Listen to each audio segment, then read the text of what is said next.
Tuesday of next week called Ralph Seals. We have nothing from him as yet. Is it proposed that we should have something from him? Good morning, Mr. Chairman. The Commission will receive the finalized version of Mr. Seals' statement this Friday. He's actually in possession of it and reviewing the contents of same, so it has already been settled by Counsel. Well, could I ask you to say by 12 o'clock on Friday? I will try my best, and I understand that it's something that's needed. Is it so long that it can't be dealt with between now and 12 o'clock tomorrow? I mean, how long is this statement? It's not that long, so it would be provided by 12 o'clock on Friday. Very grateful to hear that. Thank you very much, Mr. Pegas.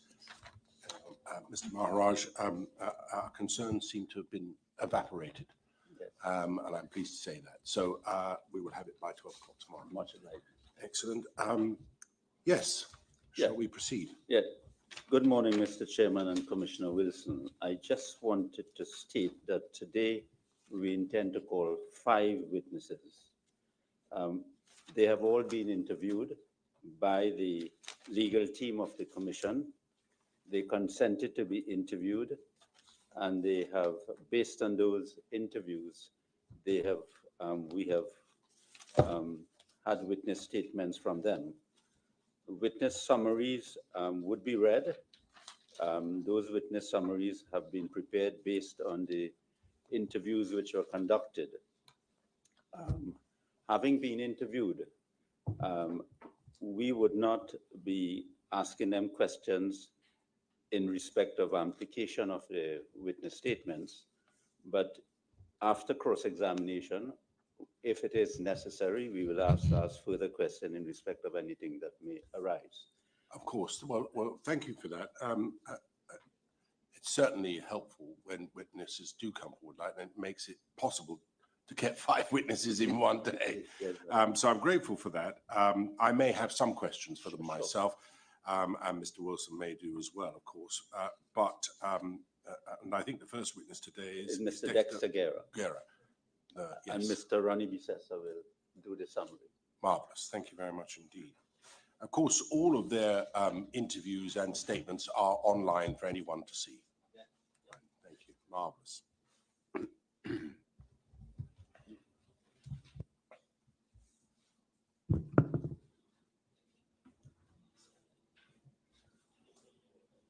Good morning.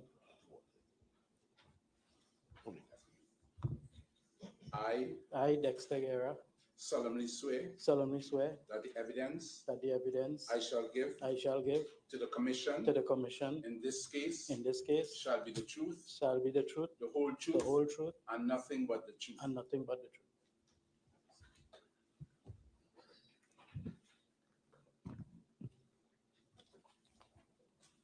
Yes, do make yourself comfortable, Mr. Guerra. Let me just tell you something of the process. So first of all, good morning. Good morning. What's going to happen is Mr. Bissessa, who sits on the end of this front row here, is going to summarize your statement to us and the interview that you provided, all right? Okay. So please listen carefully to his summary. If there's anything in it which you disagree with, please tell us at the end. Otherwise, you can confirm, please, that that summary accurately reflects that which you have told us, all right?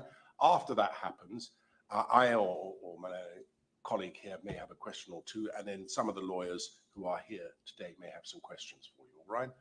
That's going to be the process. Okay. So, all right, well, thank you, Mr. Bissessa. Thank you, Chair. Mr. Guerra was LMCS's construction supervisor and has worked with LMCS for over 20 years. He's a PADI certified diver. Mr. Guerra submitted his principal witness statement dated 5th October 2022 to the Commission. This is at WB 419. Mr. Guerra was interviewed by the Commission on 7th October 2022 and then provided a supplemental witness statement dated 31st October 2022, and this is at WB 426. Mr. Guerra was represented by counsel at the interview. In his principal witness statement, Mr. Guerra gave the following evidence. On 25th February 2022, whilst the divers were in the hyperbaric chamber, he was stationed on the barge monitoring the compressor and airflow from the hyperbaric chamber. At about 2:45 p.m., LMCS's Andrew Farah informed him that the live feed he was monitoring suddenly went blank. Mr. Guerra confirmed to him that nothing had gone wrong with the compressor or the air supply. Andrew then searched the chamber and water around the berth but found no one. Kazim Ali Sr. arrived at 3:20 p.m. and concluded that the men were in the pipeline and a rescue plan was devised. Further divers were also contracted to come on site. At around 4:20 p.m., 3 Coast Guard officers arrived. Mr. Guerra heard knocking and shouting coming from inside the habitat. At this time, Michael Kurban, Ronald Ramutar, and Corey Crawford were on the barge. Paria's Visham Harichan informed Mr. Guerra that no one was to go into the habitat. Mr. Guerra told him that they were going to retrieve the men and couldn't leave them there. Corey Crawford and Ronald Ramutar entered the habitat and retrieved Christopher Boudram from the top of the riser. Christopher indicated that Faisal was right behind him and the divers were alive in the air pocket. Michael Kurban then entered the pipeline, reached about 10 feet into the horizontal, and he returned with a scuba set. At this point, Paria's representatives instructed that no one was to enter the habitat or pipeline, and that the Coast Guard was going to take over. No one thereafter entered the water. Conan Bedo arrived after speaking to Christopher in the ambulance. He, together with Michael Kurban and Corey Crawford and Ronald Ramutar, asked to do a rescue and were denied. At around 7:30 p.m., a dive vessel arrived on site with men and equipment ready to assist. Mr. Guerra asked Paria's representatives to allow the divers to perform the rescue, and they said that Colin Piper said that no one was to enter the habitat and the pipeline. As time was passing and nothing was happening, Mr. Guerra asked Catherine Balkisoon to let them attempt a rescue, as they were willing and capable men with equipment available to make the rescue. She said she would make a call, and she did, but they again refused permission. At this time, there were a number of armed Coast Guard officers on the barge. At 9 p.m., permission was granted to install the riser extension at berth 6, and this was done. But it was only at 3 a.m. on Saturday, 26 February 2022, that permission was given to remove the blank at berth 5. In a supplemental witness statement, Mr. Guerra added the following. He, Mr. Guerra, was involved in the line clearing at the end of January 2022, over a period of about 2 weeks. He said that LMCS removed all of the liquid from the topside piping at berth 6 into Sealine 66. LMCS then observed that the liquid in the riser was not at the required 30 feet from the top of the riser to install the plugs. They were having difficulty in getting the liquid out into Sealine 66 riser. They then removed the contents into a slop barge until the level in berth 6 was 30 feet from the top of the riser. He said measurements were taken only at berth 6, not berth 5. The measurements were not recorded by LMCS. Mr. Guerra oversaw the installation of the mechanical and inflatable plugs on 13 February 2022. Another dip measurement was taken of berth 6, which was not recorded, but he is satisfied that the contents of the line were at the required 30 feet from the top of the riser. Mr. Guerra said that the habitat was also installed on 13 February 2022. On 15 February 2022, LMCS cut the riser and installed the flange by welding it. On the morning of 25 February 2022, Paria's Terence Rampasad Singh and Houston Majad Singh brought the PTWs, and LMCS had its toolbox meeting and discussed what they were going to do. Kazim Ali Jr. told everyone what the job was, which included that the flange would be pressure tested, the plugs removed, and the installation of the new piece of pipeline. He says that Paria's Terence Rampasad Singh and LMCS's Victor Dilpole gave the safety briefing, and the meeting went on for 15 to 20 minutes. Mr. Guerra says that when the accident occurred on 25th February 2022, Paria's Visham Harichan and someone known as Scotty were on site, and by 3:20 p.m., LMCS's rescue plan had been devised once LMCS concluded that the divers were in the pipeline and not in the habitat or the water. Mr. Guerra explains that LMCS was going to perform the rescue plan, which was that he and Andrew would go into the habitat with an extra set of diving gear. Andrew would go into the pipe with a rope, feet first, with an extra dive set, and he would play out the rope from within the chamber, and Andrew would have the free end in his hand. LMCS did not ask Paria for permission, but Visham Harichand told them that Colin Piper said that nobody could go into the habitat or the pipeline, and that the Coast Guard was going to take over. Mr. Guerra says that he remained on site until 8 p.m. on Saturday and returned on Sunday morning. Mr. Guerra said that he doesn't understand why Paria did not allow LMCS to conduct a rescue.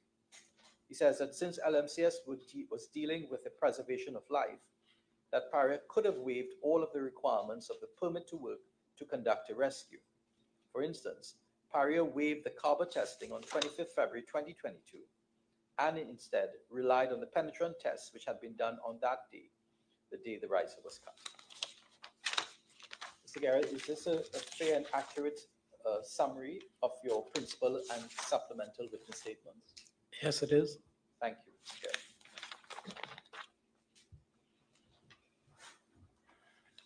Can I ask you, please, a few questions about your evidence? First of all, I deal with paragraph 8 of your original, of your supplementary statement, please. I want to ask you a little about the, you haven't got it in front, no, I'll wait a moment while you get this, while it's produced for you. There you are. All right.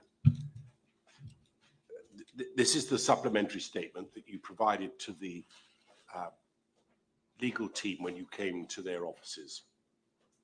Do you remember, Mr. Guerra? Yes. Yes. If you have a look at paragraph 8, it says this: we removed all of the liquid from the topside piping at berth 6. We then observed that the liquid in the riser at berth 6 was not low enough to install the plug. So let's just pause there, if I may, for a minute. All right. There is that pipe work that is above the water line and the pipe work that's below the water line, right? Yes. There was a break put between the two. I think the elbow was taken out from the riser. Is that right? Not before we cleared it. Right. So you cleared, did you, the top side first? Yes, we did. Right. So we can put that to one side because I'm not interested in that, all right? What then had to happen is that you needed to clear the bottom, the sub-sea level of the pipe, correct? Yes, we did. Yes.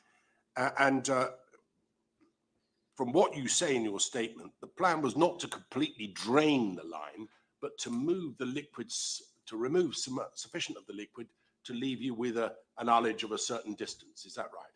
Yes. And that distance was 30 feet. Yes. Right. I don't know if you're much of a mathematician, but it's capable of being worked out how many barrels that would represent, wouldn't it? Yes. Yeah. And when you exposed the top of this pipe, you could see that it was about 4 feet down and not 30. Yes. So you needed to remove another 26 feet or so. Yeah. Correct? Now, bearing in mind that it is a U pipe like this, roughly, if you took 26 feet out of that side, it would necessarily mean you'd want to take the same amount out of the other side so that it leveled itself up. Okay.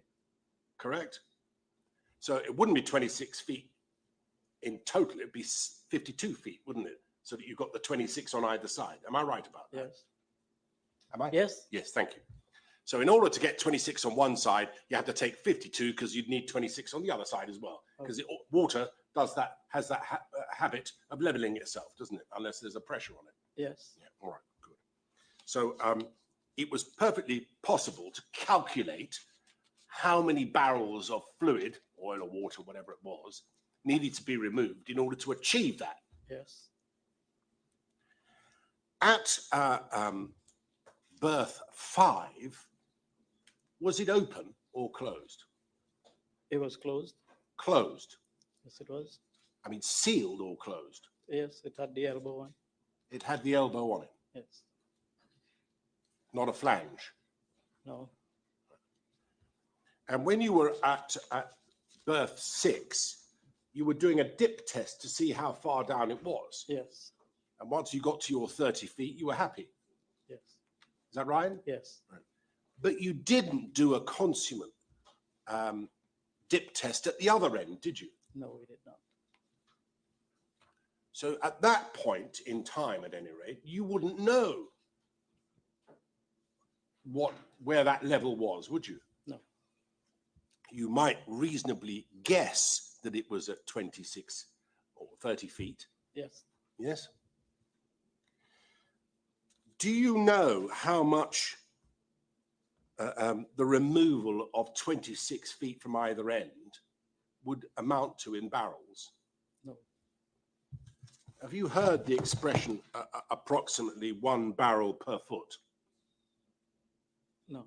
You've never heard that before? Well, we've been told that that's the position, and such calculation as I'm able to do seems to suggest that that's approximately right. Okay. Just so that you understand and everybody else does, I'm suggesting that approximately 50 barrels or so would do the job. All right? Okay. Yes. Do you know that more than 500 barrels were taken out? After the From the Sealine 36. in total. Not including the above the line, not Just- above the water, just from the subsea level. Do you know that something in the order of 500 barrels were removed? No, I don't. Would that surprise you? Yes, it would. I mean, it's way too much, isn't it? On any view. Potentially at least 10 times more than it should have been. Yes. Yes. If, when you did your dip at berth 6, it was at 30 feet, and you had removed 500 plus barrels, the other end at 5 would be a lot lower than that, wouldn't it? Would have to be.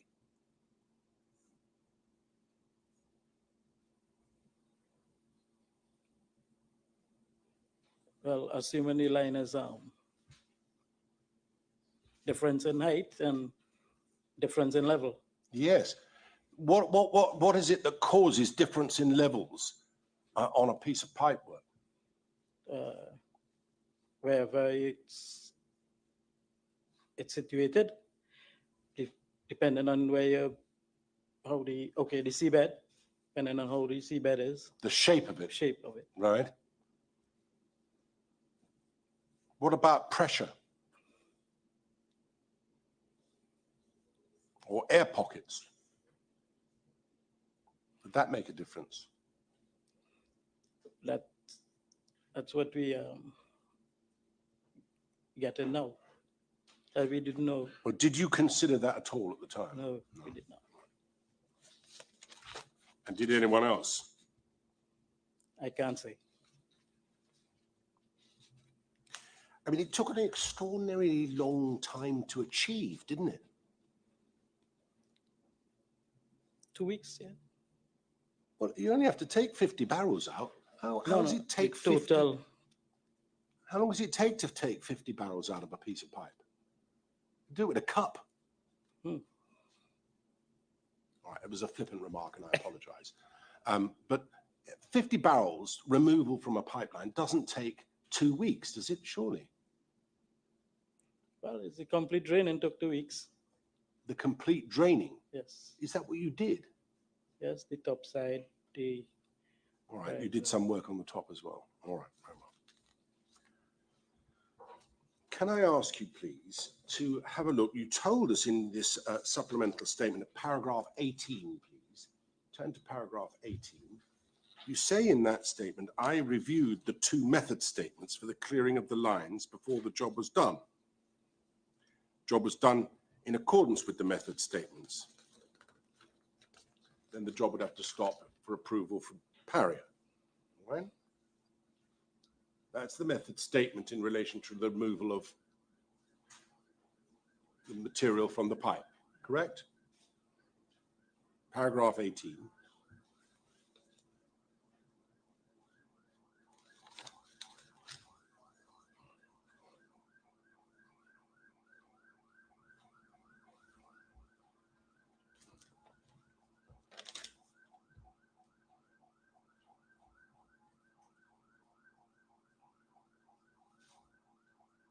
You seen that?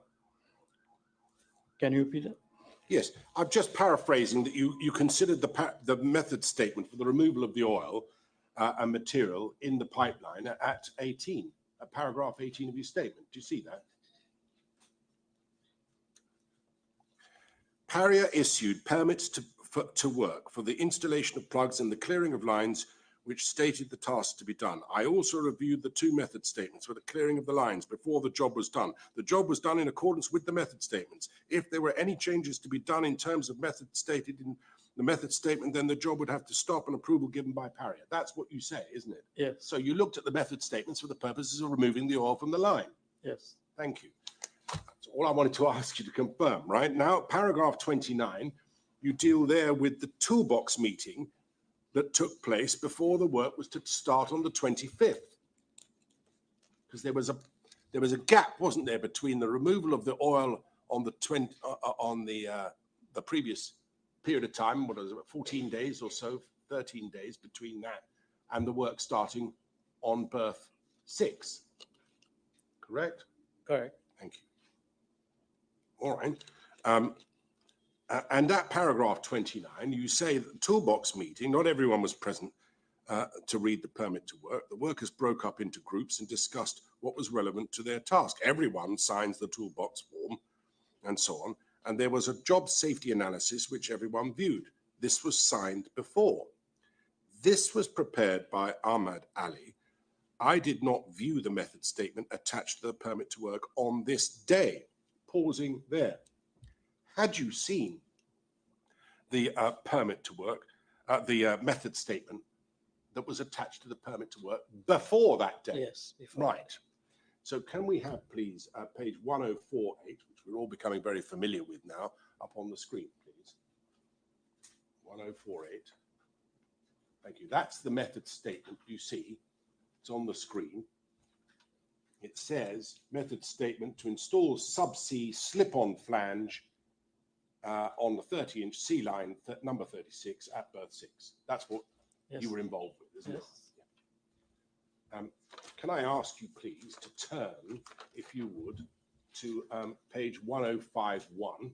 It's not in that bundle. It's being provided for you in a moment. But if you look at the screen, we can see page 1051 at the top of that page.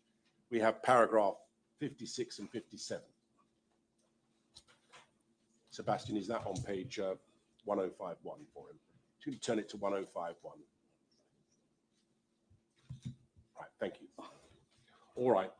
So you see at the top of that page, 56 and 57, it says manually remove migration barrier from the line, manually deflate the line plug and remove from the line. Right? Do you understand what that means? Yes. That's removing the plugs, Plug, isn't yes. it? Yeah. Can I just take you back a little bit, please,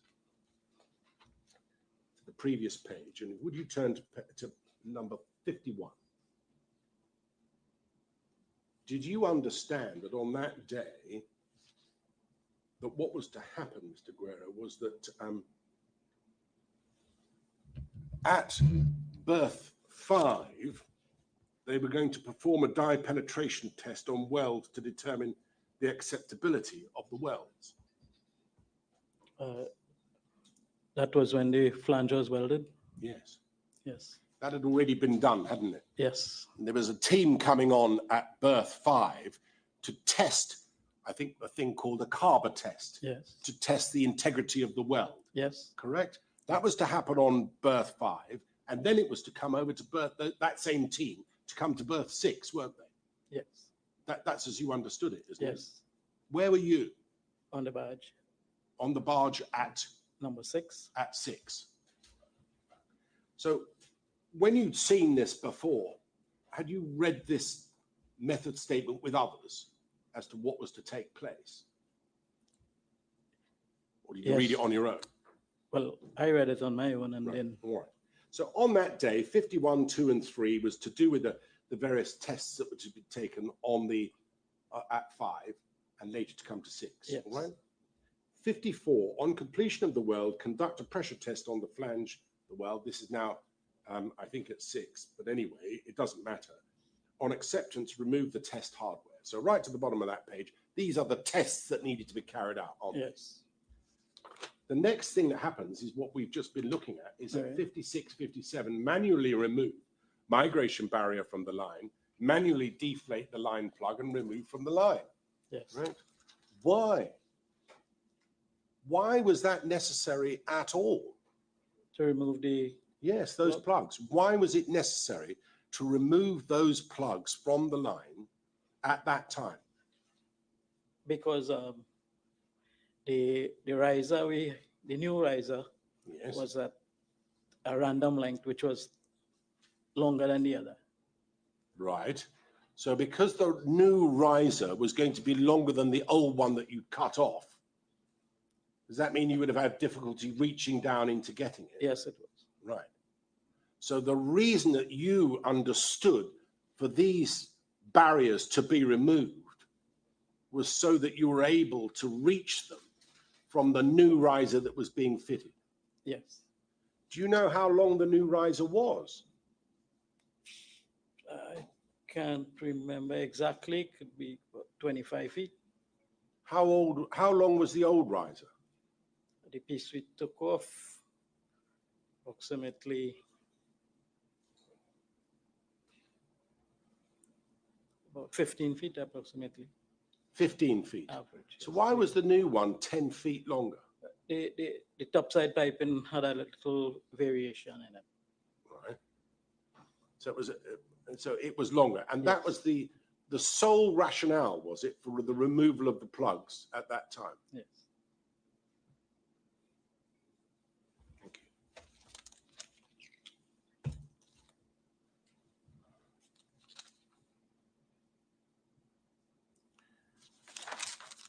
Of course, you understood that by removing those plugs inside the hyperbaric chamber, there was a downward force from the pressure in the chamber, wasn't there?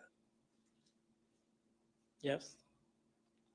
I mean, the sea level was being forced down inside the chamber in order for it to be dry, even though it was below, much of it was below water level. Forced out of the chamber, yes. Yes, that took some pressure, didn't it? Yeah. Well, you don't sound like you're too sure about it, Mr. Guerra. Yes, it took some. Do you know how much? No, I don't. No.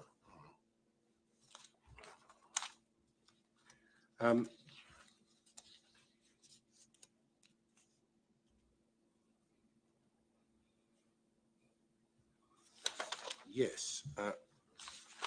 After the incident when the men were sucked into the pipe,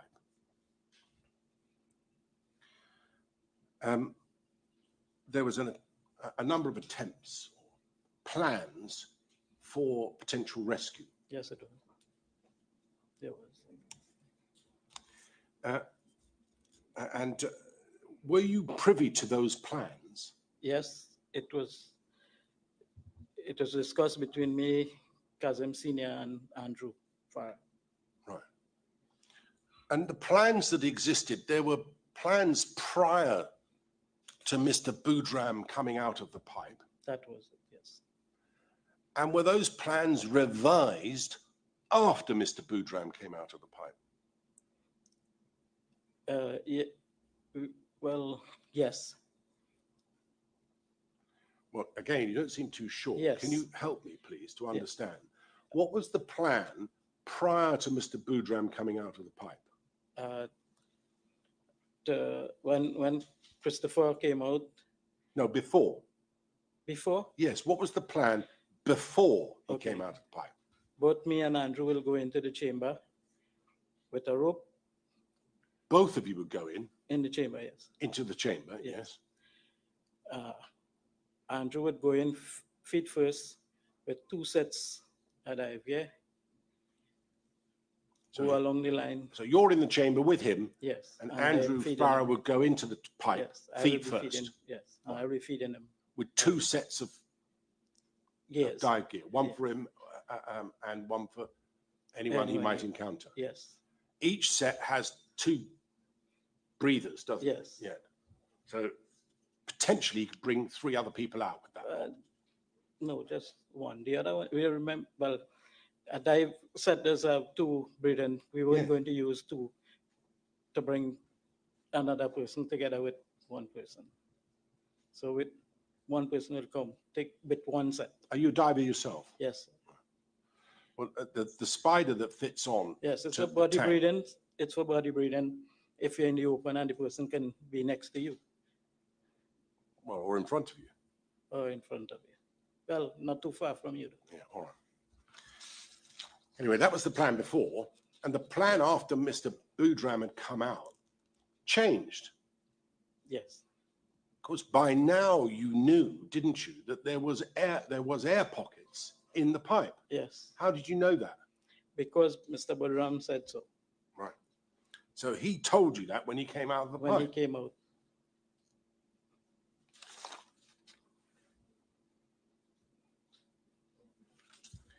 And once you found that information, that there were air pockets inside, to what extent did your plans change? That we had the hat and hose with You had what, sorry? the helmet with the hose Right. to go into the chamber. Did some other divers arrive Yes, and other divers. who had some other equipment Yes. which would have allowed someone to go into the pipe Yes.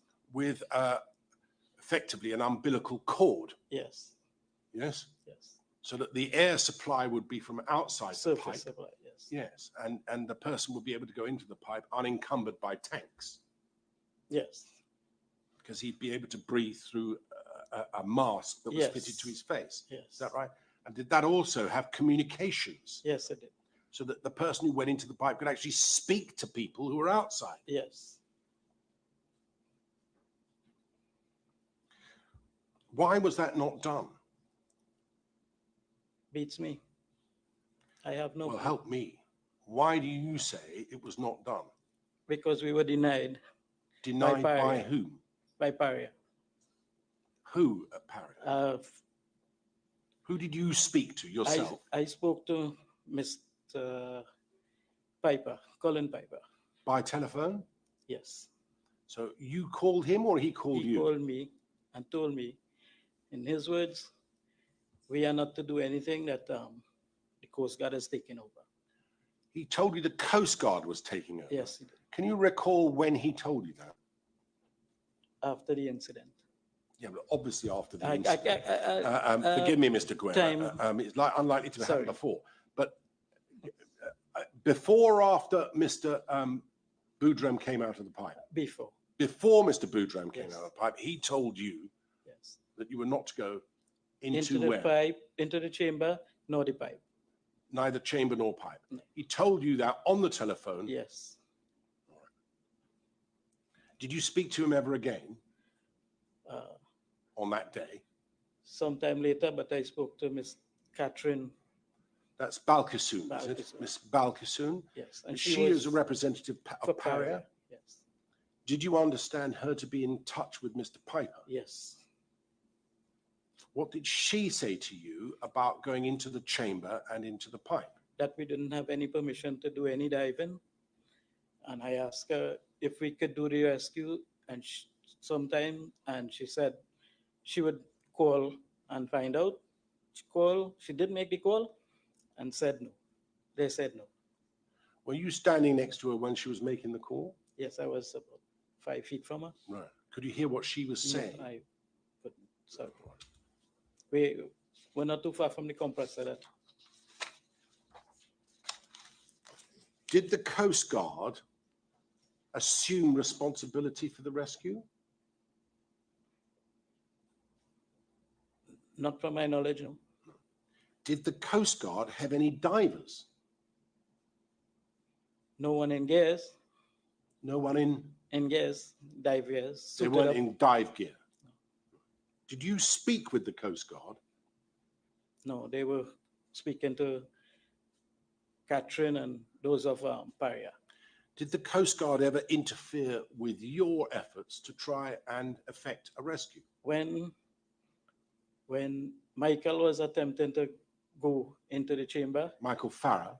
Michael Kurban, forgive me. Yes, Michael Kurban. The Coast Guard was standing over the railing, and Paria was given instructions that no one to go in the chamber. I mean, I ask the question again, did the Coast Guard ever interfere with your plans to effect a rescue? They didn't directly said, don't, they were going to do the rescue. No, they did not. They didn't tell you they were going to do the rescue, but did they do anything to prevent you from carrying out the rescue? Well, they were standing there with guns and pointing at. Had their guns in their hands? And the gun, well, pointing at the water when. Well, let's be clear about this, Mr. Guerra, please. I need to understand this. Yes, they did stop us. Well, you seemed reluctant earlier, and now you're saying they did stop you. Yes. What did they physically do to stop you? Well, they were, from my understanding with Mr. Piper, that the Coast Guard was taking over everything. They were taking over the rescue operation? Yes. Right. And that we weren't to do anything. Right. So they telling us that you not to go there, who were there enforcing that, and the Coast Guard, I took that to be that the Coast Guard was enforcing that. Let's be clear. Did they point a gun at you or anything like that? They were standing over the railing with the gun facing the water. But I wasn't paying attention to them per se. I was paying attention to more Michael, and at that same time we were getting Christopher into the boat. And did they interfere at any other time during the course of your period on that? No. But at that time it was clear that we weren't to do anything. And we couldn't ask for anything else.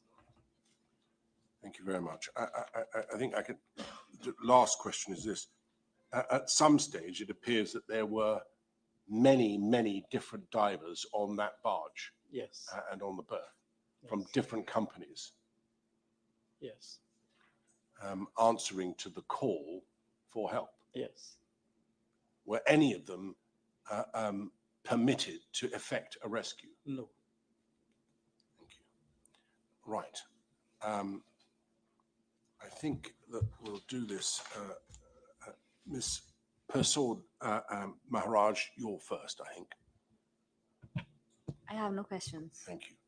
Anyone else before I turn to Mr. Peterson? Yes, Ms. Alfonso. Thank you, Mr. Chairman. Good morning, Mr. Guerra. My name is Nairi Alfonso. I represent the interests of the SWWTU. Just a couple of questions, Mr. Guerra. On the 25th of February, I've read all of the divers' statements. I wasn't clear who, if you could assist me, who were the rescue divers? I'm talking assigned to the job, not after the incident happened. The Kazim Ali was the rescue diver at the time. Okay, so there's only one rescue diver. Yes, and we were standby, both me and Andrew, for any assistance. Okay. Okay, Mr. Guerra, my understanding, and I might be entirely wrong, if you're a standby diver and you have divers in the water or in a habitat, wouldn't the standby divers be people who are standing by, fully geared up and ready to get into the water immediately? That is Kazim. Okay. Is it usual that a standby diver will be in the water and in the same space with the persons who are diving? Well, unfortunately, he was there at the time. Okay. You're a diver yourself, Mr. Guerra? Yes. Okay. Is it usual that the standby diver is in the same environment with the persons who may find themselves in difficulty? What he was doing was making checks in between. Okay. So Kazim Ali was a standby diver and he was making checks in the habitat? Yes. But he would spend most of his time topside. Topside. So the only standby diver that was available, designated as a standby diver on that day, was Kazim Ali Jr. Yes. Okay, thank you for that. There was one other issue, Mr. Guerra. I don't know if you could assist me because I really couldn't work out on my own after the incident happened and well into the night. Yes.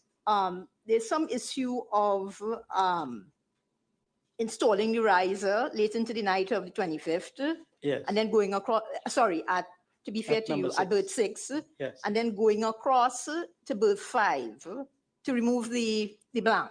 Yes. Which you didn't do. The blank. You didn't remove the blank on No, berth not 5. until. Is it okay? Is there some purpose for going to remove the blank and putting on the riser? Was that something to do with the rescue, or you just continuing the job? No, that we were hearing knocking coming from the pipe. So Okay. removing the blank was Okay. So that knocking was at the other end on berth 5. well, yes. We were hearing it at number 5. Closer. Okay. So that you're moving the blank in order to get access into berth. Well, not the riser at berth 5. Yes. Okay. Thank you. That will be all. Thank you very much, Mr. Guerra. Thank you. Yes. Please, Mr. Aramuda, please, can I ask, is there anyone else going to be asking questions apart from, I will obviously invite Mr. Peterson, but Mr. Ramadar, yeah, please. Thank you. Good morning.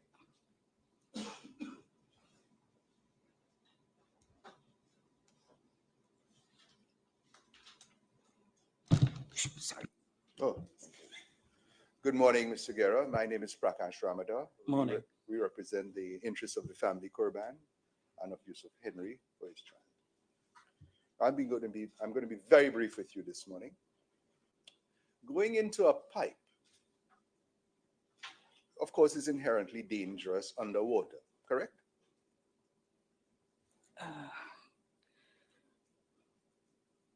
It would pose some, yes. Yes, some.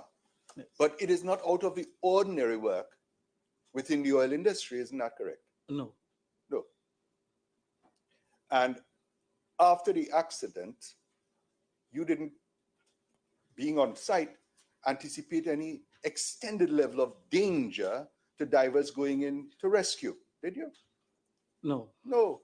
In fact, you were prepared to do whatever necessary it was to save the lives of your colleagues, isn't that true? True. So too was Andrew, Farah. Yes. So too was Michael Kurban. Yes. Conan, you know Conan? Yes.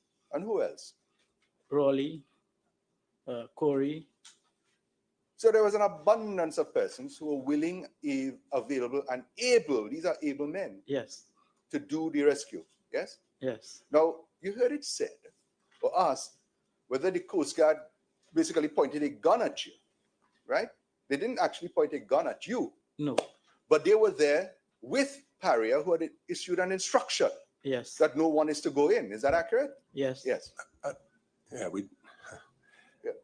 I think you need to be careful not to align those two together before establishing the basis for doing so. But I'm about to do so. with all due Well, respect. do it first and then Yes. ask that question. Thank you, sir. I always learn from my seniors. So, in your mind, was the Coast Guard there to support you or to support Paria? To support Paria. Yes. And let us be clear.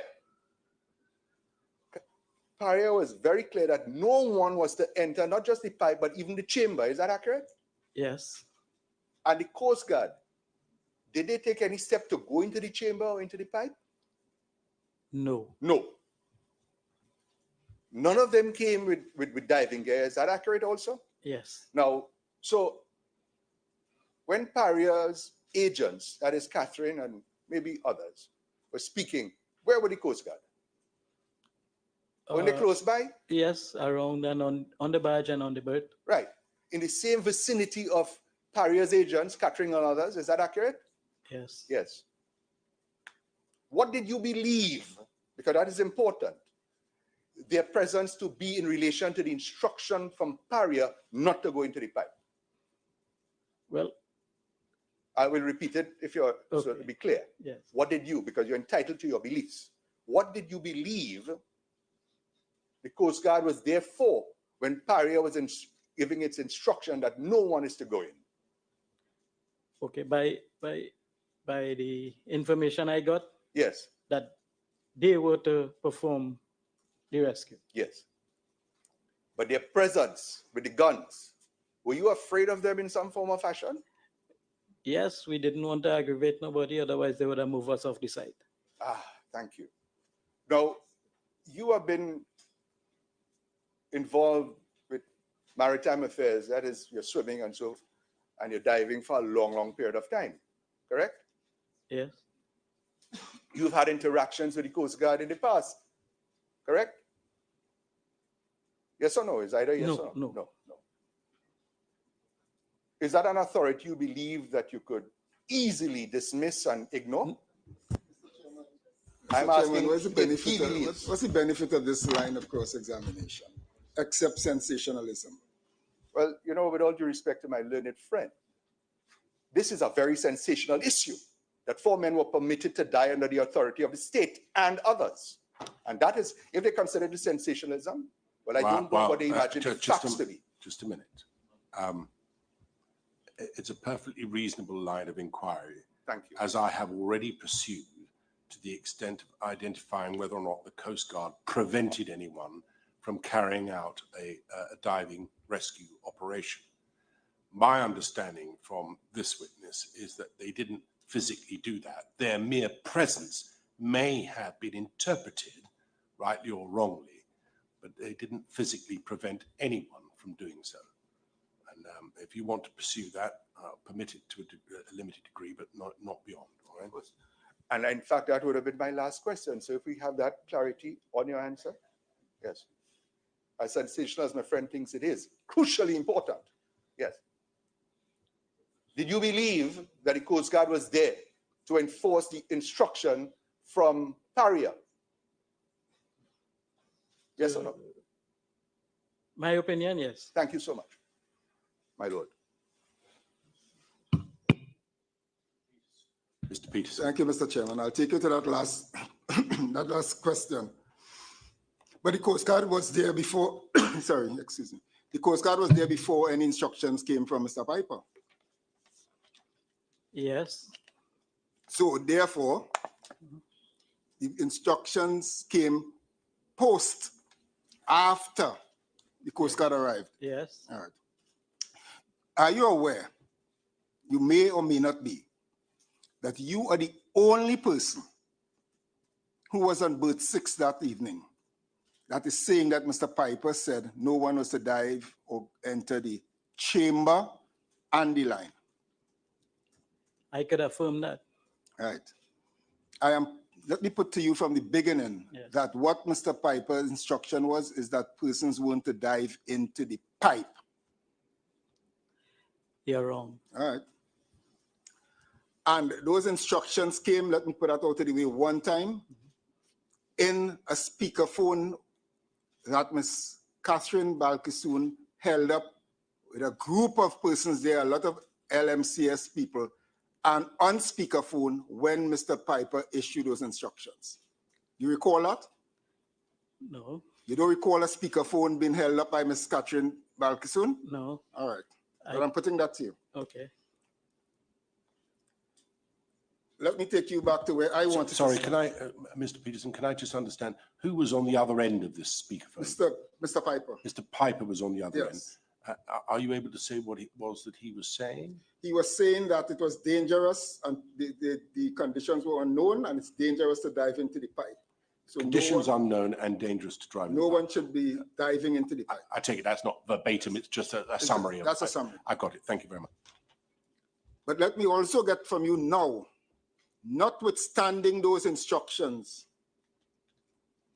from the commander of the incident command, it was not, those instructions were not obeyed and diving continued. Is not so? The diving continued when Christopher came out. When Miss Christopher came out, that was after 5:30 thereabouts. Yes. And after that, diving continued. Diving continued, yes. For a substantial period of time. Can I explain? I'll give it to explain right as I finish. Let me finish what I'm putting to you. For a substantial period of time into the night. Into the night was when we got permission to install the riser. Coming to the riser, I am talking about even before the riser, diving continued after Christopher Budram came out. Yes, not too long, for not too long. How long is not too long for you? About half an hour. Half an 45 hour. minutes. No, I'm putting to you more than that. That's your belief. All right, so half an hour take us to 6 o'clock. About a little after 6. When Conan came and he went in with Michael. When Conan came, Conan went in to the chamber with Michael. Yes. And anyone else? Well, Corey and Rolly was there. To execute a dive for rescue. That must be the purpose they went down and go into the chamber. Conan wanted to get a view of inside and to do what? To do the rescue. To do the rescue. The Yes. Coast Guard stop him? No, yes, after he came out. Just now, Coast Guard stop him from going down? No. The CG, the Coast Guard, stopped Michael from going down? Not at that time, no. Right. But as they came out. They went down there to rescue. Yes. Not to just see. Let me put to you, they went down there to rescue.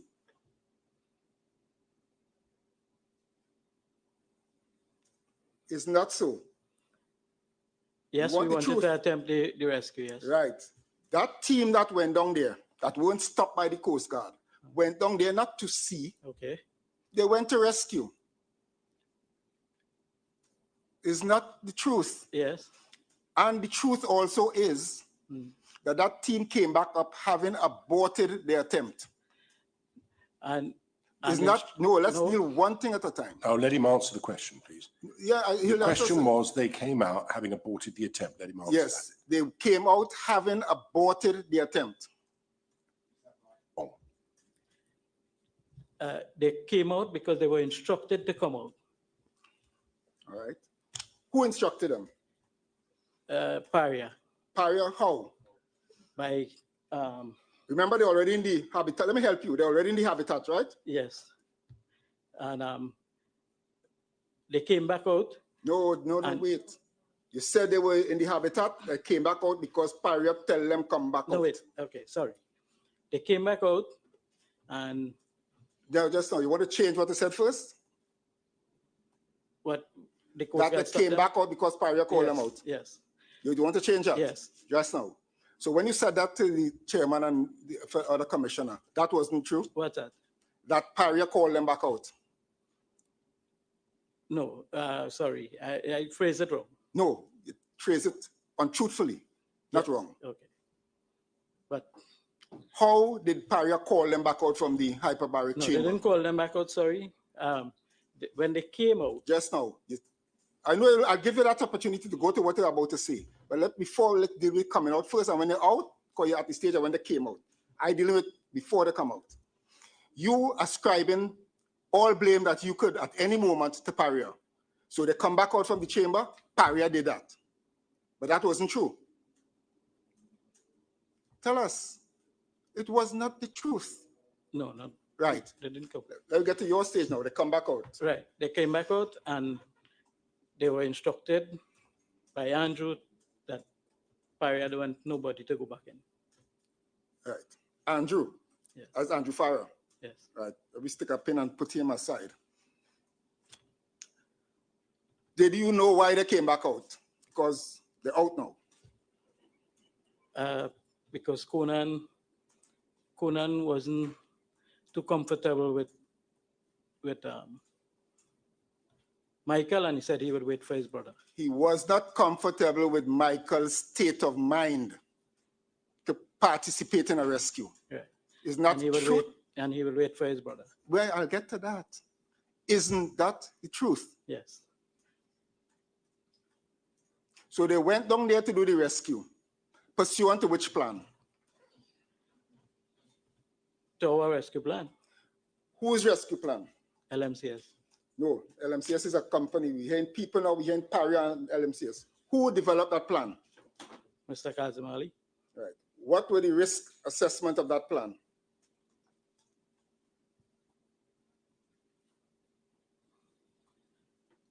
I can't say. They did no risk assessment. Isn't that so?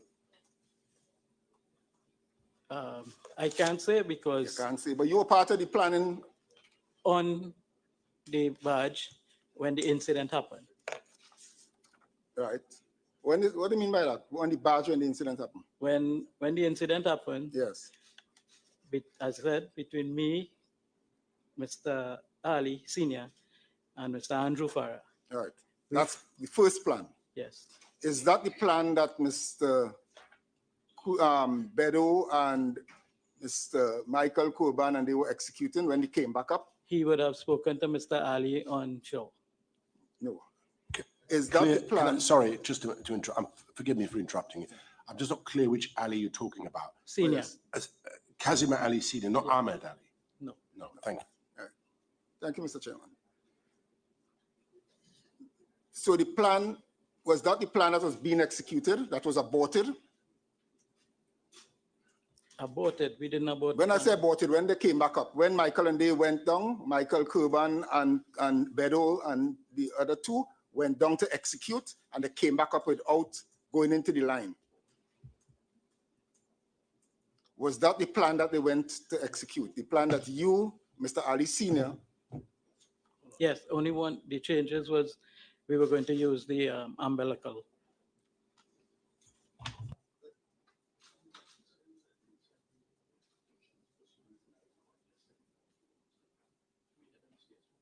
Mr. Chairman, I'm just advised that the 3 LMCS witnesses are in a room watching these proceedings live.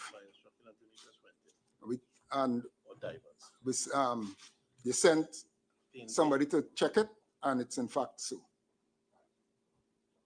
Right, we will pause there. Can you please go and find out what's happening?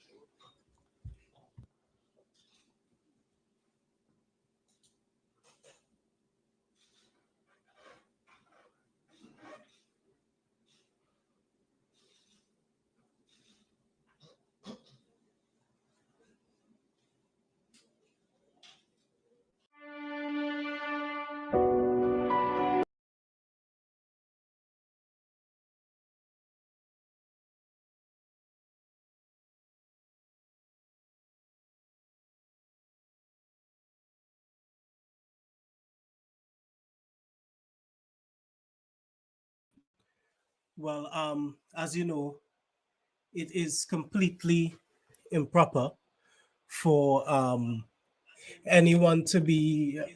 Hold on, what's going on here? For anyone to be watching the proceedings live, because this is part of a court case where they are seeking certain evidence and whatever, right? So the proceedings will immediately have to be stopped, because if indeed people are looking at what is the line of questioning, they can have an unfair advantage of, changing their tune or whatever. So if that is indeed happening, that is actually an offense, right? So I really hope that 3 LMCS divers were not looking at the proceedings live, and they would be foolhardy to do so, particularly because they're at the Commission of Inquiry, right? So if that is happening, they're probably looking at it on their phone or something like that, if that is even true. I guess we will have to wait and see what really happened there. But yeah, proceedings will have to immediately stop while they get to the bottom of that, and they can be reprimanded if that is the case. Well, people can access things on their phone, on Facebook, and so on, right? I mean, look, I'm streaming this on Facebook, and if people just log into their Facebook and whatnot, they could look at it. I really hope that is not the case, and that is an incorrect thing, but they will have to investigate it because it is a serious offense. So the good thing is they kind of took an early break without stopping intentionally. So now TTT is getting the stupid playway stuff done and dusted. I suppose they will also take their break one time. I'm actually on the move as well. So as soon as I see, it's kind of difficult, but as soon as I see them come up, I'm gonna tap it on my phone. So folks, bear with me, bear with me. I'm trying to see how best I can manage this thing. Hold on a second. It's very difficult sometimes, but yeah. Oh, hold on.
Right.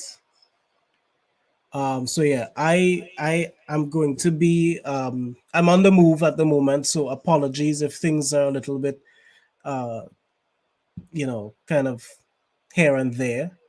But I have 2 systems open. I am still watching the TTT station. They're still showing the playway. Do share the live in the interim. I'm hoping that everything holds up fine because I'm leaving my laptop in place. I hope that I've kept it charging and whatnot. But I'm gonna be controlling this from my phone. Okay, so bear with me.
I'm very disappointed that anyone should feel the need to do that. They have now had their telephones taken away from them. They're put in separate rooms. I mean, what am I dealing with? Children? They will wait there until I'm ready to hear them give their evidence. Sorry that this has happened whilst you're giving evidence, Mr. Guerra. All right, and I'm now going to let Mr. Peterson continue his cross-examination of you. Thank you, Mr. Chairman. Mr. Garoni when we were interrupted by the events, you were about to tell us about a second plan or something. I think you were onto a plan. Could you tell us? No, I said that would have been discussed with Conan and Mr. Ali. With the same plan that you all had at the beginning? Their plan. You want to say their plan?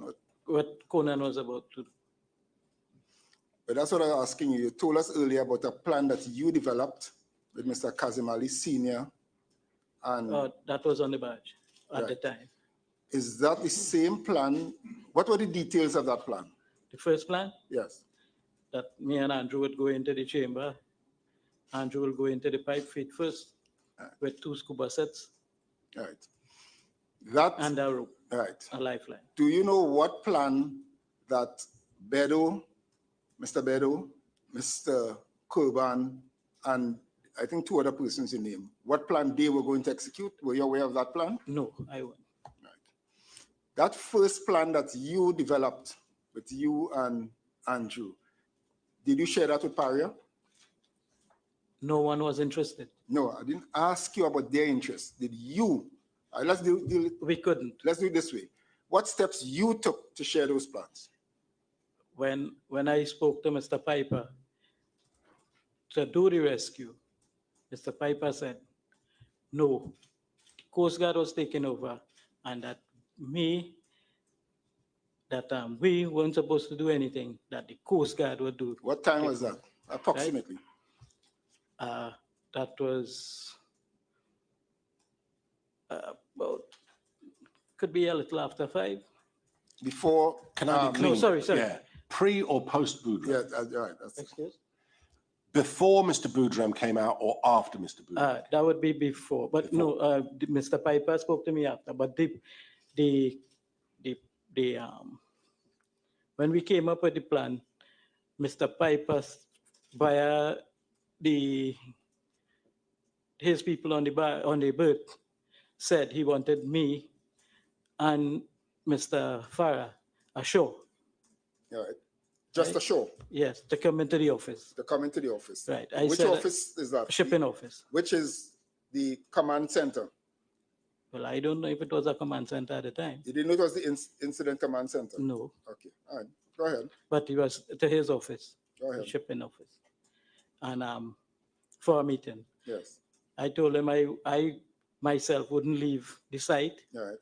And that I spoke to Andrew and Andrew will be there. All right. He and Right. So you told him that Andrew would come? Yes. Right. And that's the end of the conversation? Yes. So nothing in that conversation did you tell him about the plan that you had? After he said no diving, okay. So he told you no diving in that first conversation? Yes. Right. And that is before Boudram came out? Yes. Right. But you didn't take him on? Well, when Boudram came up and you hear somebody Can we just take one thing at a time, please?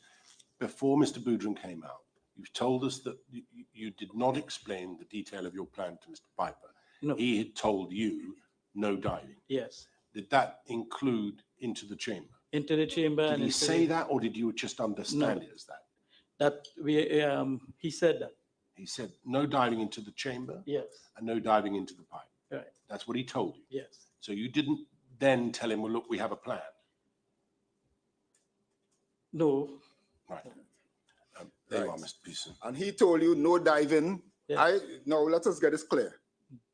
My instructions are Mr. Piper never told you about no diving into the chamber. But let's go with your version for the while.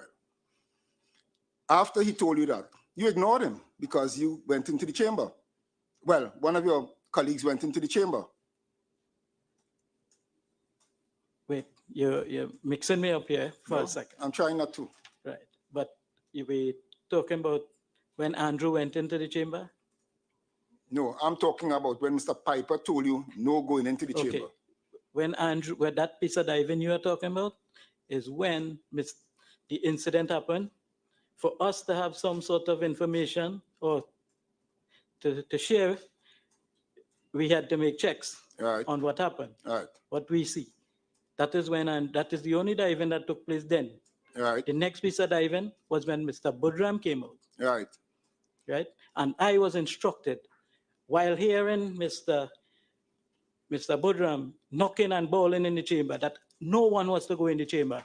And I myself said that I don't care what anybody say. I am Right. hearing my colleagues in there, hoping that is everybody, and that I was going to get them. But that's what I said to you. After that conversation with Mr. Piper, it was the instructions weren't enforced, they were ignored, and you all continued.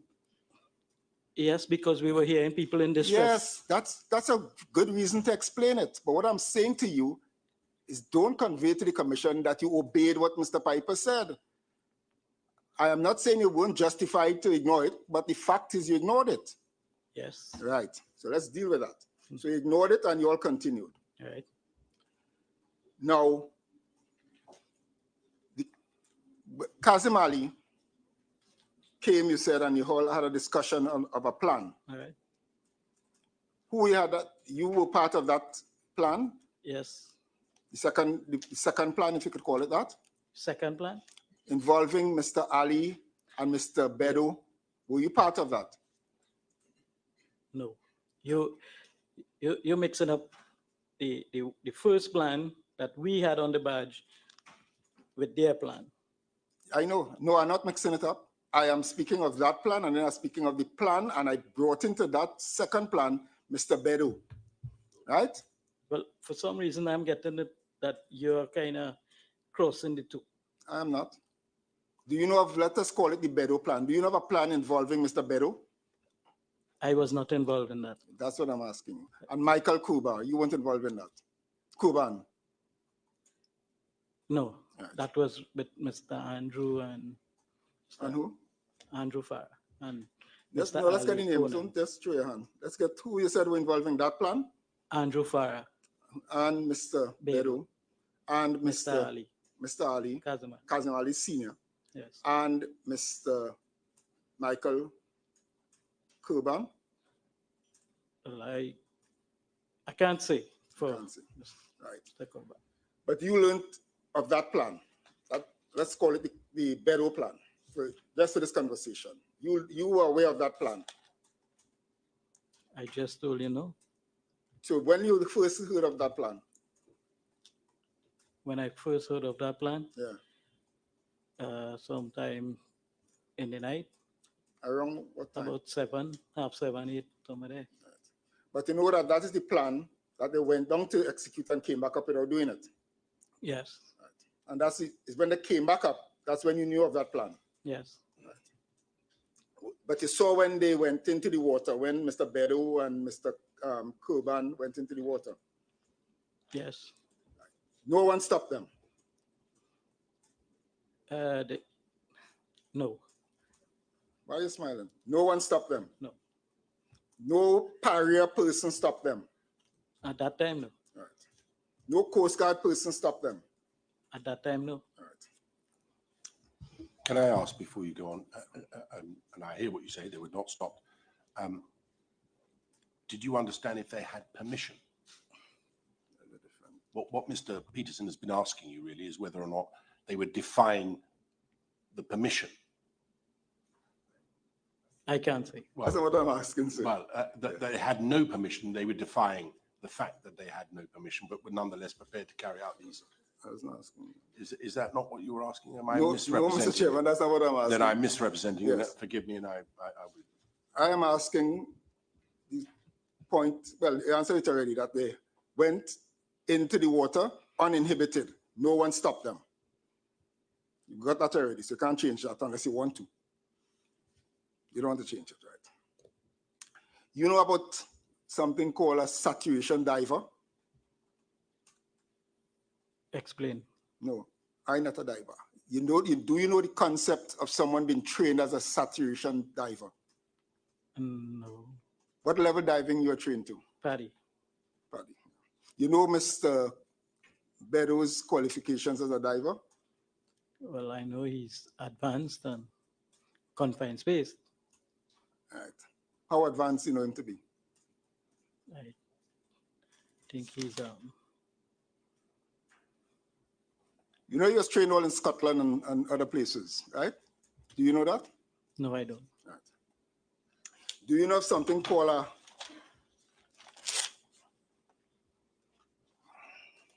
it may not be diving at that level, but do you know of something called is a hazmat suit as a diver? Hazmat suit. Yeah. I know a full suit with a, but I don't think that could work in this.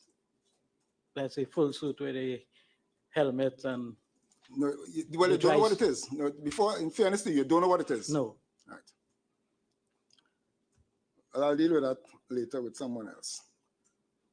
But I was getting back to dealing with the aborted plan. Well, what I call the aborted plan, when Michael, Kerban, and they went down in the water and came back up. Right. The Beddoes plan. Your plan, did you do any risk assessment as to if something goes wrong, what is going to happen? Your earlier plan, the one that you devised with Andrew. That, well, we took into consideration the system had normalized. Who was the standby diver in that? I was. Who was the rescue diver in that? Andrew Farah. And who was doing the diving? Who was doing the? Who was actually going to do the diving to retrieve the men in the? Well, Andrew Farah. Right. So Andrew was going to go down with the rope. Yes. And you putting down some rope. Right. You would have been involved in that process. In the chamber, yes. So you couldn't be the standby diver. Well, I wasn't in the chamber. Yes, I would be in the chamber. Yeah, you will be in the chamber, but you will not be the standby diver. No. A plan like that, properly thought out, ought to have a standby diver.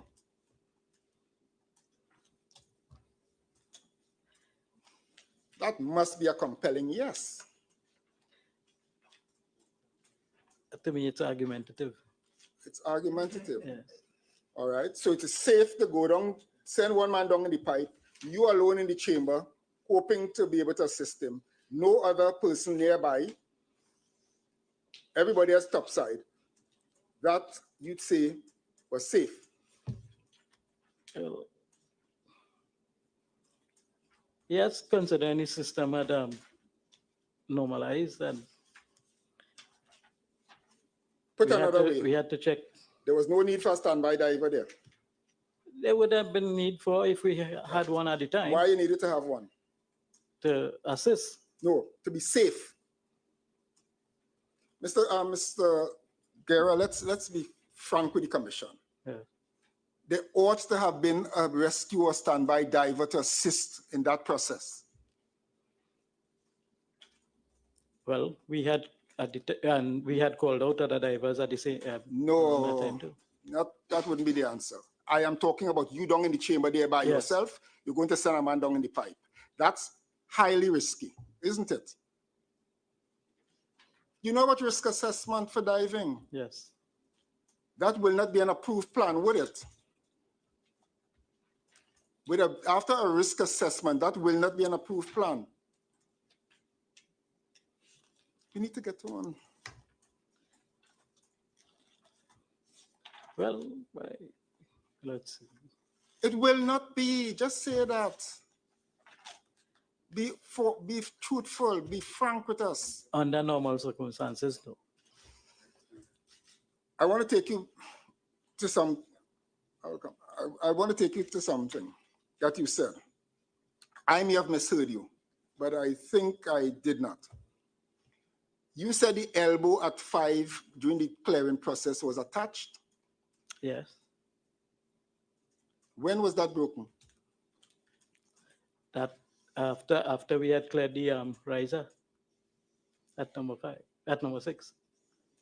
So you all were pumping with that elbow attached, We were air blowing. No? air blowing with the elbow attached at 5, which is connected back to the rest of the system. And the for the final stages. No, wait, we'll get there. At a stage where you were blowing, Yes. the elbow is telling us that 5 was attached. And removed, blanked, and blown from on the riser. Eventually, Yes.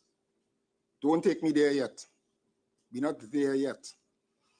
At a blowing stage, because it jumped out to me when you said it to the chairman, the elbow at 5 was attached to the loop whilst you connect a nipple, let's call it that, and blowing product, hopefully to get the line cleared down to your Yes, village. because it was a closed system.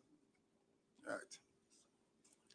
And at some point, after blowing, how many days you all blew for? The whole process took about 2 weeks. When you all broke that elbow? We took off the one when we No, finished. 5. When we brought down the liquid. The first was number 6, blank, and number 5, and blanked. With valves and to blow from there. Now, I know you weren't supposed to hear Mr. Kazim Ali's evidence, so I'm assuming you didn't. I was putting to Mr. Kazim Ali when I saw one of the daily reports that other side beyond the elbow at 5 had an 8-foot lowering in that other line called the... At number 6? P5, the BS80 or Ben 80. Pipe Ben 80, PB80. And he almost dismissed me. But you are telling us the elbow was still connected there. That could explain that lowering on the pipe Ben 80. You know what I'm talking about?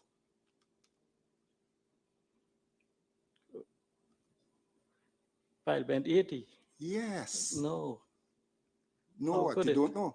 How could it? You don't know what I'm talking about? You know pipe Ben 80. Because we were slip blank by the valve. Right. But it wasn't broken as we were conveyed. It was, you were what? By the valve? Yes. Did you pressure test that valve to see if it was holding? What valve? The valve you just mentioned. I said it was slip blank by the valve. Yes. When you say slip blank by the valve, you mean the valve was closed? It's a plate that is cut and slipped between both flanges at the valve. Right. Did you pressure check that to see if when you were blowing, if product could have seeped from that? Product cannot pass that. Did you check it? I am telling you that product cannot pass that. It's a solid just plate. pause for a minute because I'm not understanding, I'm afraid, Mr. Peterson. So it may be useful if you use that board behind you, just so that you can draw what you mean. This is number 5, right? Yeah, no. Why don't you start again, right? You just do it to the right of the drawing that's on there. There's a pen. There's a pen below you, right? Just don't touch that drawing. Just draw the elbow area that you're talking about. Start afresh. Right. Explain what you mean. There's a valve here, and this here tee off, going down, this going back to Ben 80. There's a slip blank here. Right. Well, first of all, and then you're going here. Right. So This the is bit the that, number 6. yeah, that part is the riser, is it? This there. Yes. That's the riser. Yes, and the flanges.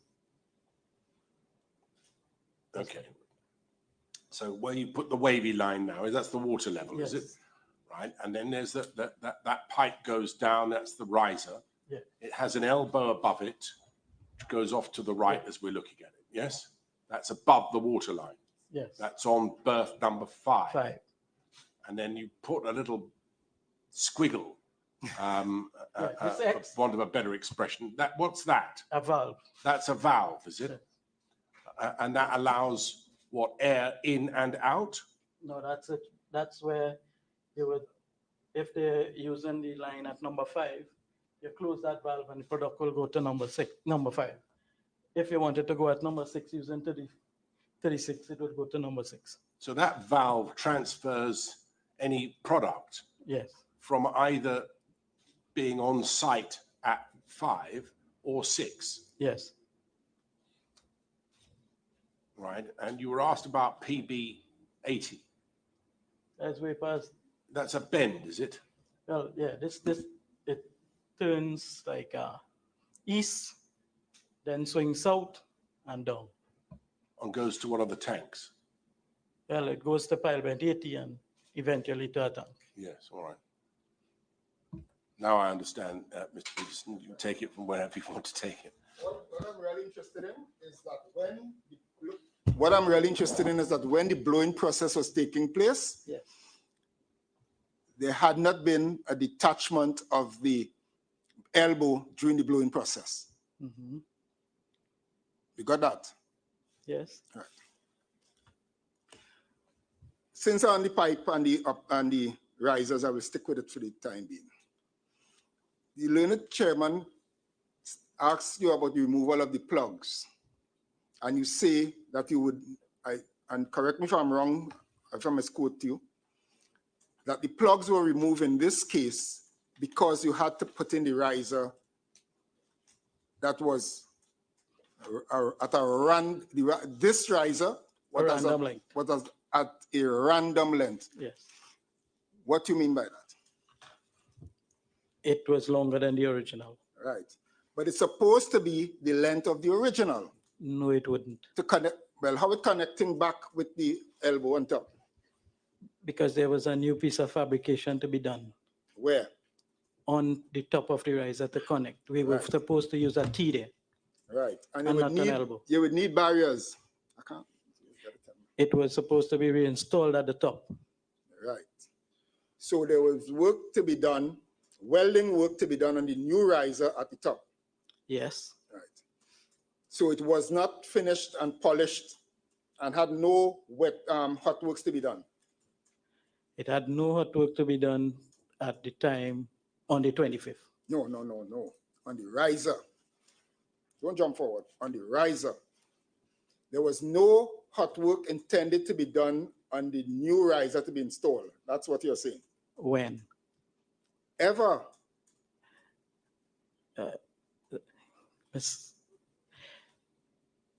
The riser we had to do hot work on the riser.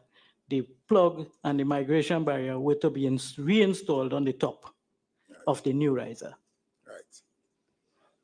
Because the new riser was, according to you, at a random length and needed to be worked on. Yes. In order to get to the proper length to connect back to the original elbow that was removed. Yes. Right. Just assist us a bit. If that riser was not that one at a random length, you would have installed a finished riser at the proper length without removing the plugs. You follow my question? If you want me to repeat it, I'll do it. I am going based on our method statement to this particular job. I can't foresee. No, asking you for assistance, asking you for help. No, I can't answer you. Sorry. Why can't you answer me? I can't. Or give you won't an answer me? I can't give you an answer to that.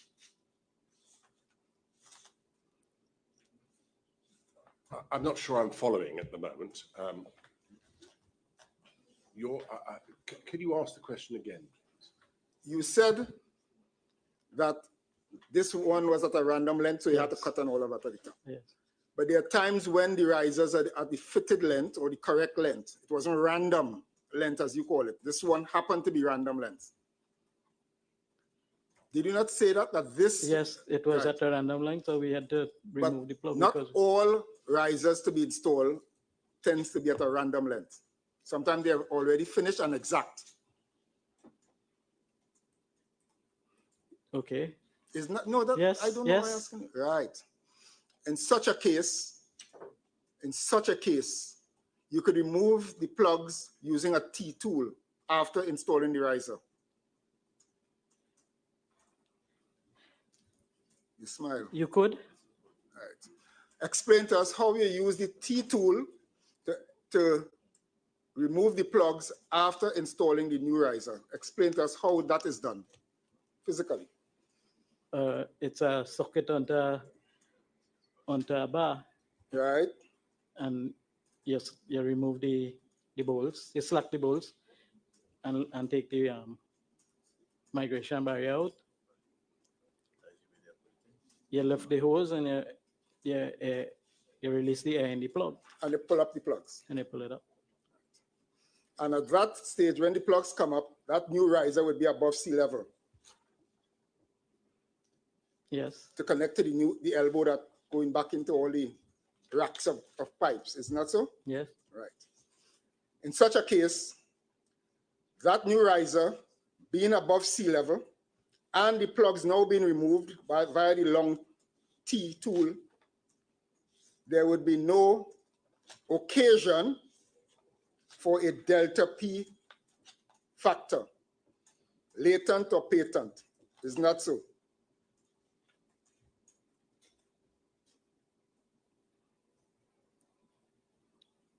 I would guess not. I like your guess.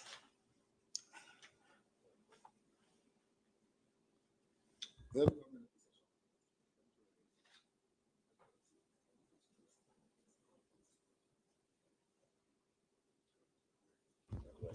Right.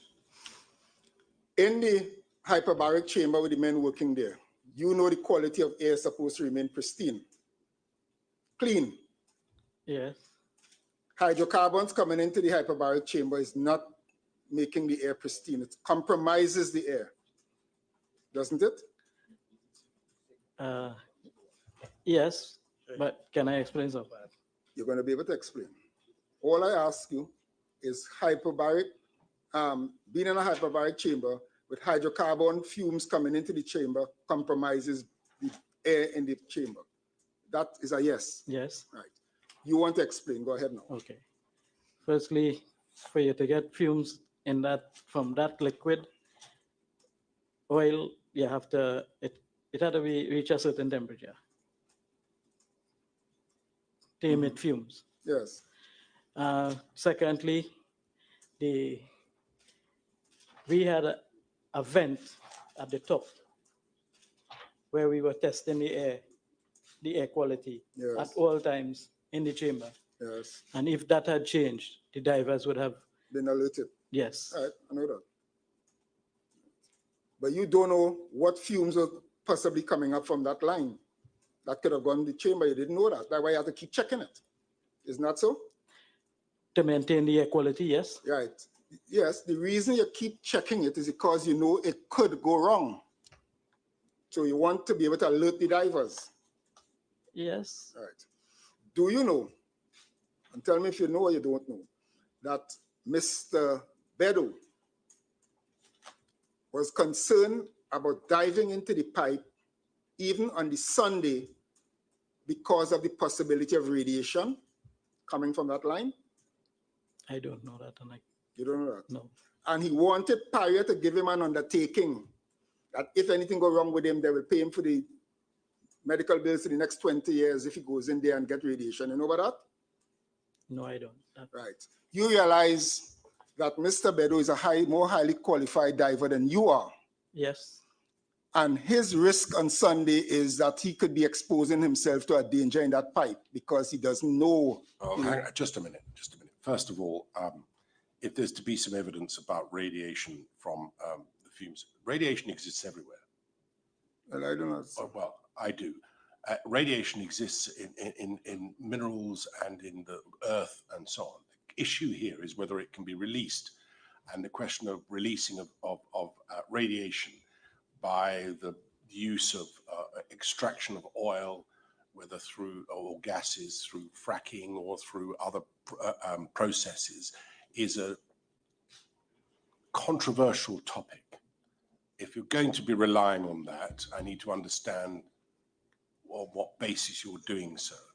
If Mr. Beddoe is saying that he wanted reassurance about potential dangers to him, and that is why he was less than enthusiastic about going into the pipe, I'm not clear about that at the moment on the evidence that we've had. Yes. But my concern is that if you're going to introduce something like that as being the basis for why he was not prepared to go into the pipe, two things arise. First of all, I want the expert evidence to support it. And secondly, there is a distinction between taking a risk when people's lives are in danger, which might have been in the case on Friday or Saturday, from that which might be risking yourself when the people are already dead.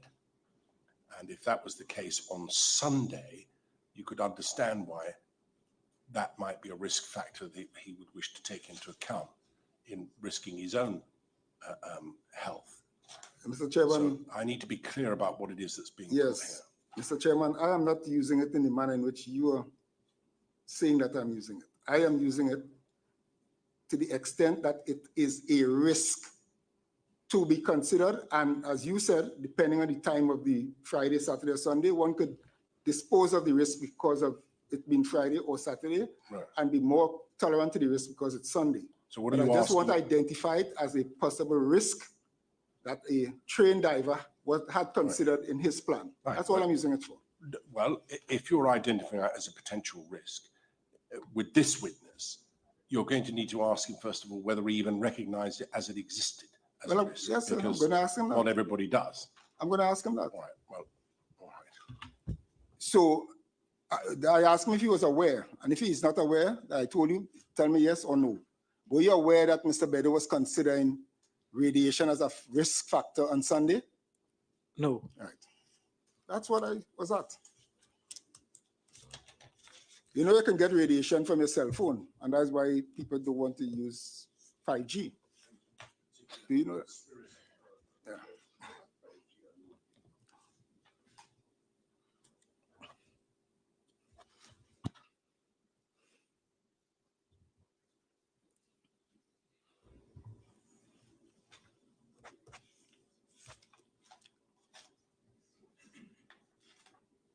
Now, the Toolbox meeting, you attended that? Yes.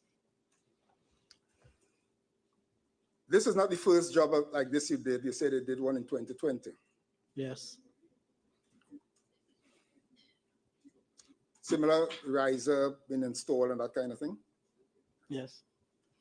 You know the installation and removal of the migration barriers are important steps in the process. Don't you? Yes. The Toolbox meeting, you signed that form. Yes. The removal of the barriers on the 25th was never mentioned on that form. Because Kazim Ali was supposed to fill in a section on that, being the supervisor for that day. I ain't asked that yet. Have you ever seen the form? Which form? For the 25th that you signed? Yes. You know that the removal of the plugs, the barriers, that is not mentioned on the form. Because I told you, Mr. Kazim Ali. I asked if you know it's not there. No, it's not there. Right.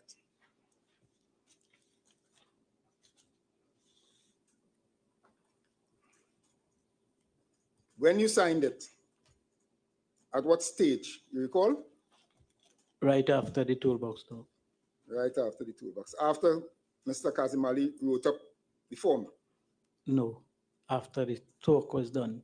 We had to do the air quality test on the compressor. So you signed a blank form? I signed when Mr. Victor Del Paul put in his section. Put in his section. Yes. And Mr. Kazim Ali would do his own after. Could He we said pull he up, Mr. Chairman, with your leave, could we pull up 1070, the toolbox form, please, for Berth 6?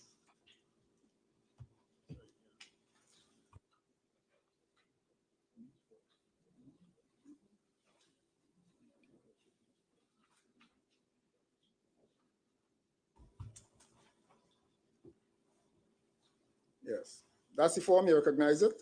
Yes. Could you scroll along so you could see your signature? Where's your signature on that form?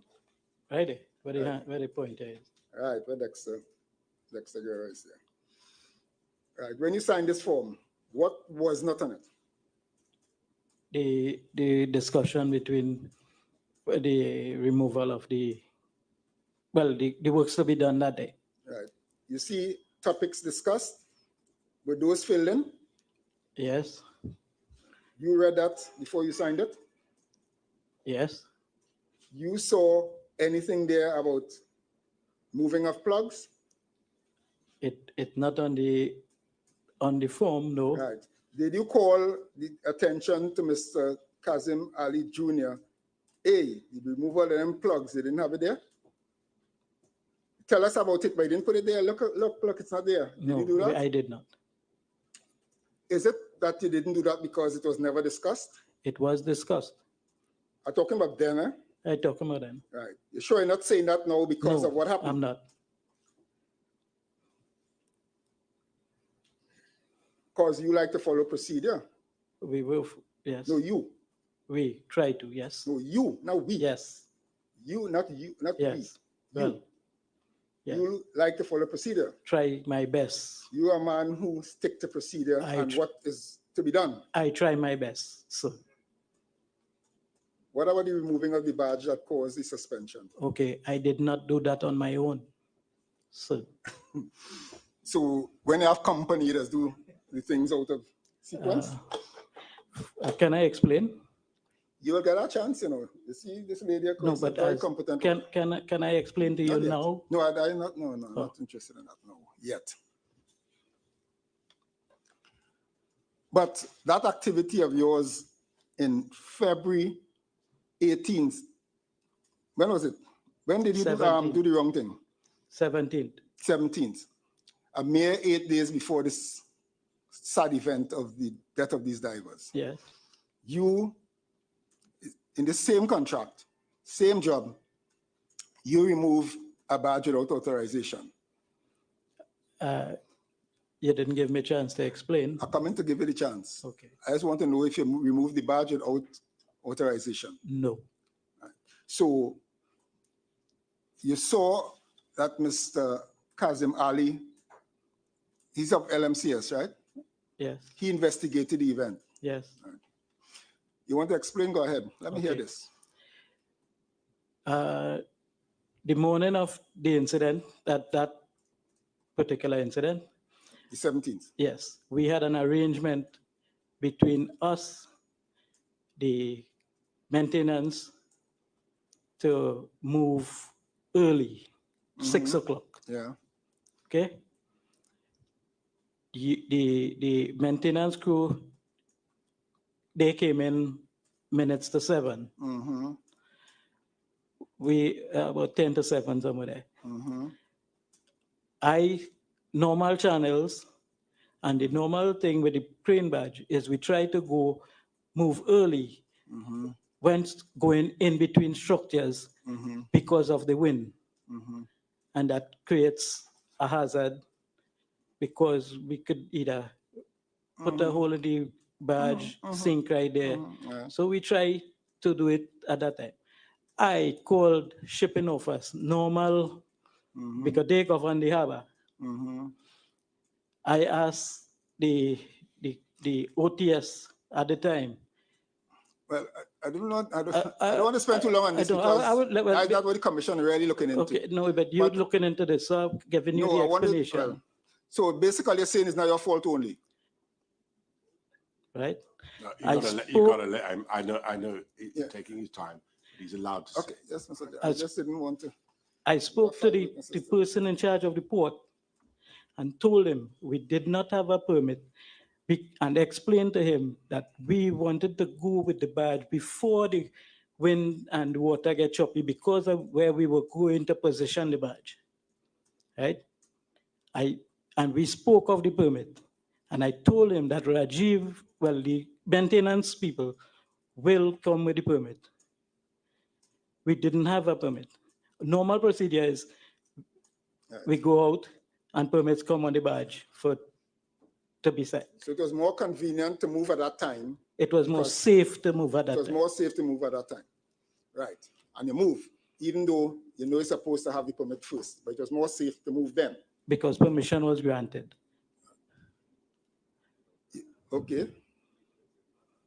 Permission was granted. Yes. But you got demoted as a result of that, didn't you? Because nobody wanted to hear my side of it. Including your Kazim Ali? He agreed with Paria. Including your Ahmad Ali? Nobody wanted to hear you? Have not. That's it. Yeah. None of them wanted to hear you. No, I spoke to Mr. Ali and Mr. Kazim. But they demoted you? Both. Yes. Isn't that the kind of thing that happened on the 25th when it was more convenient to remove the plugs there and then than to try to remove it with the teeth? Can I say one more thing on that? On which? On the moving of the badge? No, well. Can I please? Go ahead. The same thing was done on that day when we were going out on the 25th. Yeah. That we did the week before. Right. So you, even though you get demoted, you do the same thing again? I weren't in charge. All right. Who was in charge then?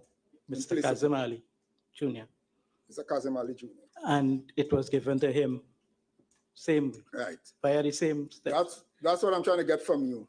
That isn't it that the plug was probably removed on the 25th because it was more convenient to do it than at that stage than to try to do it after install the riser?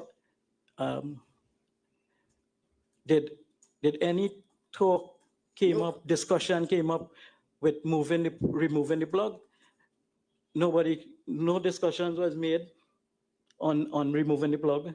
Nothing was up. There's nothing up on that. Because the method statement would have to be changed, right? How we were going to retrieve it? How were we supposed to reach it? That's the reason you all remove it, because you all couldn't figure out how to reach it from on top? Well, we would have, I feel we would, if we did that, we might have had to lower down somebody with the crane inside the pipe to remove it. Or get a longer tool, because that T-tool is made well. Okay. Get a longer tool. We would remove the vibration barrier with the T-tool. The T-tool is made by LMCS, isn't it? Well, how are we going to get the air hose? Isn't the tool, and you all make a longer one. If you need a longer one, you make a shorter one. Correct. Right. What are we going to do with the hose? So that was the issue too. How are you going to remove the hose? So we should remove the barriers now. Is not what happened? But that is what it stated here. And that at that time it's to be removed. That's not in the toolbox meeting. Can I ask you something, please? You told me in answer to questions to me earlier, and now to Mr. Peterson, that the piece that you were putting on was very much larger. Longer, yes, than the piece that you'd taken off. Yes. It was at a random length, I think you described. Yes.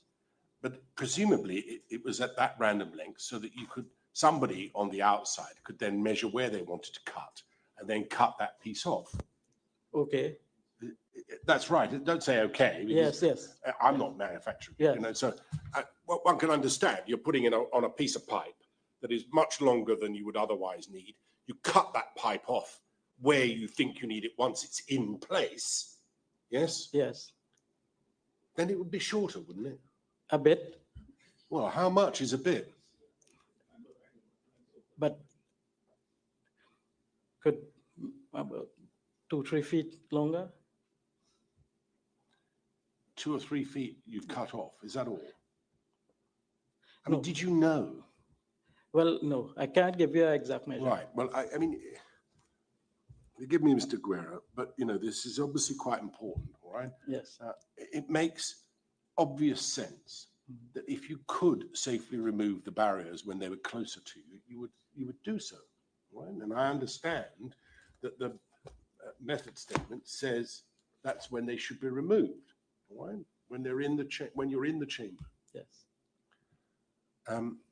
But you're telling us, as I understand it, that the only reason you were removing them on that occasion at that time was because it was too, when you put the new piece on, it would be too far down. Yes. Right. And that I understand. But you must have put them in when you had the old piece on. Yes. Right? So we know you can do it that far. It can't have been much taller, the new piece that you were putting on, once you cut it to where you needed it.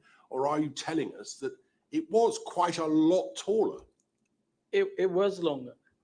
It would I have appreciate been, it was longer. You've told it us. would have been longer if you even cut. But what are we talking about? A foot, 5 feet, 10 feet? Between 3-4 feet, right? 3 or 4 feet taller. Is that's it? Is Yes. it? So I just want to make a note of this. So I- the new piece If I attached. could guess. once cut to the right length, would be about 2 or 3 feet, 3 or 4 feet Longer, longer, 3 or 4. 3 or 4. Yeah, all right, no, 3 or 4 feet longer. And that's just an estimate. No, I follow that. I'm not going to hold you to it exactly, right? But that is what you understood the position to be, all right? Yes. Now, so obviously you fitted the barriers into the pipe. Yes. And when you did that, it would have been just 3 or 4 feet shorter than where you would end up being, Yes. right? Was there anything to prevent you from extending the T-pipe by 3 or 4 feet? No. You could have done that, could Yes. you? And then that would take care of the mechanical barrier that was Yes. on there. But then you've got the inflatable one below that, haven't you?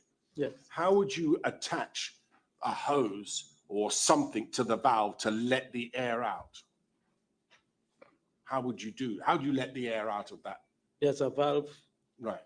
The hose that comes with the plug has a valve with the gauge on it. Right. So, I mean, do you just press a button and it lets No, the air you out? turn or a do you- valve. Sorry? You turn the valve. You turn it. So there's some sort of tool to turn Yes. it, is there? It's like a ball valve. A ball valve. Yes. Right. But you were able to inflate it once in place. Yes. Yes. Can you deflate it? Could you have deflated it? Well, you did deflate it from exactly the same place, didn't you? Yes. Was there any reason why you would not have been able to deflate it with this once cut extended piece of pipe? Because it would be so much lower than where we have it, where we did the inflation from, that it was Right, higher. would have been too far? Yes, I think we might have somebody that lean in or hold somebody by the foot and carry them into. You'd have had to put someone into the pipe, Yes, but it would have been dry. right. Yeah. But And it would have been above ground. yes, What was the distance between between the water level, now that you put this new piece on, what would have been the distance between that and the top of the cut pipe, the new section where you cut it? What would that distance have been? an average. Yeah. 15, 19 average. How much? About 19 feet, I think. About 19 feet as an average. An average. Right. Now, would it have been possible, if it were impossible to remove the barriers with that length of pipe, you could have done it in 2 sections, couldn't you?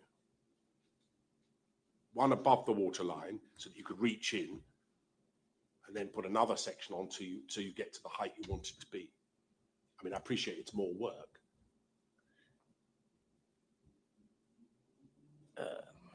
I can't say per se to the contract. I'm sorry? That would be dependent on the contract. That's Well, not no, my- but I mean, like anything else, things change, and it may be that once considered, it was not possible to remove the barriers without cutting the pipe lower down, a new flange, another piece of pipe put on, and a new flange. That would be one way of doing it, wouldn't it? Yeah, that would, yes, and it would have to be discussed at a higher level. Well, it's not your responsibility, I Yes. understand. All right, thank you, Mr. Peterson. I'm It's sorry. more convenient to remove the barriers when you did, when they were removed, isn't it? Less work. The exchange you just had with the learned chairman sounds a fair amount of work. So it's easier to remove it before you bring in the new piece, isn't it? I cannot speak about towards the contract, okay? So that, I can't answer that question. All right. Or won't. I cannot answer you on that because, The new piece that, as you were demonstrating to the chairman, yes, has to be the same length to fit. When it goes in, it has to end at the same length to connect back with the elbow from the main set of lines, isn't it? no. So when you install the random piece, don't you have to cut it to get it to line up with the elbow that is already existing? As I explained to you before, it weren't going to be an elbow. It was going to be a T. That's how it's connecting. Well, better yet, it has to line back up with a T. Now it now has to line up with two sides. A T is this, huh? An elbow is just this. Okay. So it's only one side it has to line up with. But you're telling me now, and thank you for that, it's a T. Right. So there's a greater responsibility to bring it down to the level to line up with both sides. Isn't that so? Yeah, draw it. if you want. Draw it if you Draw it can. if No, you no, want. listen, a T is shorter than an elbow. You know that? I'm telling you. A T is I shorter ain't than doubting an you, you know. All I'm saying is that whatever that random thing is, you have to cut off piece. Yes. And after you cut that off, you can use your T, adjust your T as you want, your T tool to do the work on the barriers. What you're asking me is what I just explained. Right. If So you- that's a yes. Right. And to get to deflate the inflatable plug, Yes. tell me if you know this, the manufacturers also sell an extended hose so you can remove yourself out of the zone to deflate the plug. Okay. They have short hose, long hose, extended hose. You know that? Okay. No, not okay. You know that. You're telling me Well, I'm I'm asking you. Don't you know that? Yes. Right. So if you have to get a longer hose to safely deflate the plug to prevent the delta P, you buy one.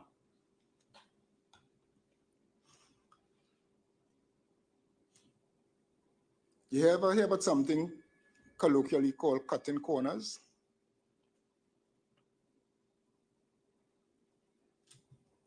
Or half-baked? I want to suggest to you that the plans that you all have developed on that Friday evening were half-baked. Friday evening, the rescue plans were half-baked. Incomplete. Okay. But we didn't do anything to help the guys though. I didn't say that.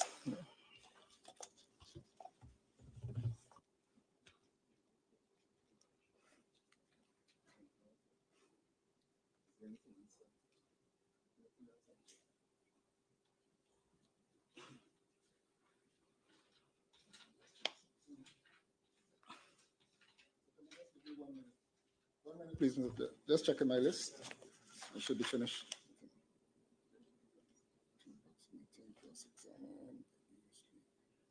This one.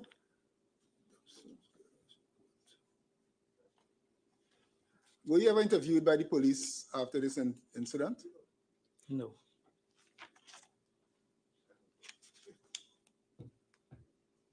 Thank you very much, Mr. Chairman. Yes, I think we'll take a break.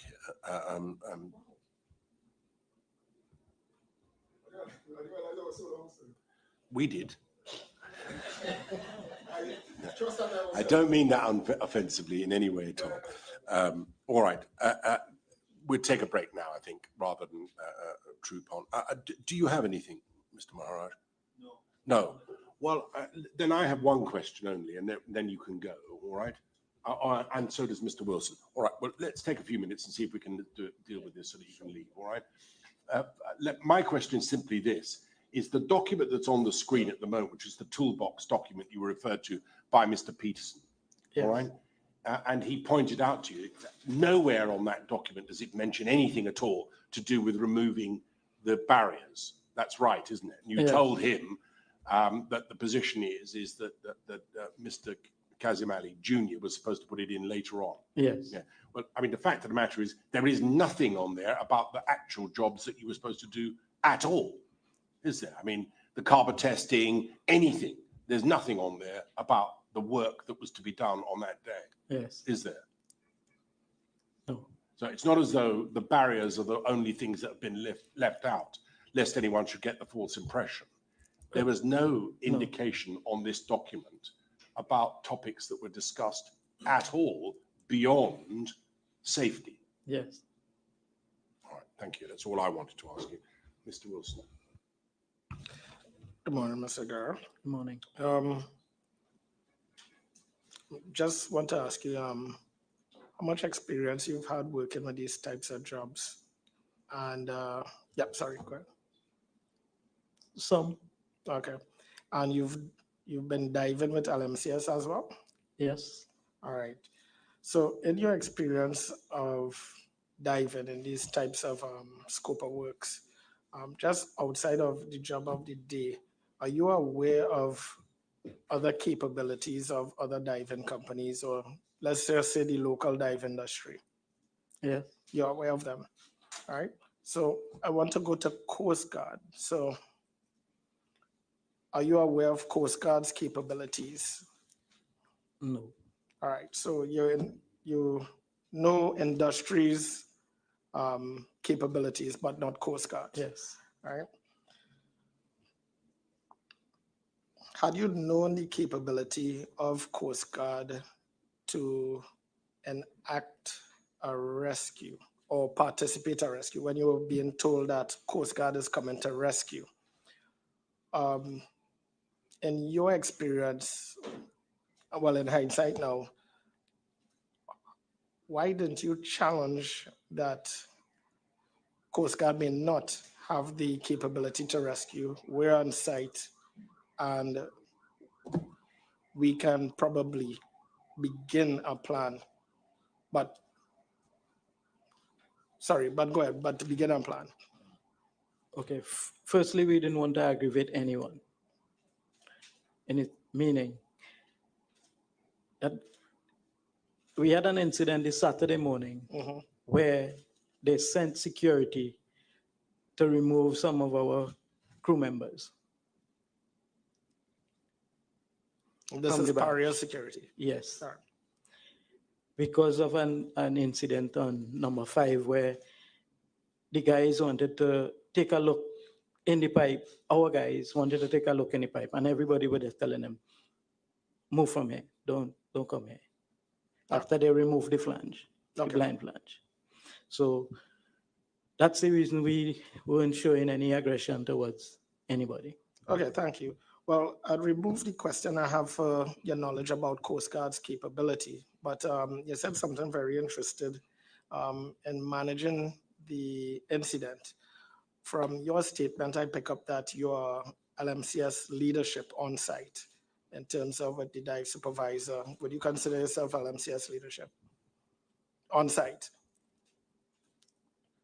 Yes. Yeah, because you indicated to either the incident commander or Colin Piper his request to come to the shipping office that you're not going to move.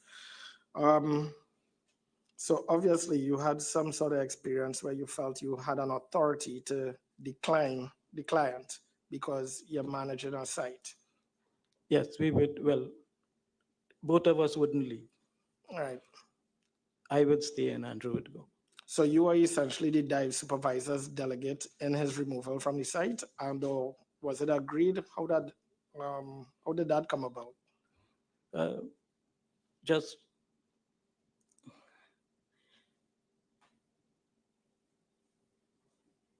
a discussion between me and Andrew. All right. All right.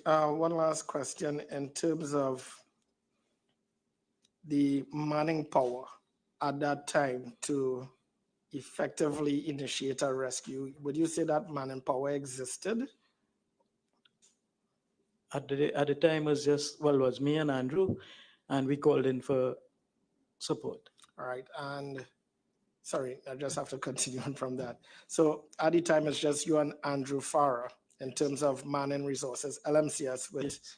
a capability to go into the water. Yes.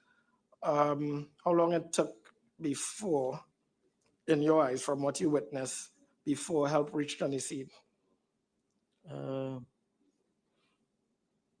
Just about the time when Budram came out. Budram came out. Yes. You can put our time period on that, or from the time it was just both of you all to when Budram came out? I can't. No problem. All right. Thank you. All right, good. Well, then you are free to go. Please do not discuss the evidence that you have given with any of your colleagues who are outside in various different rooms with or without their telephones. All right? Please do not do so. I suggest the best thing for you to do is to leave the building. All right? You want to watch proceedings, do so on screen. All right? But thank you very much for coming. Appreciate your evidence. You're free to go now. Thank you.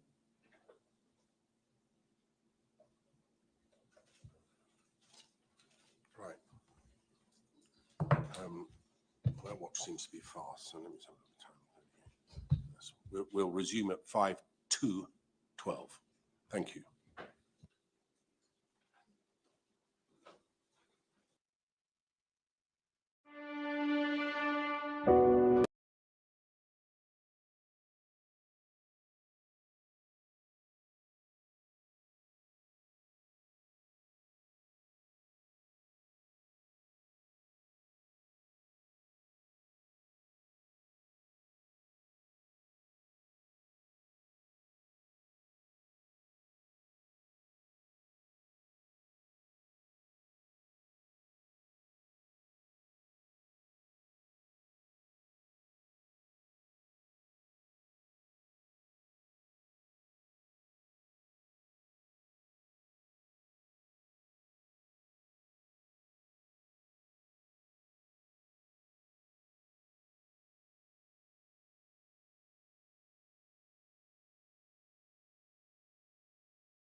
Right. So we were returning at 11:55. That is 11:55. So the stream, you can take a break, share the live in the meantime. But right now, we're going to be returning from a break at 11:55. Thanks for watching. Stay tuned.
I'm wondering, Miss Maharaj, whether you would not be better placed going last. I would be most grateful, please, Mr. Should have asked me. There was no further re-examination questions after the council had asked of Mr. Right. Guerra. We'll just change the order for these witnesses for the moment, all right? I'm most grateful.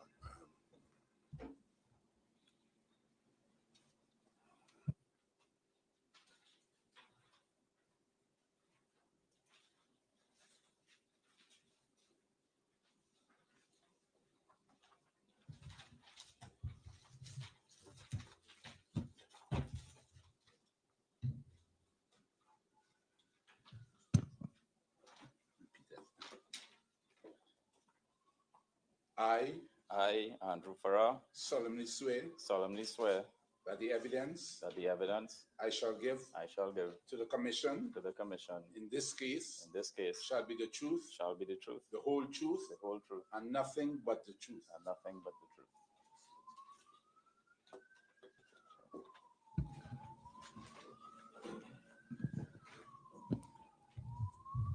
Who's it? I will be summarising the evidence, Chairman. Mr. Farah, what's going to happen is Ms. Maharaj is going to read a summary of your evidence and the interview that you provided, so that you please listen to what she says, and assuming that you agree with her summary, you'll say so at the end. That will avoid the necessity of taking you through each and every part of your evidence, all right? After that, myself, Mr. Wilson, and or any of the other counsel who want to ask you questions will be permitted to do so. Let's see if we can try and dispose of your evidence this side of lunch. We're going to try anyway. We'll see how we go, all right? So listen, please, to Ms. Maharaj, and she'll provide you with a summary. Thank you. Mr. Andrew Farah submitted a witness statement to the Commission dated 5th of October 2022. It's in the witness statement bundle at page 439, volume 1. He was interviewed by the Commission on the 21st of October, and a witness statement was prepared for him based on that interview, and Mr. Farah signed that witness statement on the 29th of October. And that statement is in the witness statement bundle, page 443, volume 1. Mr. Farah is a commercial diver and had been employed with LMCS Limited for the last 8 to 9 years. He was involved in the preparation of the risk assessment for the diving part of the job, which was being conducted on the 25th of February. And that risk assessment is at core bundle page 1062. The hazards which he identified included drowning, equipment failure, incompetent workers, and weather conditions. Control measures were implemented for those hazards. The rescue plan in place was that for each diver in the habitat, there was a standby diver present, and there would be 2 standby divers topside. The hazard of the men being sucked into the pipeline was not considered by him. This is because in the method statement provided for the installation of the plugs just above the liquid in the pipeline, and this would have eliminated the hazard of the differential pressure. He states that this would have been within his knowledge, training, and experience to identify such a differential pressure hazard, because LMCS did exactly the same type of job at Berth 5 in the past. The job scope for the 25th of February included pressure testing the weld and the flange, removal of the plugs, the installation of the new section of the riser, and the removal of the habitat itself. Mr. Farah's knowledge of the work plan came from previous jobs, the Toolbox meeting, as well as the method statement, and from doing the risk assessment. The Toolbox meeting was conducted by Victor Dilpole at around 8 a.m. on the barge. The job for the day and general safety was discussed. Mr. Farah was a dive supervisor on the 25th of February. After the Toolbox meeting, he proceeded to the platform on Berth 6 at the dive monitor station, where he monitored the habitat operations via a live CCTV video along with a Paria representative. According to Mr. Farah, the divers were conducting the works in accordance with what he understood the scope of works to be. Based on his knowledge of the project and the permit to work system, Mr. Farah states that Paria always had a representative present to supervise the works whilst they are being conducted. There were about 3 or 4 persons present from Kenson or Paria, and they were coming and going on the 25th of February. At about 2:45 p.m. on Friday, the 25th of February, Mr. Farah observed a gush of water on the screen, and the screen then went blank. This was also observed by the Paria representative present. The last thing Mr. Farah observed before the gush of water was the men removing the mechanical plug. Mr. Farah confirmed with Mr. Guerra that the compressor was working. He then searched the waters around Berth 6, and he also entered the habitat. He observed it was dry and there was water in the riser approximately 3 to 4 feet below the top of the riser, the pipeline. Mr. Farah concluded at this point that the men were probably in the pipeline. Mr. Farah, together with LMCS's Dexter Guerra and Mr. Kazim Ali Sr., then devised the following plan. Mr. Farah would enter the riser feet first with an extra set of diving gear, so if he found anyone, he could provide it to them to assist them to take them back up. He would have had connected to him a tagline, which he would use to communicate with Mr. Guerra, who would be topside in the habitat and would assist to pull him back up the riser. Mr. Farah said that he called Conrad Bidu for surface supply equipment and told him to call whoever he could for them to make their way down to Paria. Mr. Farah stated that he dived into a pipeline in or about 2010 or 2009 or 2010 to install a gasket in the vertical section of a pipeline. He felt confident about the rescue plan, which was to be immediately implemented. He states that he and Dexter Guerra discussed the plan with Paria personnel present, but they kept saying that they had to get permission from their management team, that Paria pulled the permits and LMCS were not allowed to dive. According to Mr. Farah, whilst he was trying to action the plan by getting Paria to allow LMCS to carry out the rescue, he was told that Colin Piper wanted to have a meeting with him. Whilst he was in a vessel proceeding onshore, Mr. Guerra called him and indicated that they were hearing knocking from the habitat. Mr. Farah then returned to Berth 6. When he arrived, divers Michael Kerban, Corey Crawford, and Ronald Ramatar were already there and were putting on their gears to enter the water. They went into the habitat and assisted Christopher Budram out of the riser and brought him to the surface. As soon as Christopher Budram came to the surface, he started shouting that everyone was alive and Faizi was behind him. He started to tell Michael Kerban that his dad was behind him. He said, "Go in and rescue him." Mr. Farah states that although Paria and or Kenson persons were saying not to dive, they knew at this point that the divers were alive, so they had to attempt a rescue. Mr. Farah discussed the rescue plan with Michael Kerban. The plan was the same, except Mr. Kerban would enter the pipeline instead of Mr. Farah, assisted by Mr. Ramatar and Mr. Crawford. They entered the water, and when they came back up, Mr. Kerban indicated to Mr. Farah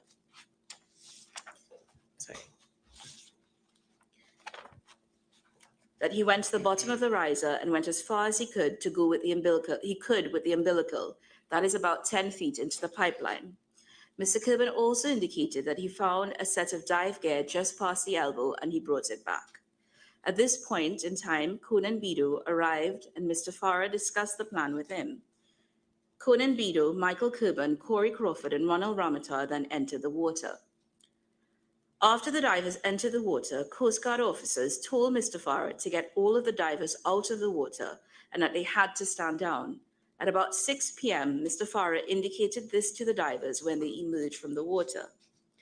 Around 6:30 p.m., Conrad Bido arrived with surface supply equipment, and the rescue plan was modified so that divers could now enter the water with commercial equipment instead of scuba equipment. Mr. Farah stated that he repeatedly tried to convince the Paria representatives to permit LMCS to make at least one rescue attempt, but they kept saying that they were not in charge and would relay to their supervisors. He stated he kept going back and forth with the representatives, including one Catherine, who kept saying that LMCS didn't have permission and had to just stand down. Mr. Farah also tried to convince the Coast Guard but they just kept saying that LMCS could not dive and they had to stand down until they received instructions.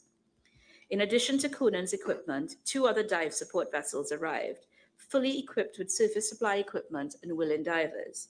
Mr. Farah stated that Paria was aware that all of the resources came in, and he had discussions with Catherine and other Paria personnel present as to what resources were available to LMCS. Mr. Farah stated that communications between himself and Paria personnel present at Port 6 were cordial and good, and he provided all the information requested of him. On late Friday night, works were done to install the spool piece on the riser in order to shut down the compressor in the chamber and to open the pipeline on berth number 5. There is on the screen a diagram which would show how the riser would have looked after it was connected topside. After midnight, Paria arrived with cameras. However, Mr. Farah did not see the footage. There was also a second attempt with a crawler. Mr. Farah stated that he did not see that footage either. Mr. Farah left berth 6 at around 8 p.m. on Saturday, the 26th February. On Sunday, the 27th of February, Mr. Farah accompanied Mr. Kazim Ali Sr. to 2 meetings with Paria to inform Paria of the rescue plan and to convince them to at least give LMCS one chance to make a rescue attempt. At this point in time, Mr. Farah stated that he wanted to give the benefit of the doubt that someone was still alive and it could still be a rescue. After the first meeting, LMCS had to go back to the office because Paria wanted LMCS to do a method statement and a risk assessment for the rescue operation. Mr. Farah assisted with the preparation of the documents. LMCS returned for the second meeting with Paria, but Paria did not give permission to carry out the rescue. He states that one person on behalf of Paria at the meeting mentioned that there could have been oil in the pipeline and spoke to the possibility of radiation to the diver. Mr. Farah, however, stated that in previous times that he dived into a pipeline, this was never raised as an issue. He also says that LMCS have been involved in many oil spill cleanups and radiation was never brought up as a possible problem. Mr. Farah also stated that he was confident about the rescue plan. LMCS had the equipment and the competent personnel to execute the rescue, and there was no concern that there could have been another incident occurring which would have sucked the men into the pipeline. Mr. Farah said that he was also prepared to enter the pipeline. Mr. Farah, is that an accurate summary of your evidence? It is. Thank you. Yes, thank you. Thank you, Mr. Farah. I just want at this stage to ask you one thing, really. The various plans that there may or may not have been to effect a rescue, did you regard any of those plans as having with them a risk to those who were going to effect the rescue, including yourself? Well, at the initial stage, the rescue plan to dive on scuba, there would have been a risk, but at the end of the day, we had lives in the pipeline and we were willing to execute that dive using scuba. Is the short answer to my question that there was a risk attached to doing so? There would have been. Yeah. Were the divers that you dealt with prepared to take that risk? They were. Did they know what that risk might be? They would. Yeah. Is there a sort of fraternity amongst divers in this world, particularly in this country? Yep. Probably everywhere. If you were in the pipe, would you expect someone to come and try and save you? Most definitely. Even if it was a risk to them? Yep. Thank you. All right. Can I ask first of all, I'm going to ask everybody else first if they would like to ask any questions, and if they do, put their hand up. Yes. All right. Well, what we'll do is we'll hear first of all from Ms. Alfonso, please. Thank you, Mr. Chairman. Good morning. Good afternoon, Mr. Farah. My name is Nairi Alfonso. I'm representing the interest of the SWWTU. I know that you say you were the diving supervisor on the 25th of February of this year in respect of this matter. Do you have any special, I don't know what the right term is it ticket or card as a dive supervisor? You have any specific training as a dive supervisor, not as a commercial diver? You've said you're a commercial diver. No, not as a dive supervisor. Okay. Only commercial diver. Okay. To your knowledge, is there specific training to be certified as a dive supervisor? There is, yeah. Okay. But you don't have it? No. Okay.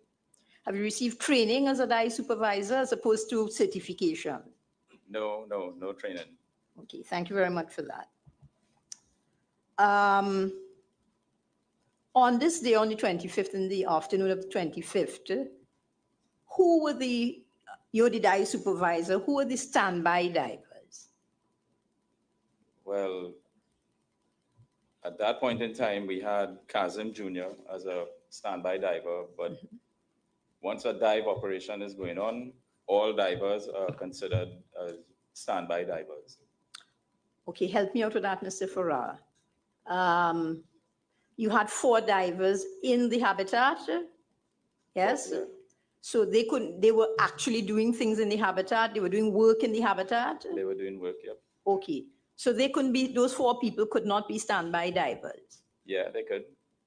They could be sitting back while the other 2 divers were working, and if anything happened, they would assist those divers and take them out of the chamber.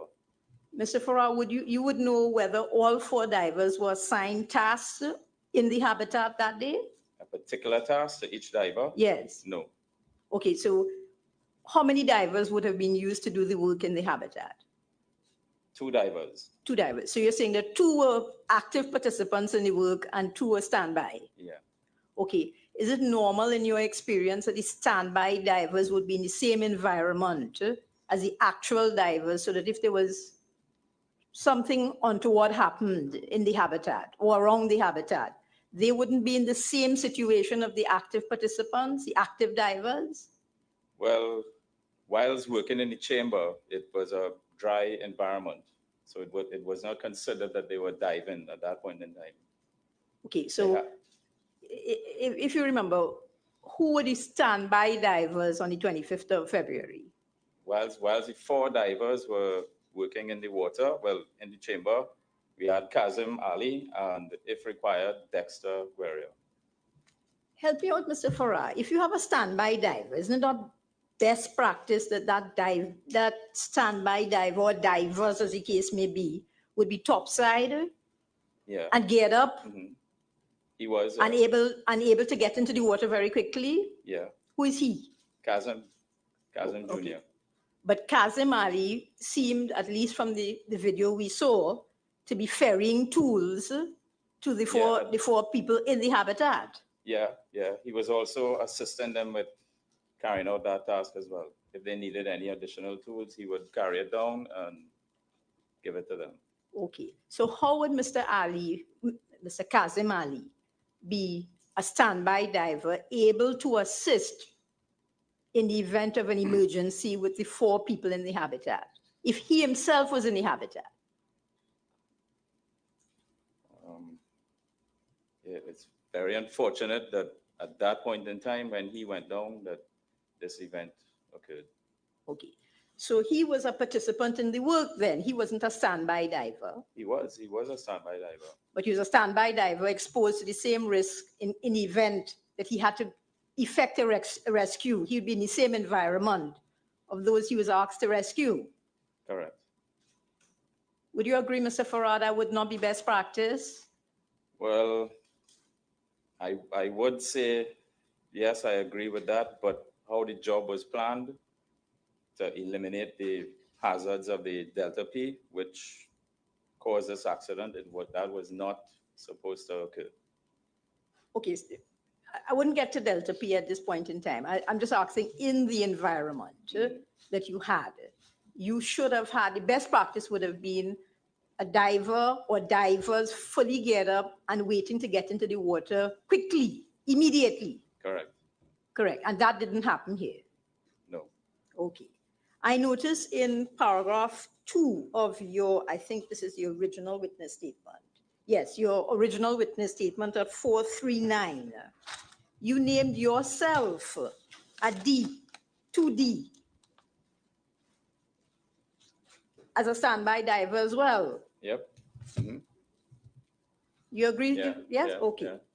So would it be best practice for the dive supervisor to also be a standby diver? No, but given the circumstances that happened that day, yes, I was the only one that could have acted as a standby diver, myself and Dexter. Okay. Was Dexter geared up and waiting to go into the water immediately? No. Isn't it true, Mr. Farah, that you yourself had to take the time to put on your gear in order to get down to the habitat? So that caused a delay as well in you getting to the inside of the habitat? Well, I had the time because I had to wait before the habitat blew back down before I can enter. Okay, but you had to gear up. You had to put on fins and tank and harness, oh, not harness, the pack that you put the tank on and so on. You had to do that and get your mask and so on. Correct. Okay, so wouldn't a standby diver be somebody geared up just like that and waiting to get into the water, as you say, when the water settled in the habitat? Yes. Okay. Correct. And you had, Mr. Farah, specific duties on the 25th in terms of monitoring some sort of live feed of the habitat. Correct. Okay. Wasn't that your primary duty? It was. So you would agree with me then that, okay, so do you think in retrospect that having a true standby diver, fully geared up, fully able to get into the water immediately, not taking away the dive supervisor off the job, that would be the best practice? Correct. Thank you, Mr. Farah. In your supplemental witness statement at page 444, you mentioned that there were 2 standby divers in the habitat and 2 standby divers topside. Is it that you were counting yourself and Mr. Guerra as the 2 standby divers? Sorry, I'll let it come up. That's paragraph 14.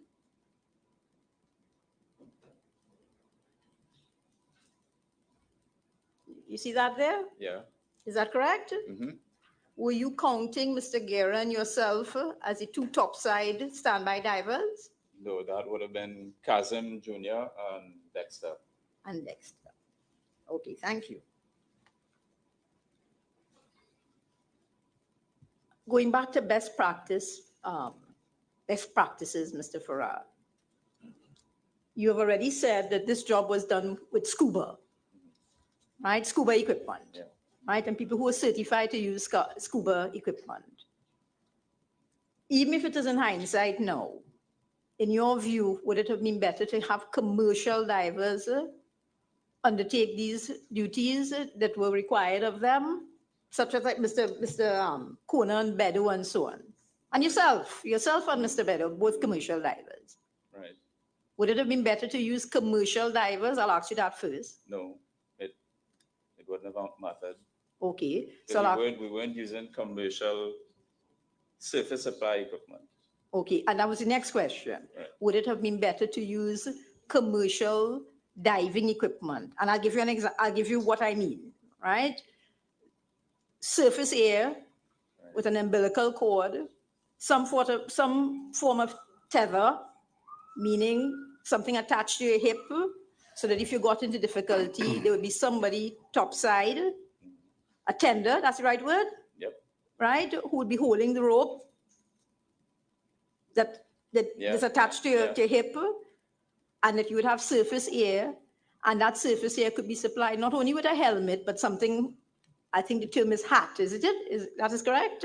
Yeah, dive hat. A dive hat, so something light. No, not light. Okay, and they dive hats that are just about a pound and a half? Definitely not. Not the big metal ones, Mm-hmm. something that you strap under your chin. No. Or no. also known as a dive mask.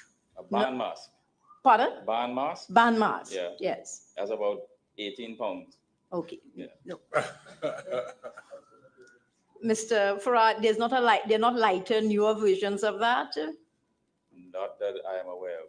Okay, okay, I'll leave that and ask it to somebody. But I'm told that they're much lighter units that are about a pound and a half. Okay, so setting aside, I can't, if you don't know, you don't know. But with respect to the harness, where you could be, where you could have a rope, where you could have a tender topside holding on to that rope.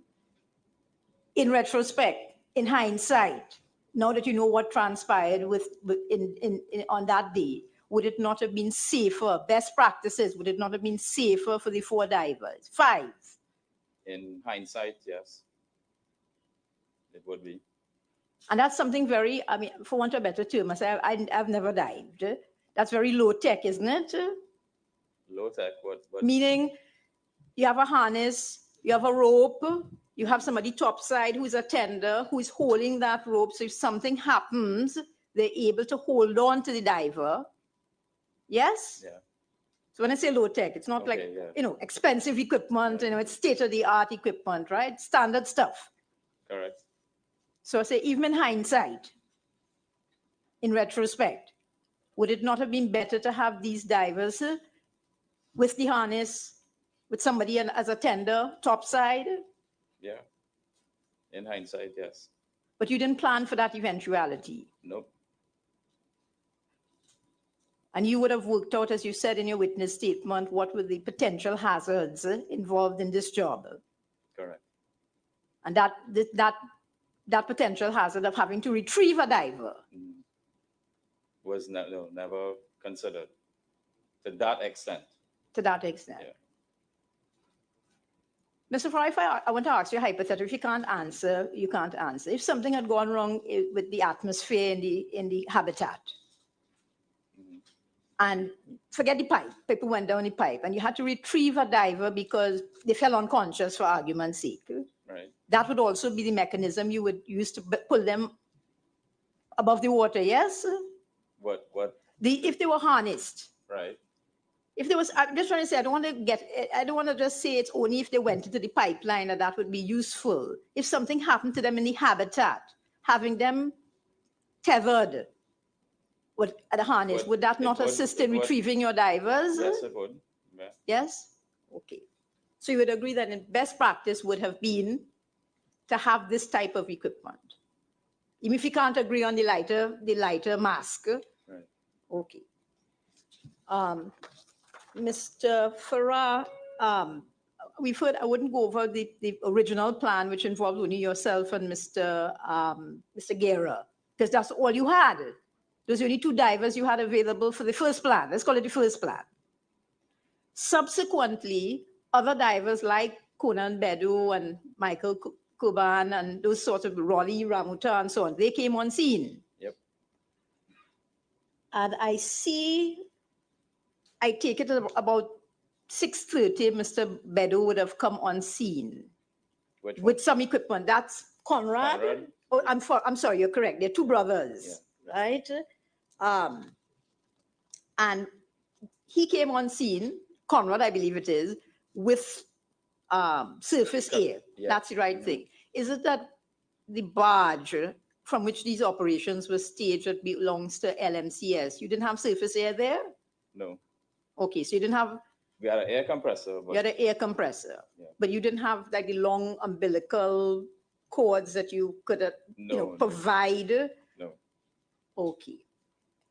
At some point in time, it looks to me, but I am not sure, so you please confirm, around 7:30 of that evening, you had not 1, but 3 vessels arrive. Well, 2. 2. Okay, 2 vessels arrived, which were fully equipped with surface air and commercial divers and other equipment. Correct. Correct. And at that point in time, because we won't talk about the first plan, another plan was available because you had different equipment. Correct. And what was that plan, Mr. Farah? To use surface supply equipment. Conan Bedu would have entered the pipeline to execute the rescue using surface supply equipment and not scuba. So you would have the umbilical cord and he will go with that. Communications, lighting, camera. Okay. And to your knowledge, why wasn't Conan Bedu able to go down with all that equipment? Well, at that point in time, we were told that we weren't allowed to dive. And we had to stand down until we received further instructions. Okay, so the first thing I'll ask you, who is we? LMCS. Okay, were you told? Yeah. Okay, and other persons who on the barge Yeah. employed by LMCL. Okay, and who told you that? At that point in time, it would have been Catherine. Okay, Catherine Balkissoon. Yeah. And was that prohibition from diving extended to Mr. Bedu and others who are on these other vessels? To everyone. Okay, well, okay, so how was that communicated to them? Well, they told me that They told you? They told me we were not allowed to dive. I don't know if Paria was in communications with the other vessel that they had alongside. But I know they told me that we weren't allowed to dive or anyone else was allowed to dive and enter the pipeline. Okay, but you don't know if they communicated with other divers. You just know they told you. Yeah. Did you tell those other divers that you pass on the information? Yeah, everybody kept coming and asking me what was going on. I told them that we were waiting for instructions from Paria to execute the rescue. Okay. Did the Coast Guard have any role there to play in prohibiting people from making a dive?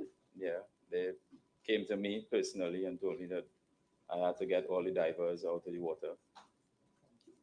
You have to get all the divers out of the water? Yep. Okay. And who would those divers have been at that time? At that point in time, it was Michael, Kurban. Raleigh, yeah, Michael, Kurban, Raleigh, Ramuta, Conan Bedu, and Corey. I see. And did they comply? Yep. They came out of the water. And they went where? Onto the barge. Onto LMCS's barge? Yeah. I see. Thank you very much, Mr. Farah. Thank you for that. Thank you. Mr. Biggers, did you want to ask any questions? Oh, sorry. I do have a few questions. Thank you very much. Go ahead. Good afternoon, Mr. Farah. Good afternoon. My name is Chase Pigos and I represent the interest of Counsel. I'd like to take the witness to paragraph 20 of his supplemental witness statement, which can be found at page 445 of the witness statement bundle.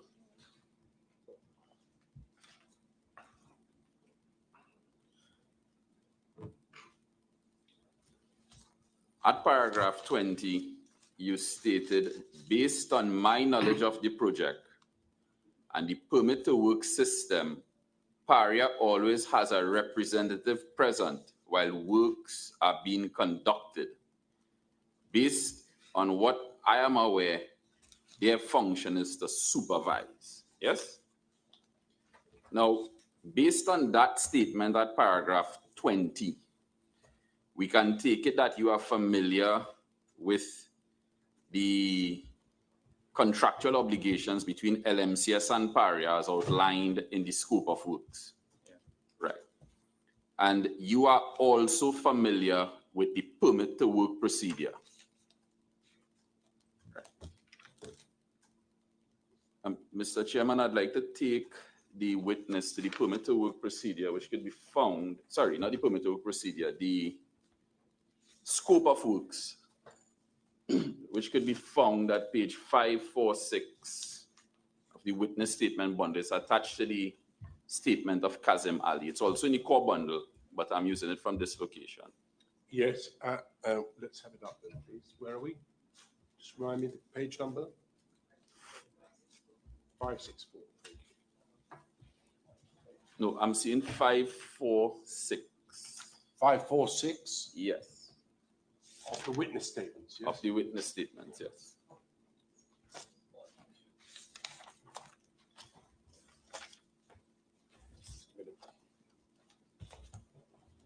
Okay. So Mr.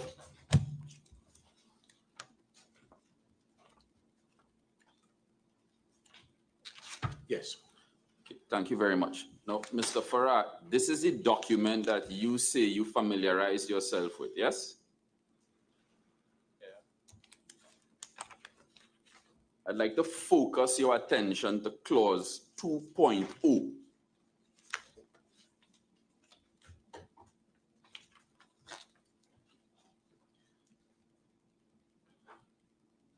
You can indicate when you had the opportunity to read it, please.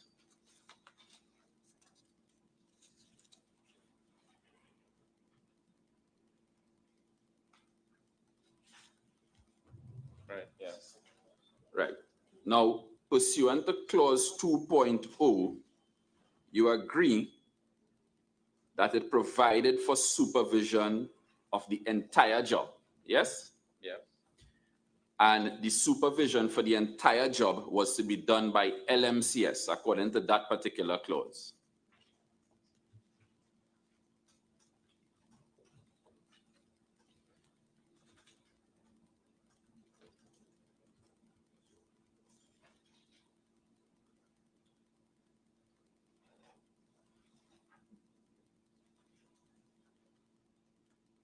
According to that clause, LMCS is supposed to supervise the job.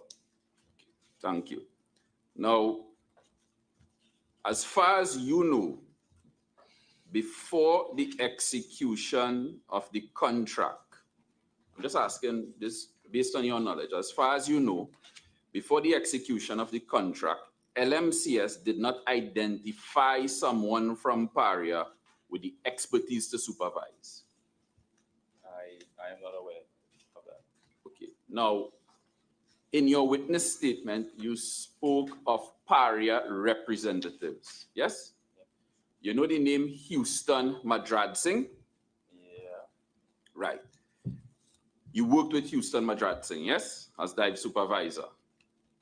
For LMCS, you would have worked with Houston Madrad Singh. On this job, particular job? Yes, sir. I can't. When you say work with him, what do you mean by that? Whether you worked with Houston Madrad Singh on this particular job, whether you saw him, whether you interacted with him. No, I don't know them. I can't put a face to the name, so I can't answer that. Okay, so let me ask the question another way then. The Paria representative that you speak of in your witness statement, were you familiar with that person's job title as it relates to what was taking place? No.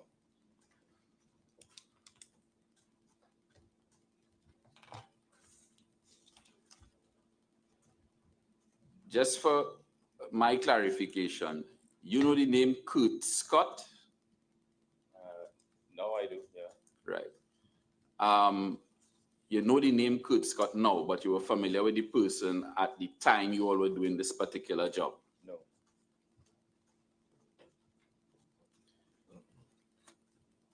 When you were executing your duty as dive supervisor on this job, is it that you did not interact with the offshore operator?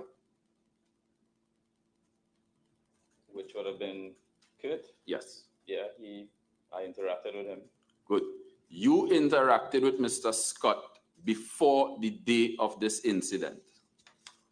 Yeah. Right. Correct. Now, based on your interaction with Mr. Scott, you would have been aware that he didn't have the expertise to supervise LMCS.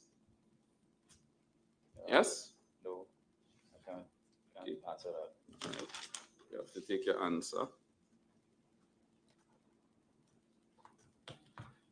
I'd like to draw your attention again, at the risk of being repetitive, to clause 5.1 of the scope of works.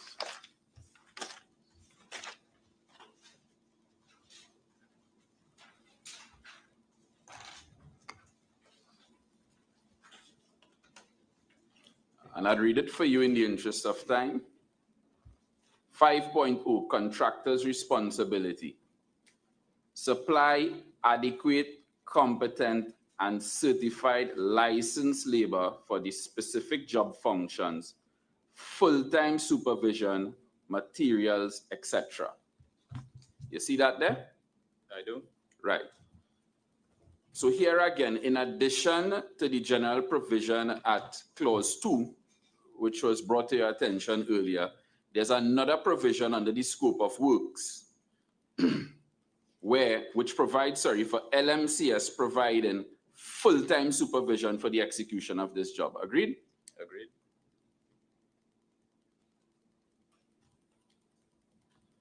Look at clause 5.11, a very short provision.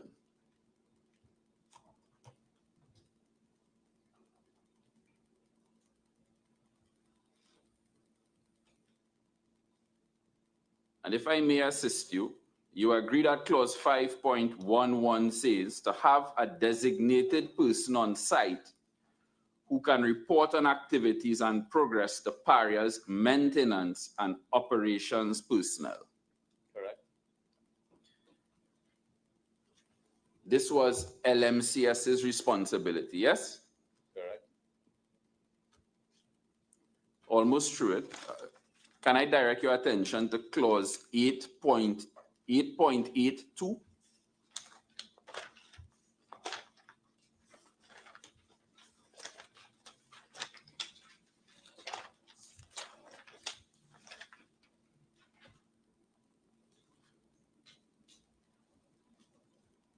8.82, and I'm looking at subclause H in particular.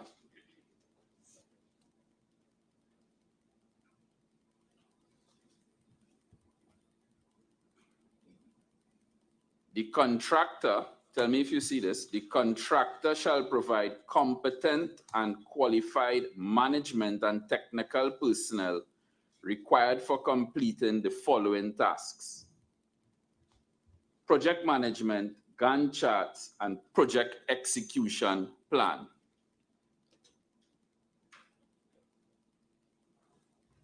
Can somebody help me what a Gantt chart is, please? Don't you tell me, let him. What is a Gantt chart? Yes. Okay. I don't think that I have the knowledge to give that answer respectfully. Very wise. Yes. Do you know what a Gantt chart is? Neither do I. No. Mr. Wilson, perhaps you can help us. Sorry? Or am I embarrassing you as well? No, it's Put it to speak on. a Gantt chart. Where is it? H? Project management Gantt charts. It's essentially a tool, software tool used in project management. I think it's a chart that sets out the stages of and progress of the contract. So like you can look at a particular point and see where the work's supposed to be matched against the time to know if you're lagging or if you're ahead of time. Project management tool, yes. Yes. Mr. Peterson, you never cease to astonish me.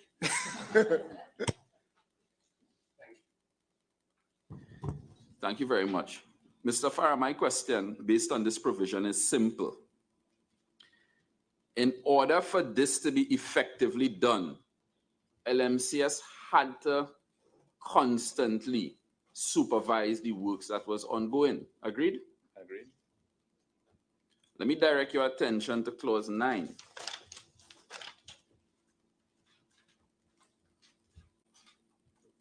Which can be found at page 579.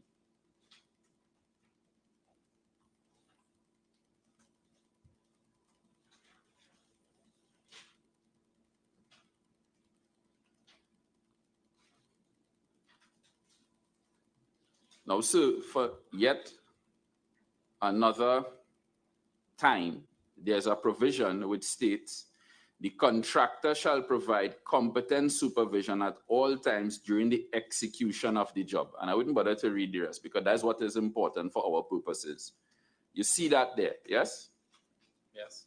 And you agree that that provision places an obligation on LMCS to provide supervision at all times throughout the job.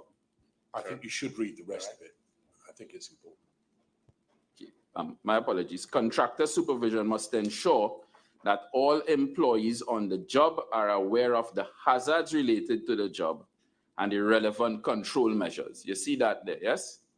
Correct. So in addition to providing constant, what I would say, non-stop supervision for the execution of these works, there was an obligation on LMCS as well to ensure that all employees on the job, that's your employees, are aware of the hazards related to the job and the relevant control measures. You agree with that? Agreed. Now, having reviewed and familiarized yourself with the contract, I mean, sorry to interfere with my friend's case, but it is of some importance for us as well. Having reviewed and familiarized yourself with the scope of works, can you identify any contractual obligation, on Paria to supervise the works? From what you've shown me here, no. Nothing. Thank you very much. Now, there is something, just one last area I'd like to address with you. Now, while these works were ongoing, I heard reference made to a monitor that was topside on the booth. Yes? Correct. Right. Now, one of the purposes of this monitor was for you to have sight of the divers inside the chamber. Agreed? Agreed. Right. Now,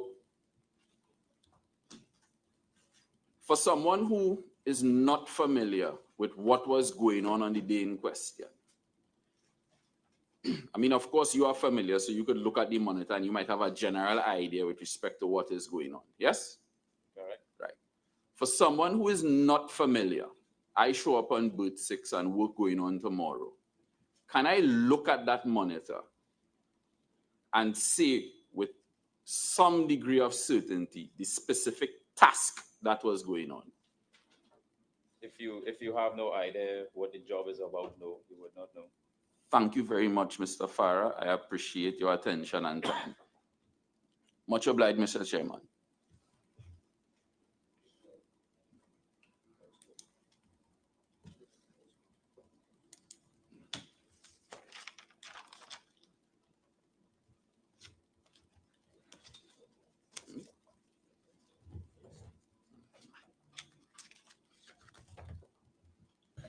Yes, thank you, Mr. Ramadan.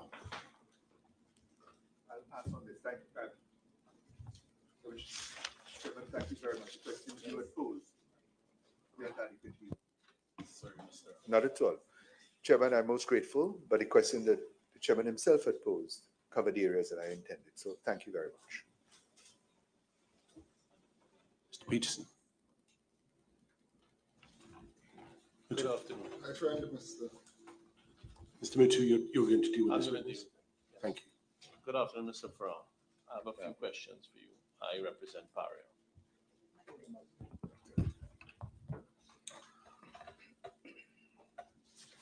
Your supplemental statement, perhaps I can pick it up here. If I can take you directly to paragraph 22, which is on page 446. Now, I'd like us to look at this evidence in context, but let me just read the paragraph to you. Before I saw the gush of water, the last thing I saw was when the men were removing the mechanical plug. After the gush of water, the camera went blank. See that paragraph? This bit of evidence concerns the events of the 25th of February, correct? Correct. And when you say you saw the gush of water, that was from your position on top of the berth looking at the monitor. Is that correct? Correct. But as I understand it, and you'll correct me if I'm wrong, after the mechanical plug was removed, the inflatable plug then had to be removed, or at least dismantled. Yeah. Correct? Correct. I think it's common ground in this case. Well, the men also, Christopher Boudram gave this evidence. The men removed the mechanical plug and then they attempted to remove the inflatable plug. You accept that? Right, yeah. What's missing, at least to me, is that from your statement, you give no account whatsoever of any activity in relation to the removal of the inflatable plug. You accept that? Right, yeah. And you also accept that, chronologically speaking, the gush of water would have had to have come after the inflatable plug was touched by the workers. Correct. So in the context of LMCS's overall duty to fully supervise the works and to undertake that supervision at all times, it's clear that LMCS was not supervising the work at a material time. Would you not accept that? No, we won't accept that. Okay. Apart from you, well, actually, let's get back to your obligations. I think you say in your primary witness statement that at paragraph 2, your obligation on the 25th of February was to supervise the aspect of the diving workers involved in the job to ensure everything is carried out in accordance with the job scope. That's correct? Correct. So you were the supervisor on that day, and you accept that you were to fully supervise. Correct. Yes? But notwithstanding that obligation, you did not see any activity in relation to the deflation of the inflatable plug. Is that correct? Yeah, I did. You did? They removed the mechanical plug and they were now attempting to deflate Okay, the so inflatable plug. insofar as you say in your statement, before I saw the gush of water, the last thing I saw was when the men were removing the mechanical plug. That's inaccurate. Wait, is it there? Okay. It's your statement, Right. paragraph No. 22. It should be in front of you. Yes,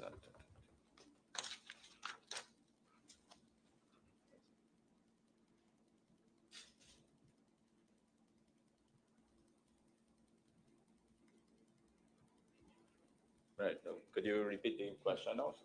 My question is, you never said in your statement that you saw any activity in relation to the removal or deflation of the inflatable plug. You accept that? Yeah, that's not And- here. Yes. And also in your statement, you say the last thing that you saw before the splash was the men removing the mechanical plug. Correct.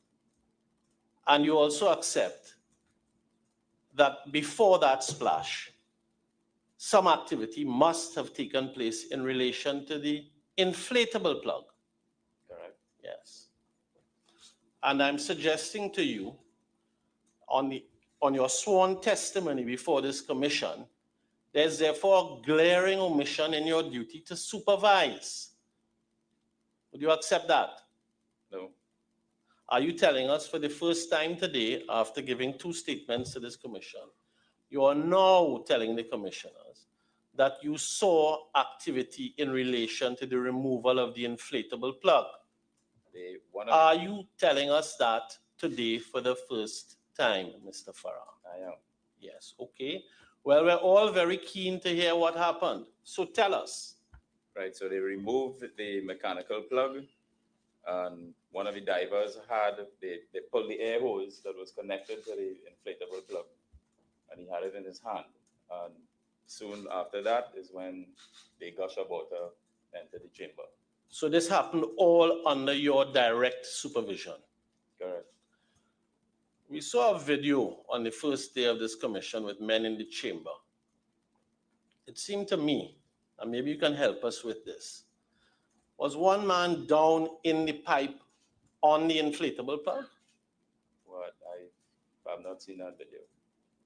Well, let's leave the video aside for one moment. You were there. You were looking at this thing on the monitor. Correct. Who deflated the inflatable plug? At that point in time, it was not deflated. Who attempted to deflate it? I can't recall who had the hose in their hand. I see. How many men were in the chamber? 4. That was an important aspect of the job? With the removal? Yes. Yeah, You were the man supervising? correct, Your duty was to supervise? correct. Can't remember who it was. At this point in time, who it was, no. Okay. Well, how far down were they in the pipe? They weren't in the pipe. They weren't in the pipe, so they were standing on the floor of the chamber, bending over to remove it? No, they were standing above, looking down into the pipeline. Right, but did they have to reach down into the pipeline to remove the plug? Or you can't remember? No, you wouldn't have to reach down. The hose was connected to the mechanical plug. So when they removed that, they then got access to the air hose. So nobody had to go into the pipeline. From the top of the pipe, how far down was the plug? Which plug? The inflatable plug, from what you could see. Though I would not be able to see how far down it would be. You wouldn't be able from to? the camera, no. So the camera wouldn't give you that information? Okay.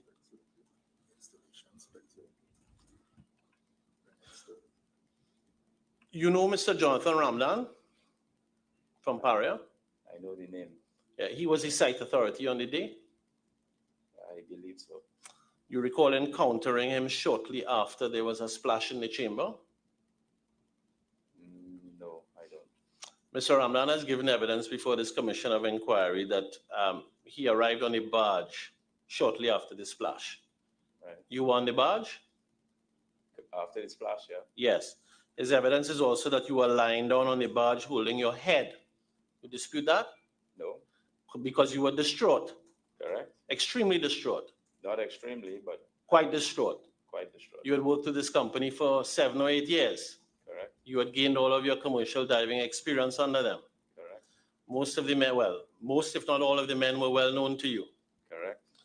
You will agree with me that one element in an emergency situation, one of the things that is required for the development of a rescue plan is a person who has a clear head and is not emotional. Would you not agree with me? Correct. And it's also preferable to have someone who's not emotionally connected to the parties. No. You don't agree with that? No. You think it's a better practice to have someone making decisions who is emotionally connected to the persons involved? If that is who is available at that point. I'm not asking you who was available. I'm asking you best practice. I believe, yeah. It's best practice to be emotionally connected to the person in the situation who has to be requested. I do. And you formed that view based on your extensive training? Correct. They've taught you that in No, your they safety haven't. training? Nobody taught me that, but that's what I believe. So that's a personal belief? Yeah. It's not one gained through a process of education? No. Okay. Would you agree that in order to execute a rescue plan, it is important to have as much relevant information as possible? Correct. Yeah, and one of those things is really to understand actually the nature of the event which has taken place, which has caused the incident. But when this happened, nobody knew it was Delta P. You accept that? When it happened? Yes. At the exact moment when it happened, no. In fact, all the prior planning to that, the hazard of the men being sucked into the pipeline was not considered by LMCS. Correct. Good. So when this happened, you actually had no real idea of what had transpired. No. And it was against that backdrop that you decided that you among others, that a rescue plan should be formulated in that void of information. Correct. Yes. Do you agree that in executing a rescue, it is equally important to consider the safety of the persons who are going to be engaged in the rescue? Correct. In fact, in LMCS's emergency, well, I mean, I know it's described as an emergency response plan, but I hesitate to call it that. But in your emergency response plan, we can pull it up if need be. But would you accept that one of the priorities is to safeguard human life? Yes. Yep. And in this sort of context, the life you'd be safeguarding as well would be the divers who are to implement that plan. Correct. And in fact, I'm going to read this to you. You tell me if you disagree with this statement. Following the assessment, on-site personnel are required to respond accordingly, without panic, and once it is reasonably safe to do so. Do you accept that as a good general guide? I do.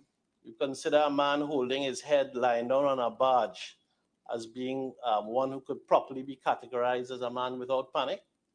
If it was someone else. I'm not asking you that. I'm asking you whether you think that could properly be characterized as a man acting without panic. No. Oh, but you were the head man on the scene. Yeah, well, I was more frustrated that we were told that we were not allowed to execute the rescue. But you weren't told that at that time. Of course, you we weren't were. told that. You were told that later on. At what time? You were told that later on in the afternoon, closer to 5 o'clock. But let me take you back to Mr. Jonathan Ramdan. When he came on the barge, at what time did he arrive? He arrived on the barge minutes after 3. Right? That's when you were holding your head. We can go to his witness statement if you like, but that's when this was happening. Right. At what time do you? was... I'm asking the questions. You're not asking the questions. What time was that? Was not shortly after 3? It would have been, yep. And by that time, Paria hadn't issued an instruction to anyone not to dive. The permit was pulled from LMCS at just shortly after 3, which would have meant we were not allowed to do any diving. Okay. We'll come to the circumstances in which permits are pulled. But Paria didn't give you an instruction at that time that required you not to dive. Isn't that so? No, that's not true. Okay. So on your evidence, you received your instruction not to dive when? Shortly after I returned onto the barge and reported that the divers were not in the chamber.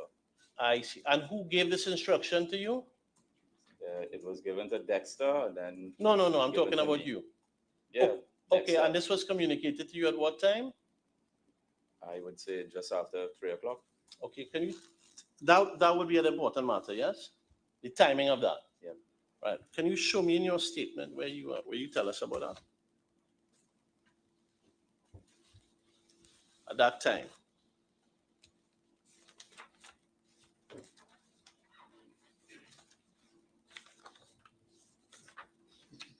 Yeah, I don't have a time to in my statement. All right. Would have been important to put it there, wouldn't it? Yeah. Okay. If I could recall the exact time. Right. But I know it was shortly after I returned onto the barge from making my dive in the chamber. That's your evidence. We'll look at it. In relation to the rescue plan as well, I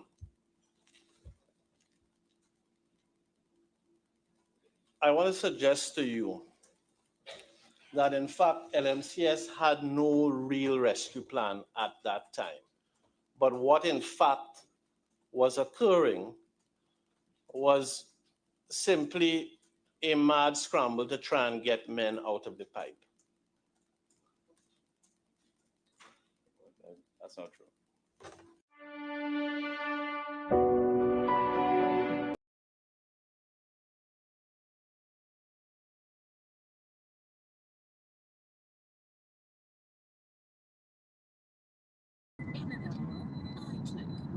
All right, so as you know, they have gone on a break. Once again, this is yet another showing of the NLCB numbers. I'm traveling back home. Yes, it's the Playway numbers. So once that is complete, I will ensure that the stream gets back up and running. But yes, I've been looking at the comments throughout this journey. Let's see what people are saying. Sorry. So we have here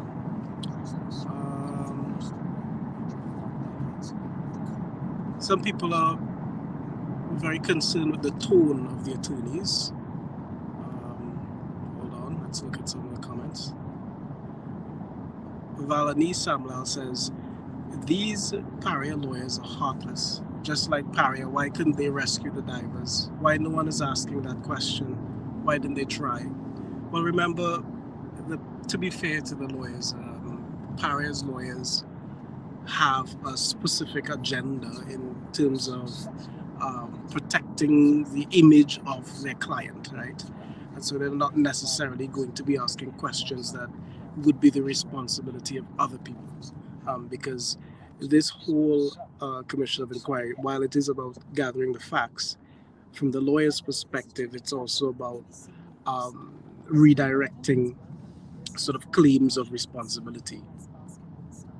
Okay, let's look at what other people are saying. Rosaline Mohammed says, we knew an accident happened, 4 persons died. I'm interested in why there was no rescue plan.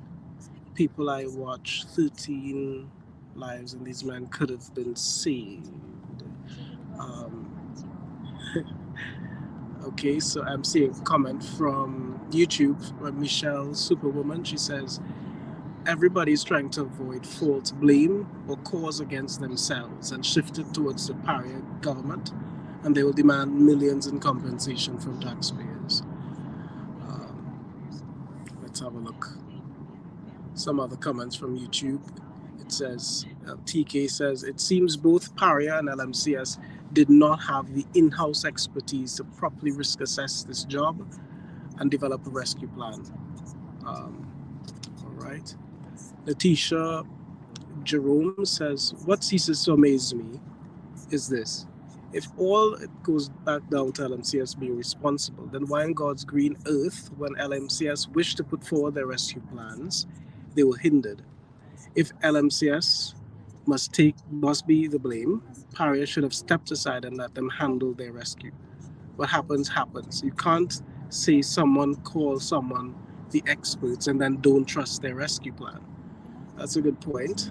Of course, they might argue about the risks posed, right? But that's a good point that you made there.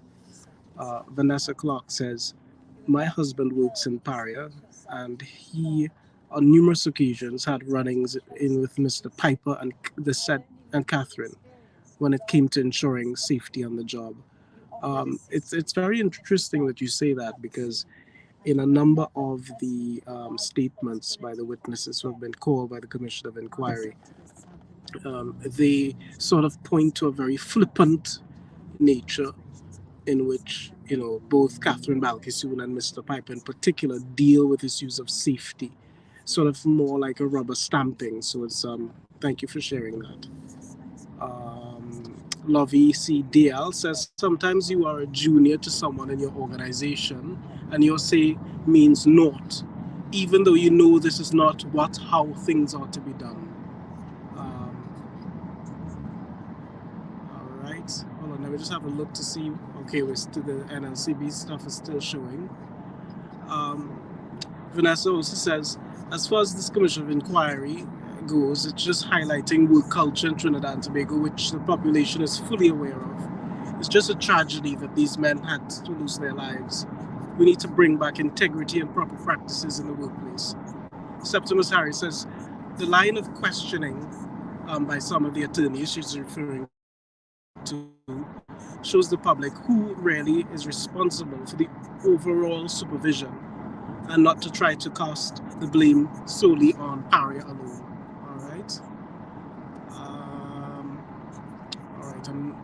Okay, April Jones says both parties are to be blamed, because if Chase, meaning the Kenson lawyers, coming with full-time supervision being done by LMCS, then why did Paria still allow them to do the work? Everybody's just cutting corners and not taking their work seriously and doing stuff halfway. All right, so let's go back. Somebody says, Rhonda says, it's hard to maintain a normal behavior when you hear men banging on a pipe, begging to save them you're only human and you feel emotional, can't understand these lawyers now. But it's when the shoe's on the other foot, then they will know how it feels. Shake my head. Hold on. Okay, we're back. Safety certification. No. Any advanced public safety diver certification from PADI? No. Okay. I want to take you to the risks involved at the time your plan, as you call it, was being considered. And tell me if you'll accept the following. I think you accepted this one earlier. The cause of the incident was unknown. You accept that? Delta P. Right? No, at the time, the cause was unknown. At the exact yes moment in time. Yes. Yeah. And while the rescue plan was being formulated? No. Okay, so there came a point in time when you were aware that it was Delta P? Yep. Okay, and you communicated that to whom? To Dexter and Kazamali. I see. Did they say anything to you at the time you communicated it to them? No, no. Okay. They didn't started agree? Discussing what could have caused it. Did they agree? Did they disagree? They agreed, yeah. Okay, they agreed. So, but at the time it occurred, Delta P was unknown, at least for some time. Yeah. Right. Would you agree with me that a risk was that the environment at least had some quantities of oil? Yeah. And in fact, at the time, because LMCS had essentially not emptied the pipeline, because they had operated on the removal of on the creation of ullage. Right. At that time, a risk would have been, or you believed a risk to be, that the pipeline was filled with water and oil. Water. Not oil? When I went into the chamber and looked into the pipeline, there was only water. Okay, but if there was oil, right, it would have floated up to the top. I see, but there came a point in time when Christopher Boudram came out a lot later when you were convinced there was oil in the pipeline. Correct. So at that point in time when you were formulating your rescue plan, there was... Sorry, I'm sorry to interrupt you, Mr. Mutu, but there was more than one rescue plan. I just want to, can you just at least define it pre-Boudram or post-Boudram? Yes. Pre-Boudram, first rescue plan. At the time you were formulating that plan, you believe there was water only in the pipeline, is what you told us. From what I saw in the riser. Right. Yeah. So the plan would have been contemplated on the basis that there was water only. Correct. But we now know, after Boudram came out, that there was a fair amount of oil in the pipeline too. Correct. Yes? So that when you were contemplating the plan at that time, there was a live risk which you were ignorant of. No. So you didn't consider oil in the pipeline to be a risk. As you sit here today. I did, but if Christopher came out. No, alive. no, come, Mr. Farah, come. We're dealing with a chronological flow of events here. My question is straightforward. You've told us, and if I get your evidence wrong, tell me. You've told us at the time that you formulated the first plan, you believed that the pipe was filled with water, not oil. Correct. I think you've also told us that when Christopher Boudram subsequently emerged, you accept that he was covered in oil and that there was therefore a quantity of oil in the pipeline. Correct. Okay. Do you consider oil in the pipeline to be a risk to take into account when planning a rescue operation? It could be, yes. Yes. I would take it into consideration. And my question therefore is, at the time that you contemplated the first plan, that plan was contemplated in ignorance of a real risk that existed in the pipeline. Would you agree with me? I do not agree. Okay. Now, when that first plan was being contemplated, did you know what was in the pipeline, apart from water, and your speculation that the men were in the pipeline? Did you know that anything else was in the pipeline? The scuba tanks were in the pipeline. Okay. You operated on that assumption? Yeah. Okay. Would you not, apart from the scuba tanks, the inflatable plug, did you form any view about it at the time? No.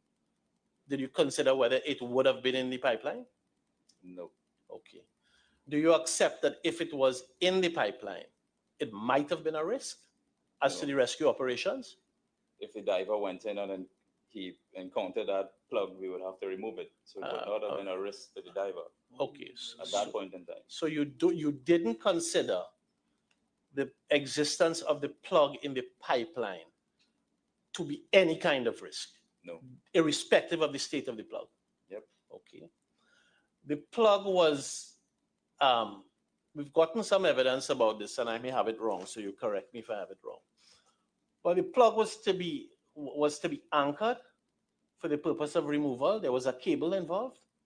Which plug? The inflatable plug. Yeah, there was a cable. Okay. Did you take into account when you were conceiving the first rescue plan where that cable might be? No. Okay. Did you rule out the possibility that it might have been in the pipeline as well? If it was connected to the inflatable plug, yeah. Yeah. Did you consider it or you didn't consider it? Okay. Do you accept that persons entering the pipeline, that might have been a potential hazard for divers entering the pipeline? No. Okay. So the possibility of a diver or a series of divers entering the pipeline and getting entangled in a cable, you didn't, or sitting here today, you don't consider that to be a risk that should have been considered at the time? Nope. Okay.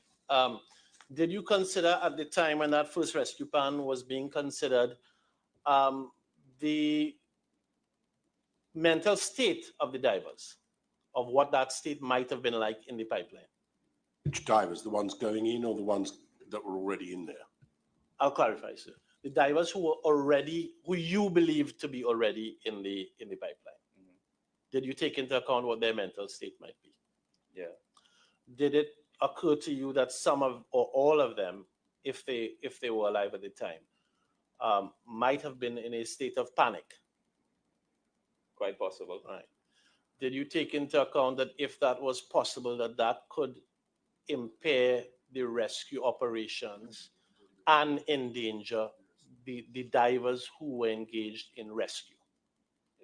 That would have been a possibility. Right. Yeah. Did you take that into account? I did. And how did you mitigate against that? Well, the diver that was entering would have been connected to a tagline, and if he gave the signal to pull him back up, right, he would have given it, and the topside personnel would pull him back up.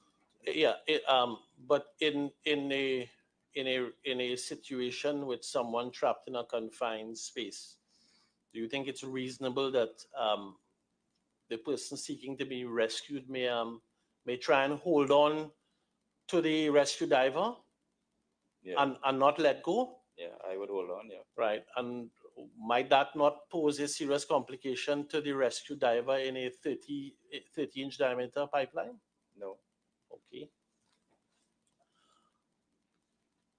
And what about the space, the narrow space in which the rescue divers had to work? Mm-hmm. Would you accept that too was a risk? Space confinement? No. Okay. When you conceived of this plan, what means of verbal communication did you have with the proposed rescue divers? Could you repeat? What means of verbal communication did you have with the proposed rescue divers? Yeah, we discussed the rescue plan together. No. When you're, let's fast forward this scenario. A rescue diver is now down in the pipeline. Right. Okay. What did you have any verbal means of communicating with that diver? No. None. Don't you think that would have been important? Yeah, we would have a tagline. So all you had was a pull and a tug. Correct. And that would tell you everything you needed to know about what was going on in the pipeline. That's what you're asking us to believe? Not everything. But that be fair, that is what it said. From your perspective, it would be sufficient, I'm asking you. It would. Right. Do you accept that having some means of verbal communication would be better? Yeah, I would. Yes. Did you make any attempt to acquire any apparatus or anything to allow for that to happen? I did. You did? I did. And none was made available? It was. You used When it? we You were intended not- to use it? Of course we will. But you didn't mention that in relation to what the first plan was, did you? In your witness No, statement? That was not in the first plan. Well, that's what I'm talking about, the No, first well, plan. come on. Now, Mr. Mutu, it's a little unfair of you to jump from one plan to the other, which is why I've said to you from the start, which one are you talking about? Many of the questions you've asked are perfectly pertinent to the first plan. You've now asked him a question which clearly doesn't relate to the first plan, it relates to a second one. So you should say, you clarify at least from him where we are and what your question is aimed at. Perfectly reasonable question, but you must make it clear what you're saying to him, first or second plan, or even a third. Yeah, I'm happy to do so. I just had never moved off of the first plan. No, but yes, the fact of the matter is that it's self-evident and clear from all of the evidence that there was no verbal equipment available at that stage. It became available later, as we know. Yes. When there was a further plan being formulated. So if you want to address that, then I'm perfectly happy to hear it.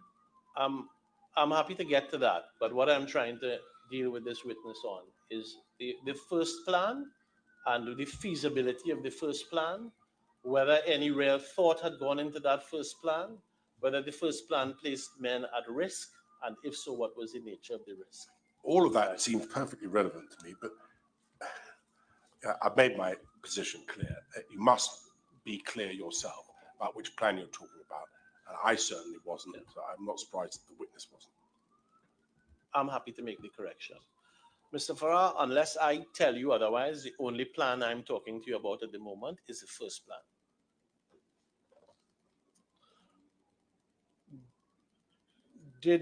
Do you accept that poor visibility in the pipeline would be considered to be a risk? No. To be considered? No? Okay. Do you accept that with the presence of oil in the pipeline, that could impair visibility? It can. Yes.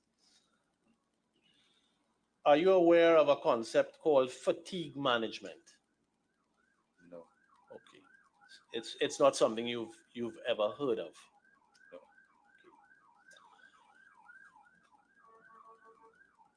For the rescue divers, do you think it would have been important to also have had in place a rescue plan for them in the event that something went wrong? We did. I didn't ask you that. It would have been important, yes. Okay. You have not, unless I've missed it, and if I've missed it, please direct me to it. But I don't see any mention of that in your witness statement. Is it there? No, not. Okay. So today is the first time you're telling us about this rescue plan for the rescue divers? First plan, huh? This is the right. first plan. In my statement? Yes. It's not in the statement. Okay, it's not in any of the statements. Verbally stated on that day. Okay, I want to try and understand that rescue plan. I presume that to have a rescue plan to rescue the rescue divers, you need to have other personnel on site. Correct. Yeah. How many divers did you have on site when the first plan was conceived?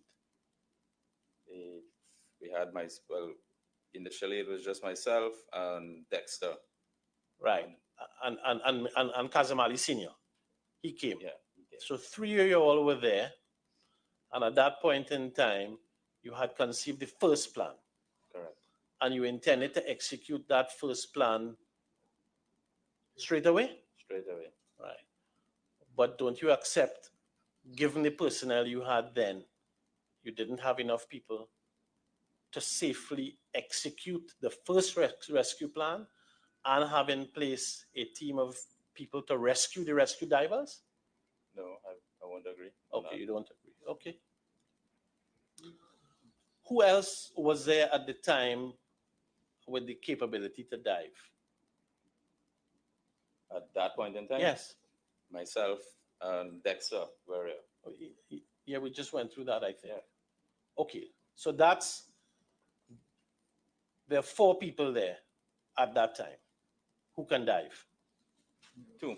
2, sorry. 3 if you include Kazimali Senior, that's all, yes. So you have a contingent of 3 people, and that contingent of 3 people you say is adequate to execute the rescue and also have a rescue team to rescue the rescue diver if something goes wrong.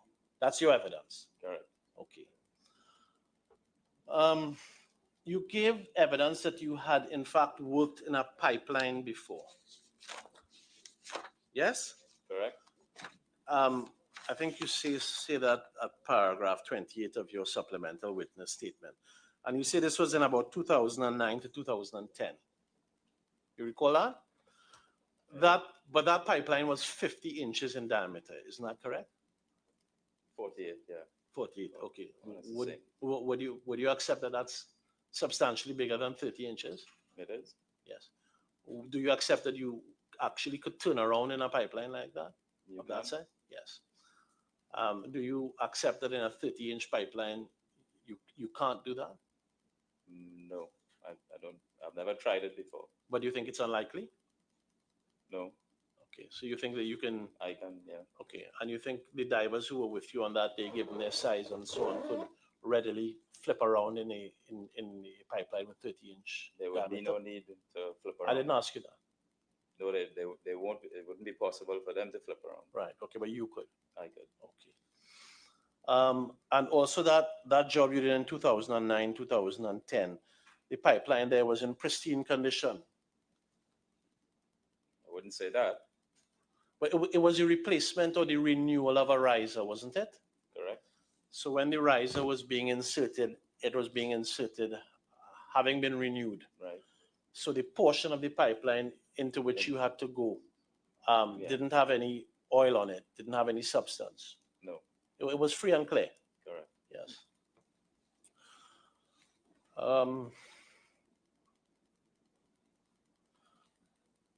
You talk about the Toolbox meeting. I think before we go there, we should have a lunch meeting. I'm guided. It's 20, my watch says 25 past, and my watch is a little fast, so let's see where we are. Yes, I have it as 22 minutes past.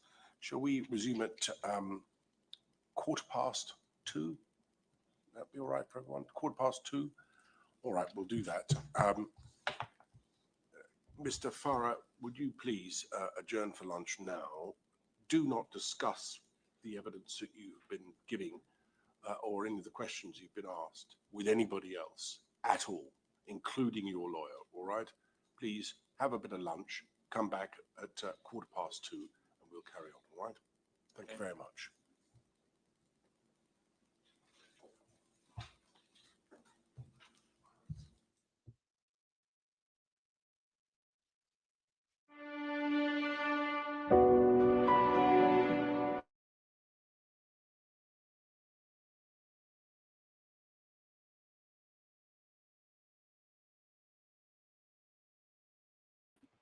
Right.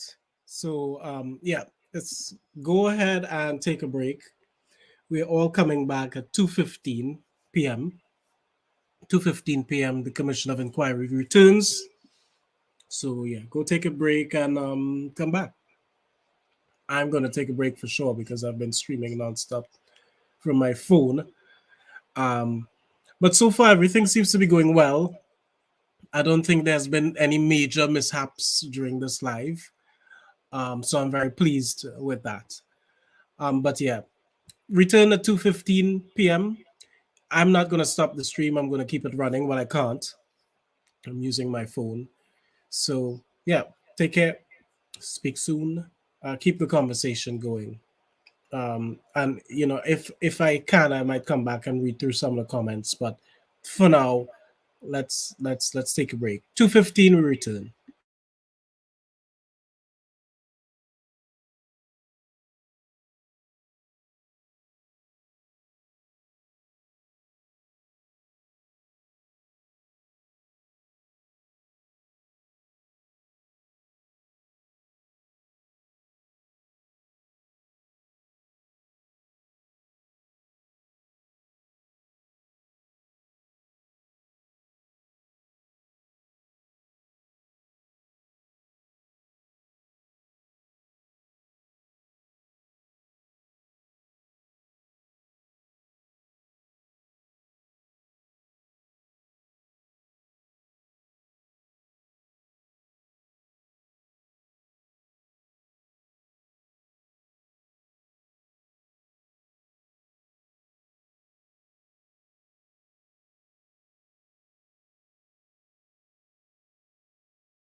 main one, first one, right, of the 5th of October.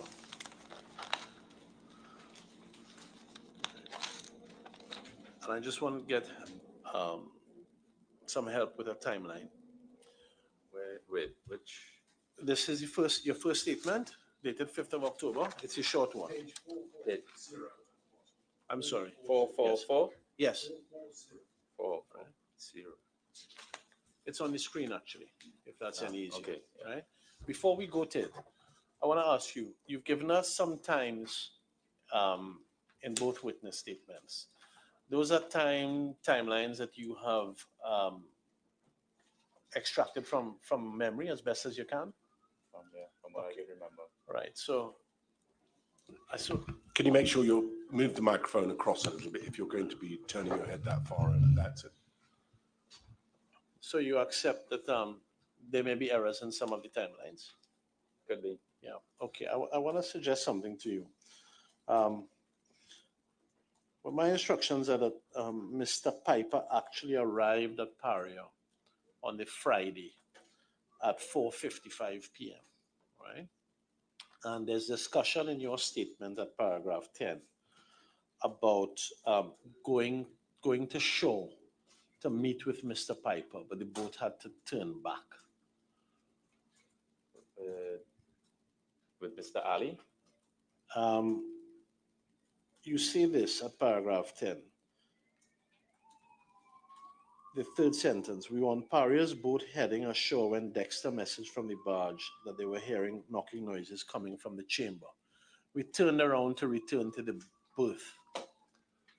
All right, now, immediately before that, you're talking, you say Mr. Ali left for shore to secure additional resources at approximately 15:40 hours, so that's 3:40. About 20 minutes later, so that's 4 p.m., I was actioning the rescue plan. I was told that I had to go ashore to a meeting with Mr. Piper. Now, in fairness to you, you don't actually fix a time there. But what I would like to suggest to you is that you weren't actually summoned to go to shore to meet with Mr. Piper until after 5 p.m., shortly after 5 p.m. No. I was before, but I didn't want to leave the site. Okay. You're going to have to do better with the microphone, please. Oh, if necessary, just move the whole thing over a little bit further. That's it. Move your pad out the way and pull that. That's it. You've got it. Right. So you said, I think you said no. That's not correct. Is that what you said? Yeah.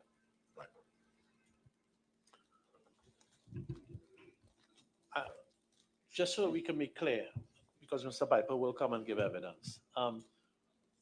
Who do you say summoned you to go to meet with Mr. Piper? Do you recall? Pardon? Do you recall the name of the person who told you had to go to meet with Mr. Piper? I remember Dexter coming to me and telling me that Colin Piper requested for me to come ashore to meet with him. I see. So that's just based on what Dexter said to you. Nobody from Paria told you directly that you had to come to shore to meet with Mr. Piper. Someone from Paria, but I can't recall their name. I can't. Okay, and you can't recall the time they no. They told you. Okay, that's fine.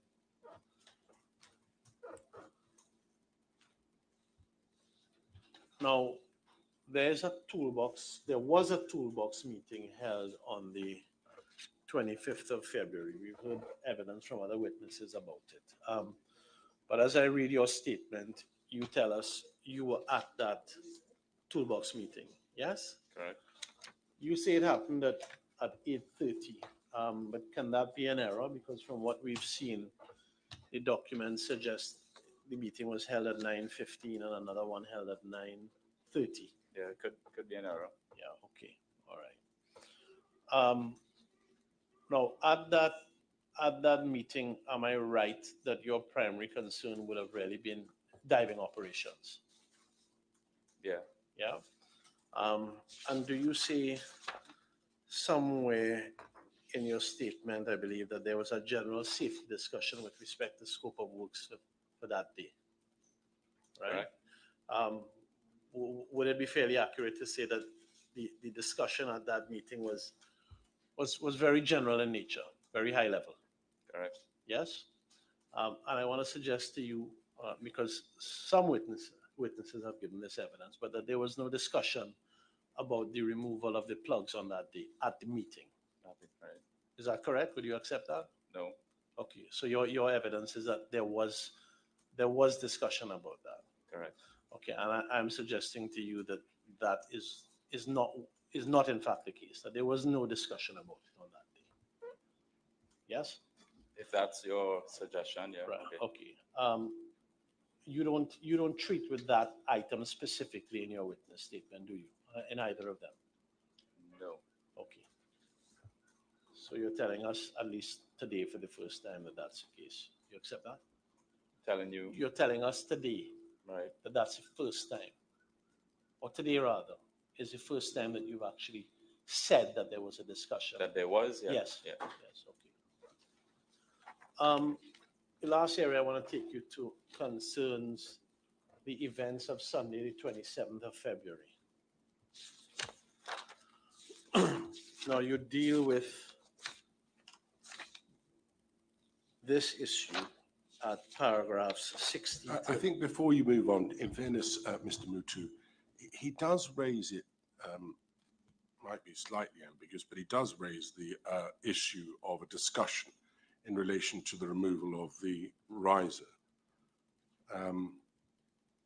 If you go to paragraph 15 of his supplementary statement, he sets out what the job scope was for the 25th of February. And then at 17, he says, at the toolbox, all the persons involved in the entire job gathered on the barge. The meeting was conducted by Mr. Dill-Paul. We discussed the job scope for the day. Whoever had any concerns or questions had a chance to discuss. There was general safety discussion with the scope works for that day. I cannot recall which Paria persons were present at the toolbox meeting. As I say, I accept it might be slightly ambiguous, but to say there was no mention of it at all, it's probably not entirely fair. You could perhaps ask him if that's what he meant by it. No, I accept the correction. I accept the correction.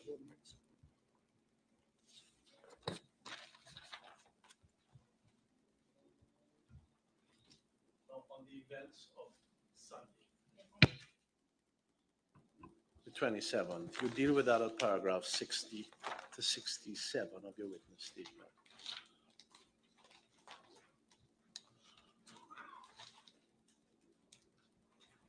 Now you talk about 2 meetings having occurred on that day. You recall? Yep. Yeah.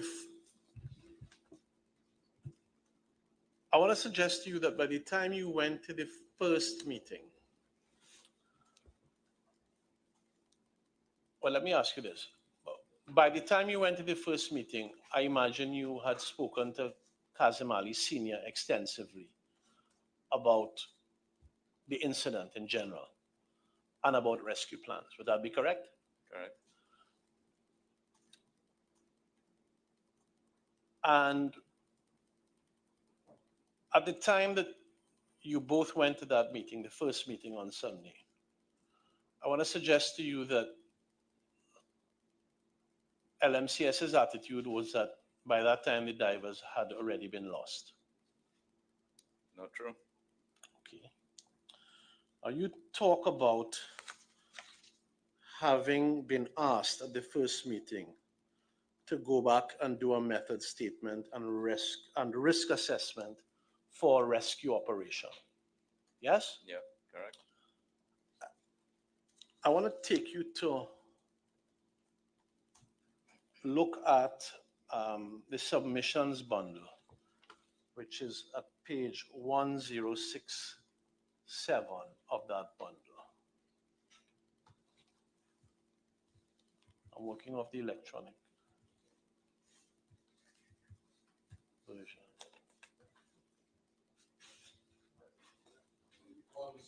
Six, seven. I think I have one. I think it's one. Sorry, it's 10167. Forgive me. Can that be right? I'm not sure that I have the right. I'm not sure that I have the right. I've been given the right reference. Can I have one moment, please? Might be able to help you. I'm looking for the email of the 27th of February. Yes, we did look at that already once. It's on the screen now. Yes.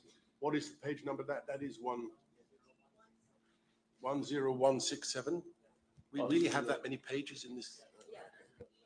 It's bundle of submissions. Okay, right. So I was right.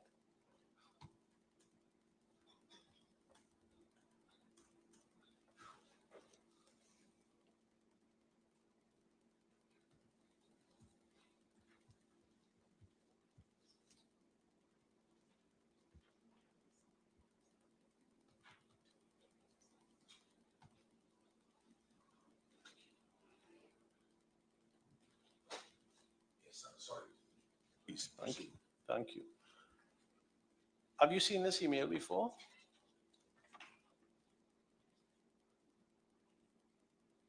No. Okay. You won't dispute that it's an email from Mr. Kazim Ali to Mr. Paul Yearwood, sent on the 27th of February at 2:20 p.m., right? Correct. And this email was after you'd had the first meeting on the morning. Correct. Yes? And this is this email follows what you say was a discussion about a method, the need for a method statement and a risk assessment for a rescue operation. Yes? And if I ask the operator if they could just go down the screen a bit, you will see, you should see, it's not on this document, stop. Oh, sorry, the email, the body of the email itself says, see attached documents for the above caption job. They are the method statement, risk assessment, and emergency response plan. You see that? Mm-hmm. So this would have been an email following the request for these documents earlier on in the day. Okay. I want to take you now to 10200. So 10,200 of that bundle.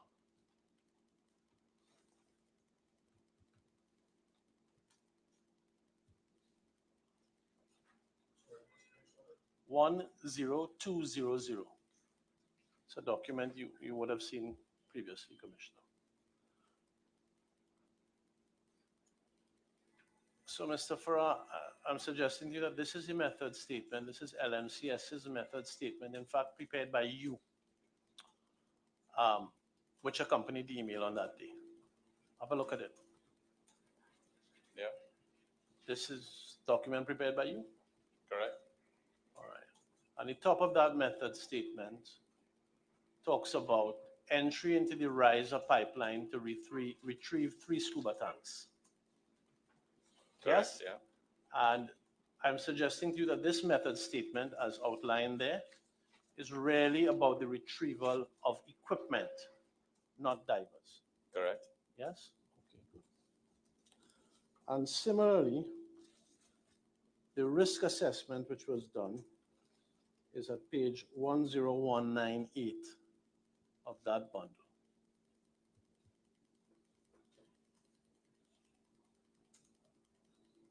You were involved in the preparation of this risk assessment? Correct. And this, I'm suggesting to you that this risk assessment was also the risk assessment that accompanied the email. Correct. And this risk assessment, I'm suggesting to you that when you look at it, is essentially about a risk assessment to retrieve equipment, not divers.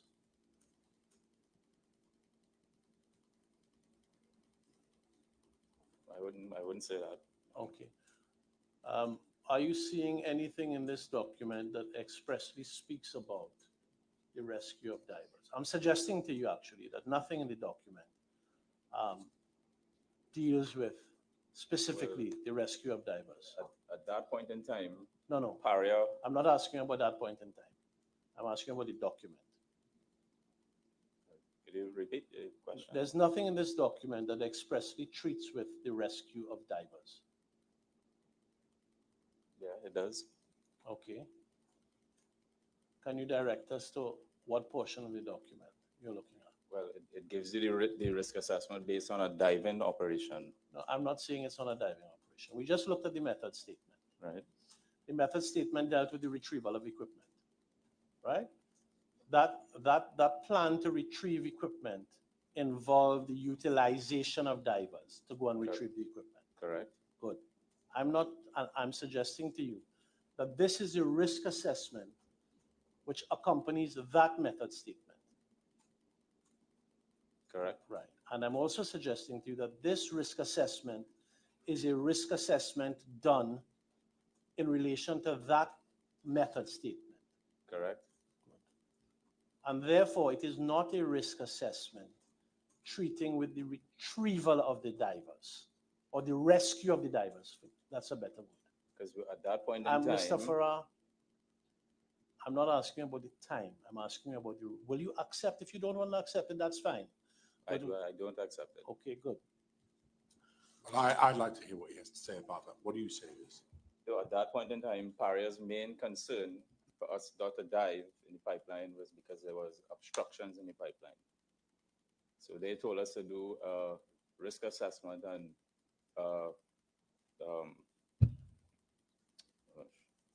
methodology to retrieve the bottles that were obstructed us from doing the dive, which is what we did.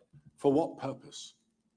So they can then send down a camera that would be able to travel further than the obstructions that they encountered the day before. So, so what Mr. Mutu is saying is right.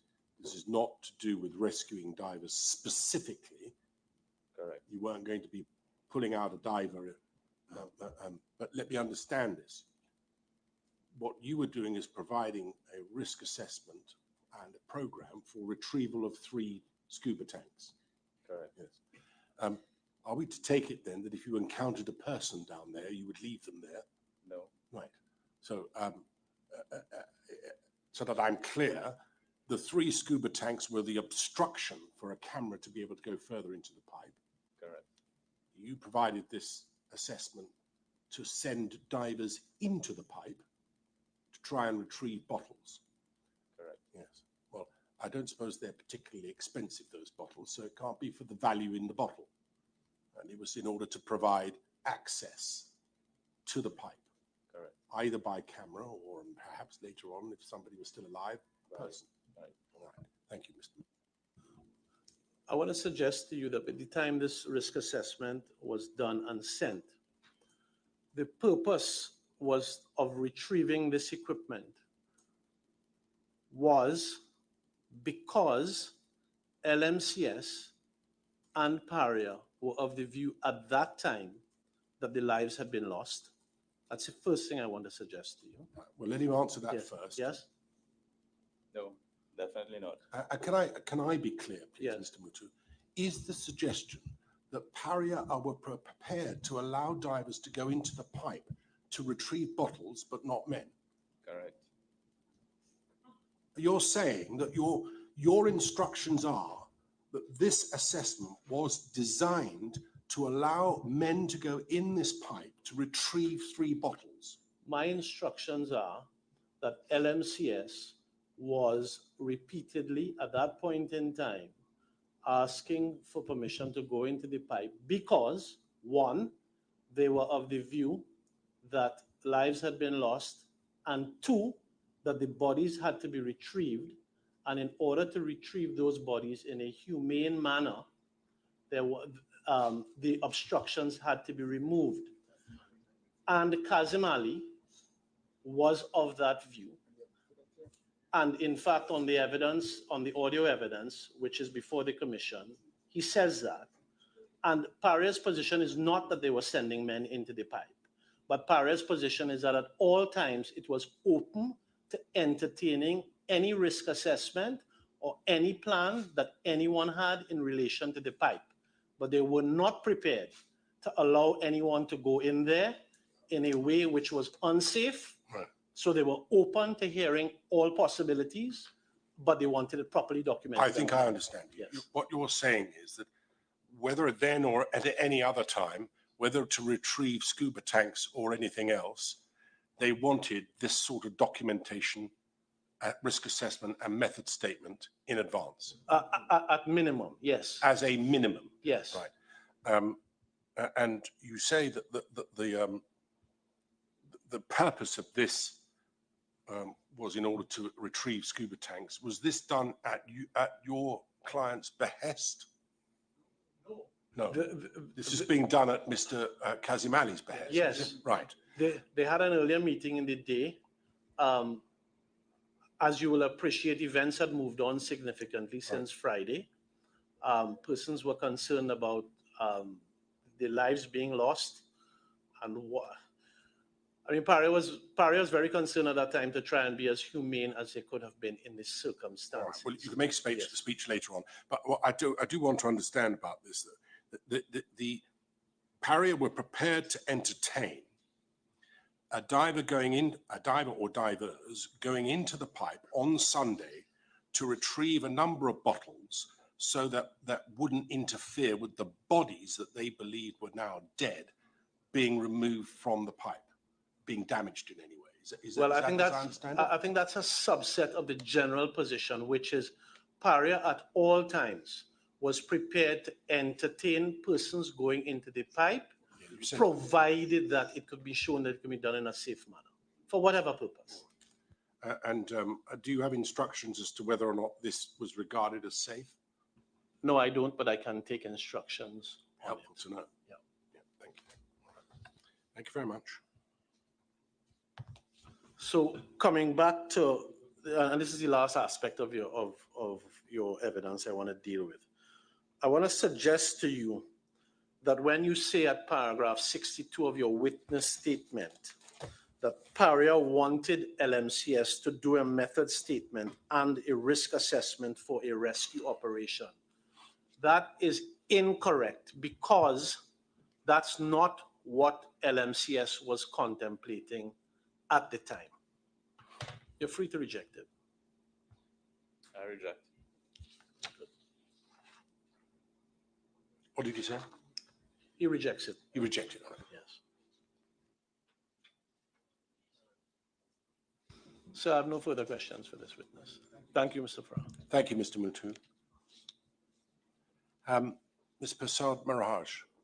Is it Miraj or Maharaj? Miraj, please. Miraj. I thought so. Everyone kept telling me it was Maharaj, but it's Miraj, isn't it? Everyone else is wrong. And I'm blaming everybody else anyway, right? Okay, so it's Prasad Miraj. Yes. Okay.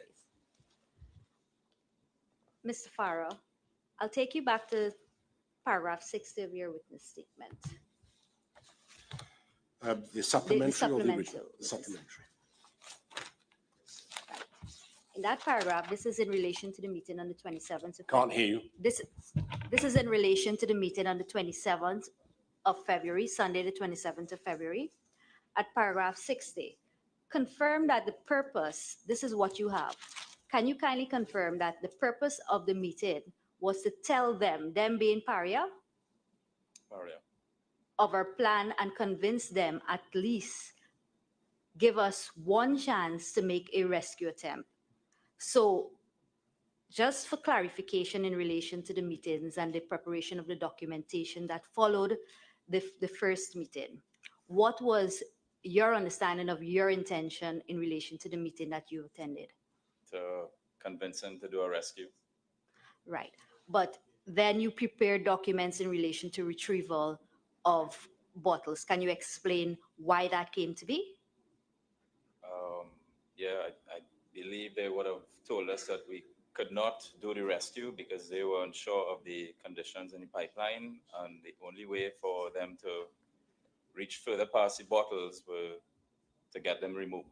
So they asked us to do a dive plan to retrieve the bottles from the pipeline. Great. So I'd just like to ask you a few things to clarify what you've said earlier. You were the dive supervisor in relation to this project. Correct. On the 25th. There was another supervisor for the works on the 25th at Berth 6? Correct. And that would have been Kazim Ali Jr.? Correct.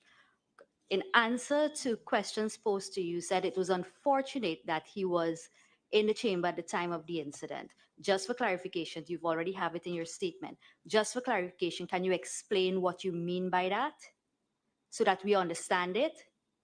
Was he always in the chamber? No. Where was he stationed? Alongside the barge. All right, so he wasn't That's all. always No. in the chamber with the men. And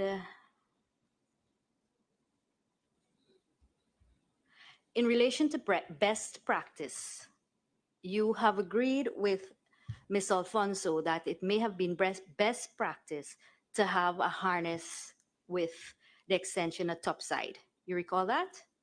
Yeah. Right. Now, not in relation to best practice, but in relation to what actually occurred on the day in question, the Delta P as we now know it to be. Would you accept that that would have been best practice at that time of that incident? No. Could you care to explain in your words why that would not have been? Well, if they had a tagline attached to them that could have got caught up on their neck while they were making their way into the pipeline and could have resulted in further danger. Further injury. All right, I think that's all, please, Mr. Commissioner.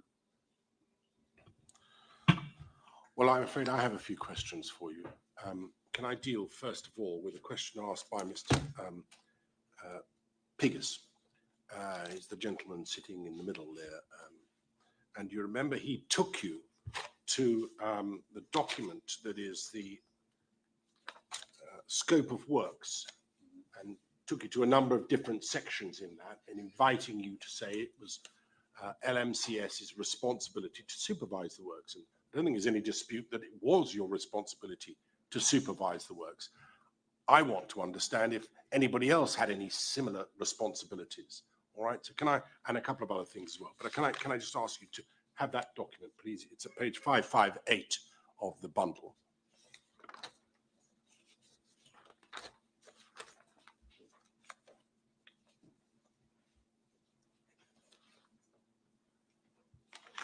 And I want to ask you, please, to look first of all at paragraph 3.1.12 and 3.1.21. So those two. Let's look at 12 first. So I want to ask you about it. This is describing the works that were to be carried out as drafted by Paria, correct? Correct.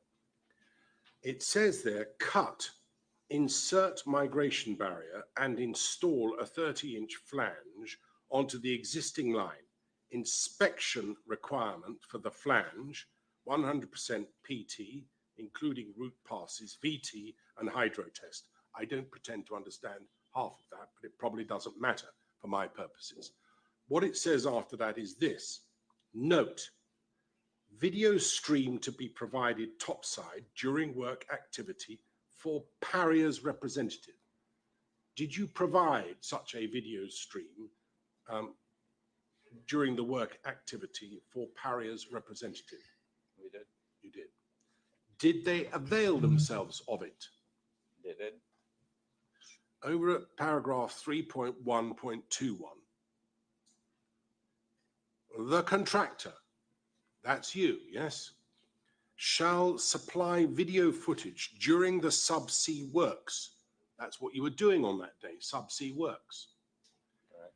And this video must form part of the handover package. Did you understand that? No, that was not my part of the job. No, but you understood that it needed to be recorded. No. You didn't? And that's what it says, isn't it? Yeah. You can't hand over a video package at the end of the job if you haven't recorded it. No, I was never told to record it. Nobody ever told you that? No. Nobody at LMCS? No. Or at Paria? Not even, no. Anyone? No. So you didn't? No. Could you have? Yeah.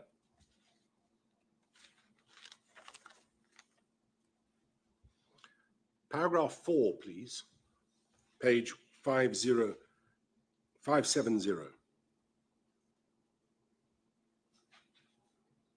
Mr. Peggers asked you if there was any obligation on Paria to, if you could find anywhere in the document, any obligation on Paria to, as it were, supervise or monitor in any way. Can I just ask you to have a look at 4.1, please? Supply personnel for organizing all work permits and certificates, monitoring contractors' performance and work standards. How did you understand that Paria would monitor contractors' performance and work standards?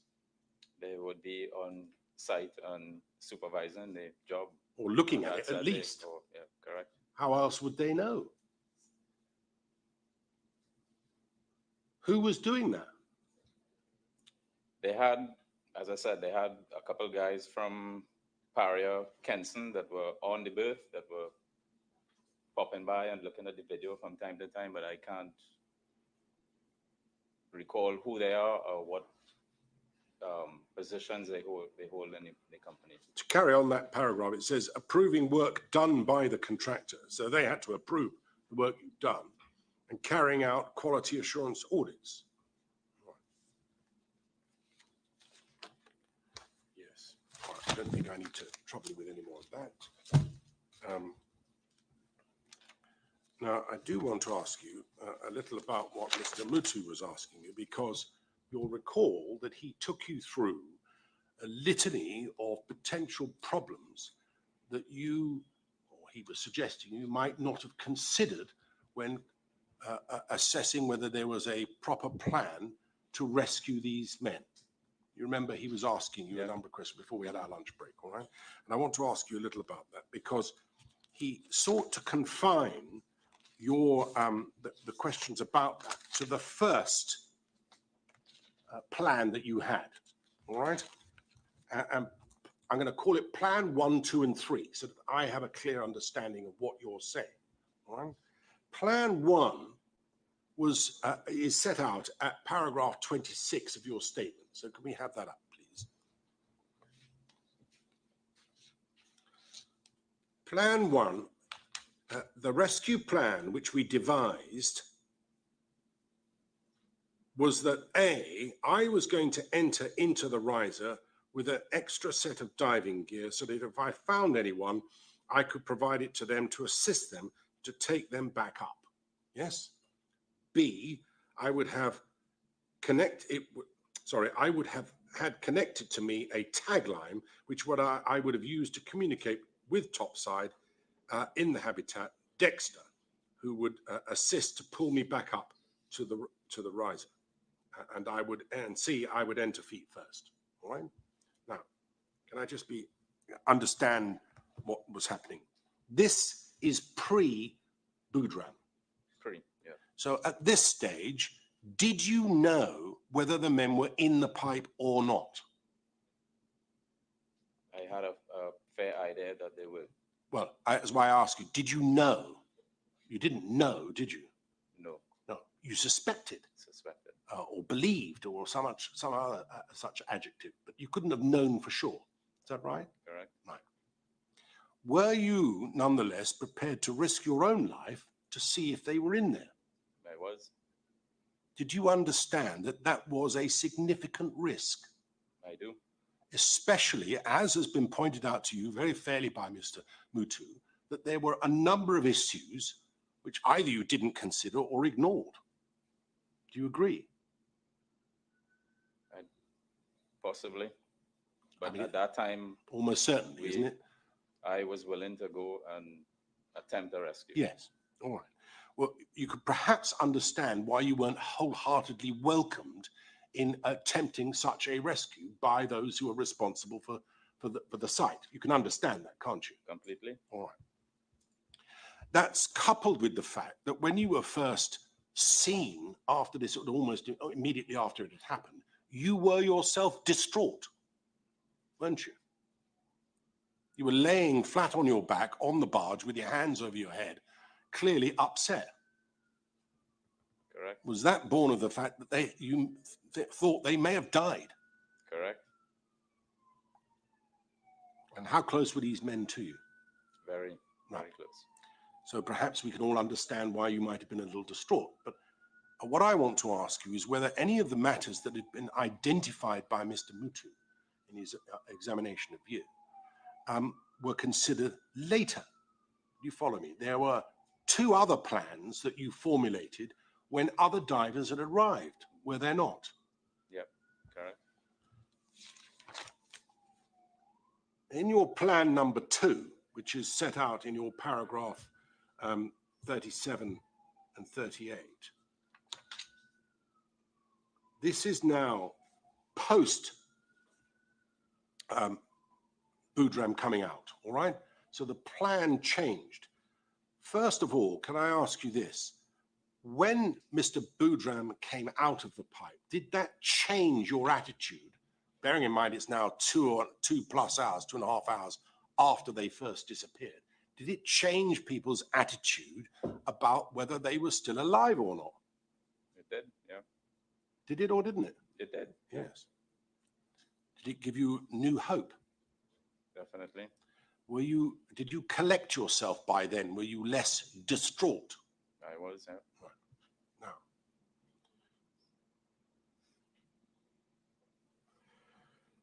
in effecting a plan number 2, were there other divers present?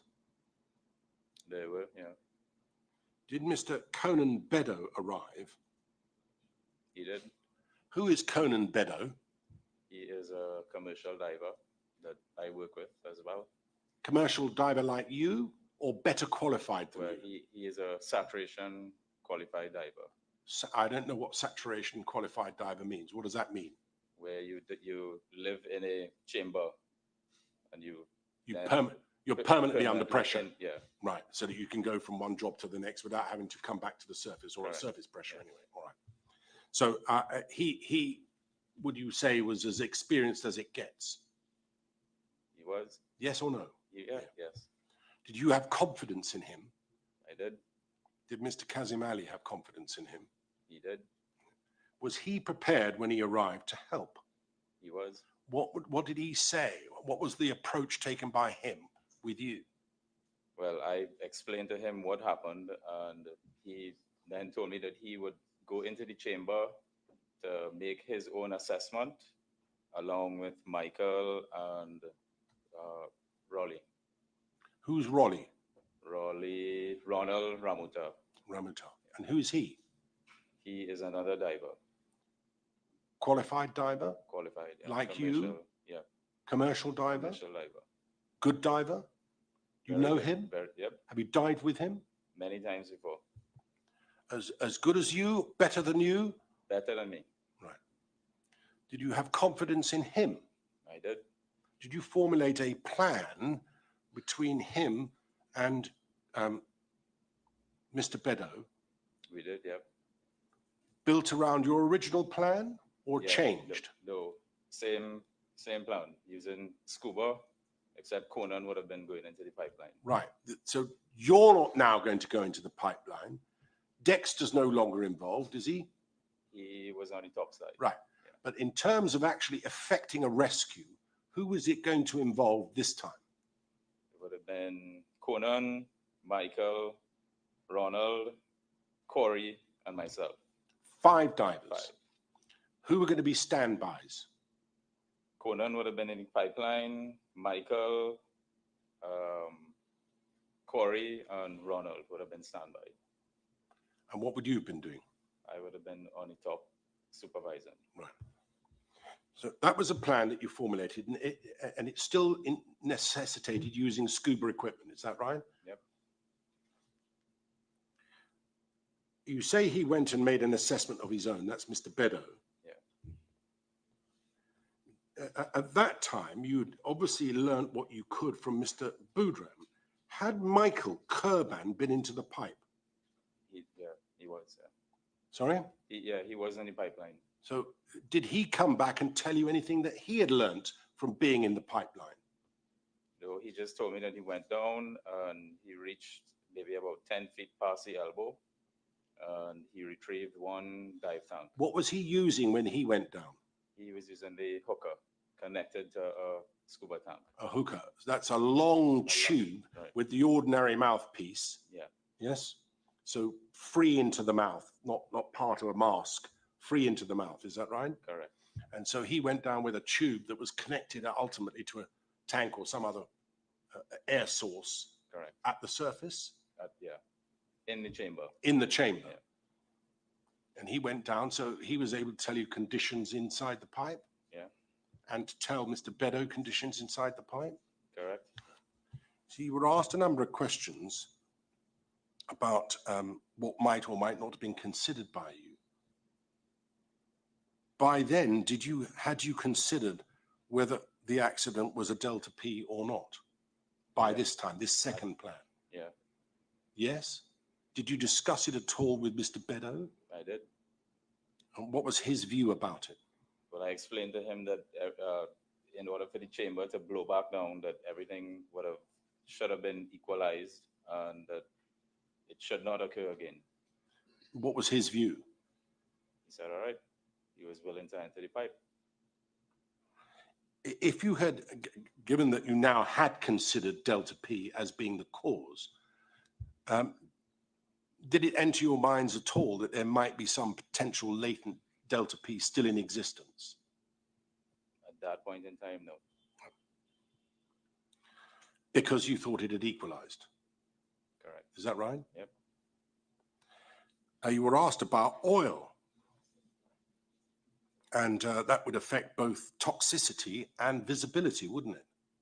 Yeah. Mr. Boudram had been in the pipe for how long? I believe maybe close to 2 hours. Yes, I think perhaps a little more, but there or thereabouts. Did he have a mask when he came out? No. And did he have any mouthpiece when he came out? No. He was covered in oil. Covered in oil. And were you able to ascertain from Michael Kerban, who had been down to the elbow and some 10 feet or so past it, as to what the visibility was like? He said it was water. He had visibility. He had visibility. Yeah. Of course, you could have torches. Did you have torches? We did. There were, we're told, scuba tanks in the actual pipeline itself. We know that there were. Did you regard that as being a problem in terms of rescue by the time you were taking this second dive? No. Did you consider it even? No. No. Did Mr. Boudram come out with a tank? He came up with a tank, but I believe when Raleigh pulled him out, he would have left the tank in the pipeline. Did Michael Kerban come out with a tank? He came out with a tank, yeah. He brought one out, did he? Brought one out. Right. Given that you've got a 30-inch pipe, I mean, you say you can turn around in it. I think I might quite like to see that. But in a 30-inch pipe, would it be possible to get past the tank? Definitely. Did you consider whether the tanks might have provided a life source for those that were in the pipe? It could have, yeah. You were asked whether you considered the inflatable plug. Did you know where the plug was before the accident happened? Before, yeah. Right. And if you had considered Delta P to be the problem that had caused this, where would the plug be? Which side of the people would the plug be? Below. Below or past them? Oh, would the plug be between you at the Riser 6 and the people that were down there, or the other side of them? You're talking about after the the accident, yes. Right. Okay, yeah. Where would the plug be? In front. Of them? Of them. Yeah. But not between you and them? No. Did you consider that? No, I knew that the plug would have been the first thing to enter the pipeline. You knew that? I knew that. All right. Apparently, there was a cable attached to it. Did that cause you any concern that there might be a cable attached to it and that you might be, as Mr. Mutu puts it, snagged by it or caught up in it in some way? No. Did you even consider it? No. And you can consider it now, would you please? Would that stop you going into effect a rescue? Definitely that not. Existed as a possibility? It would not stop me. Do you think it should? No. He asked you also to consider the mental state of the divers who were in the pipe. And the first thing I want to ask you is this, is how long have they been diving, these men? Over 10 years. Experienced divers? Yeah. Do you have any training at all, even in the most basic forms of PADI training, what to do if there is an emergency underwater, breathing shallowly, taking not too rapid breaths, things of that kind? Is there a sort of understanding or training about that? Yeah. There is? Well, if once you do your PADI course, you would learn even the basic PADI course. What to do and what not to do, yeah, as a diver. And whilst they may not be exactly happy about being down there, did you think that there was likely to be a problem? And not an unfair point that Mr. Mutu makes, is it? That they might be a bit panicky, thinking they're stuck in a pipe. They would be. And I want to ask you in respect to that, you had, I think, formulated in your mind that you were going to go in feet first. Is that right? Yeah. Did you know which way they were in the pipe? Yeah, I do. How? From Christopher. Right. What did he told you about that? He told me that they were all making their way back toward, well, at that point in time, he wasn't sure which direction they were going, but he said that he was dragging, I believe it was Kazim Jr. We've heard it as a chain, he described. Did he tell you that? Or did you know that? No, he didn't tell me that there was a chain, but he told me that all of them were making their way back towards the elbow. Because if you go in feet first and the others were in the pipe head first, you'd only touch feet to feet, wouldn't you? You would. That would be a problem, wouldn't it? It would be. Did you consider that? At that point in time, no. All right. Seventh point he made to you was this was a confined space. Well, a pipe is a confined space. Was that a problem as far as you were concerned? No. Or indeed any of the other divers who were offering to go into the pipe? No, it wasn't a problem. He asked you, before I interrupted him, whether there was any means of verbal communication. And at that stage, this is now Plan 2. Were there any facilities at Plan 2 for verbal communication? There's a third plan, when I think people did arrive with such equipment, but not at that stage. No. Am I right? Yeah, you're right. So if you were to formulate this Plan 2 with Mr. Beddoe and others, how were you going to communicate with each other? Did you work out how you would communicate with each other once somebody went into that pipe? Tagline. A tagline. Yeah. Various pulls? Yeah. Had you described to each other what one pull would mean, or two, or three? Or had you worked that out? Yep. Between you? Yeah. And was everybody happy with that arrangement? They were. Right. The next arrangement or issue that he raised was poor visibility. Well, of course, it would have been not ideal, would it? Right. Although you knew someone had come out the pipe and you knew that Mr. Kerban had gone into it. Did you have torches, as I think you told me you already did? Yeah, we did. Yeah.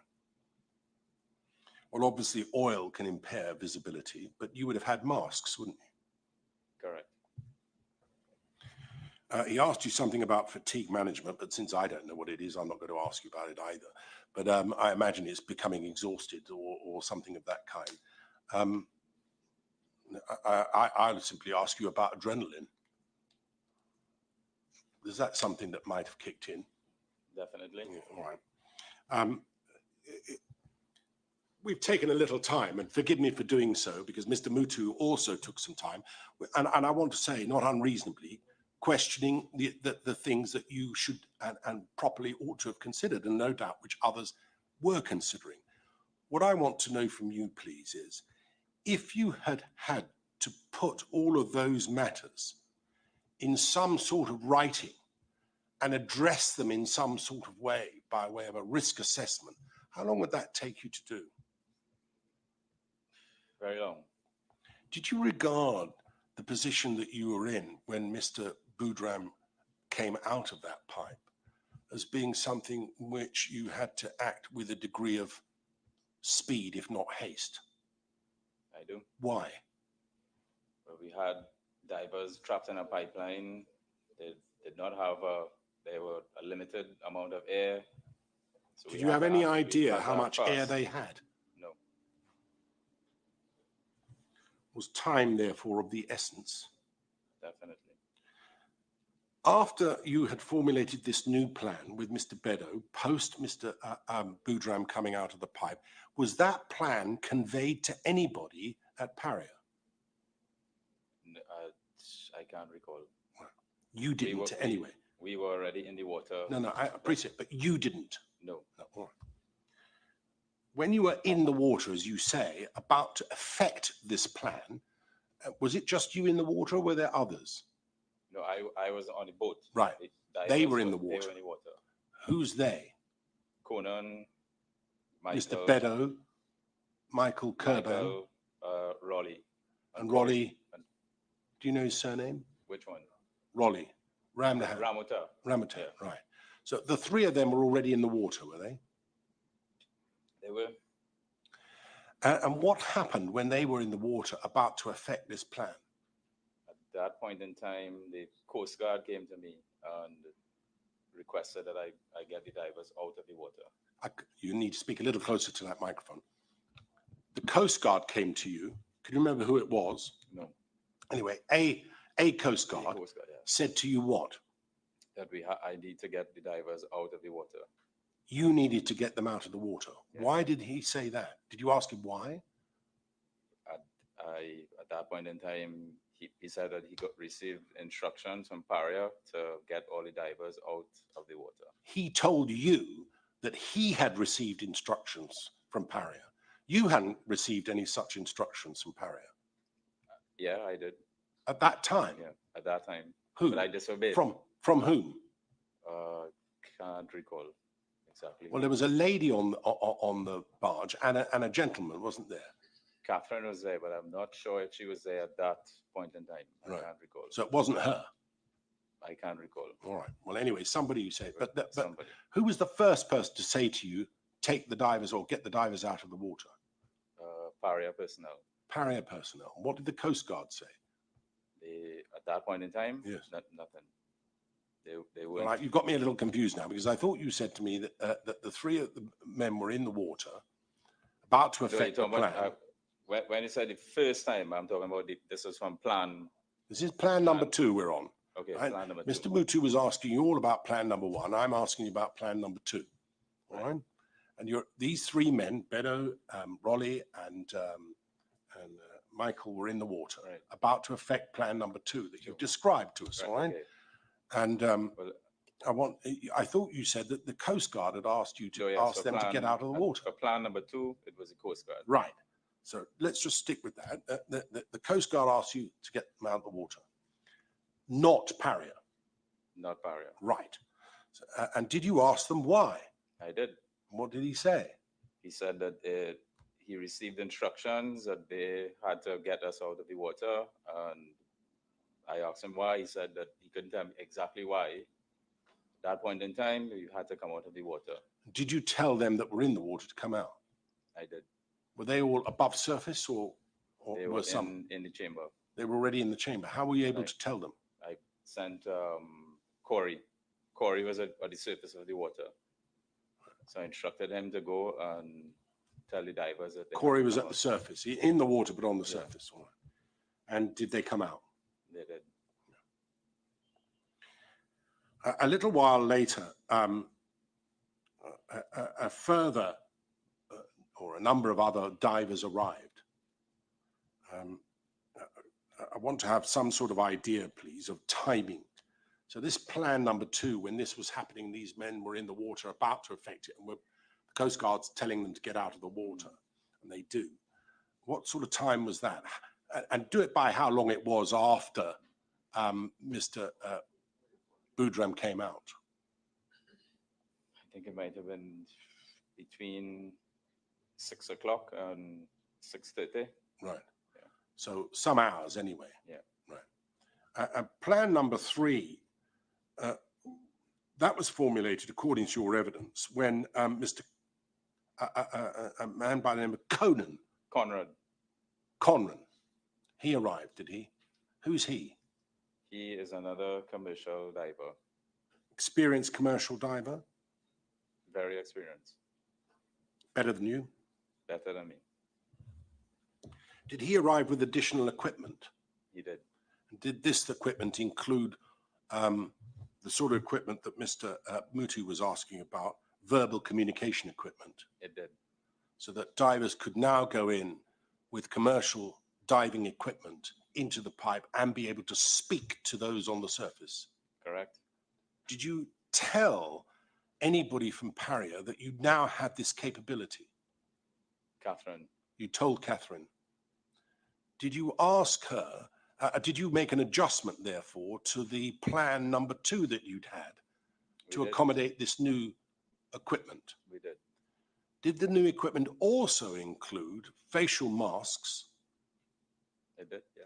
You wouldn't be able to talk otherwise, would you? It must be a complete mask over the face of a lightweight type that I think Miss Alfonso was trying to extract from you. Well, it wouldn't have been lightweight, but it was a facial mask anyway, and so that you could communicate. And did that mask have a hose that was going to supply air from the surface? it did. How long was that hose? 300 feet. 300 feet. So it would have allowed anybody who was willing to have gone down by the 60 or 70 feet to the bottom and then along by some 200 odd feet. Yes? Yeah. Did you explain that to Miss Balkasoon? I did. And did you say that you had these experienced commercial divers willing to do it? I did. Were they willing to do it? They were. What was Miss Balkasoon's response? That she had to receive instructions from Colin Piper. Right. Did you get an impression whether she thought this might work? I can't say. All right. But in any event, she spoke to Mr. Piper. Do you know if she spoke to him or not? I can't say. Did she make a phone call? Yeah, I'm sure she would have. You didn't see her do it? No. Or hear what she was saying? Oh, yeah. All right. In any event, did there ever come a time when you were permitted to effect any kind of rescue, given the number of people that you had there? Yeah. Did there ever come a time? That we were permitted? Yes. No. And was there something more that you would have liked to have had in an ideal world? Is there something more by way of equipment that you would have liked to have had in order to effect this rescue? No. Is there anything else that we could have had? Nope. Yes, thank you. Well, I recognize I've taken quite a bit of time dealing with those issues, and anybody else who wants to ask a question arising from that will be permitted to do so. Does anybody else want to? I see, Mr. Mutu, you have your light on. I'll come to you last if I may. Does anybody else wish to ask anything? No. Mr. Mutu, you're more than welcome to. Thank you. The commissioners just asked you a series of questions, and you've given a series of answers. None of that is set out in any of your witness statements. Is that correct? I can't say that right now. Okay, to the best of your recollection. To the best of my recollection. It's not. No. Right. You so I can understand this process. You submitted a first witness statement, and Can you raise your voice slightly, yes. Mr. Mutu, please? After you submitted a first witness statement, you help me with this because I'm not sure. You came into the commission, and did you subject yourself to an interview process? I did. Yeah, and that process produced the second statement. How long was that process? What, the interview itself? Yes. Maybe 2 to 3 hours. Okay. and the information that's in your second witness statement, that's information that you volunteered when you came in, or it was a product of a question and answer? Question and answer sequence.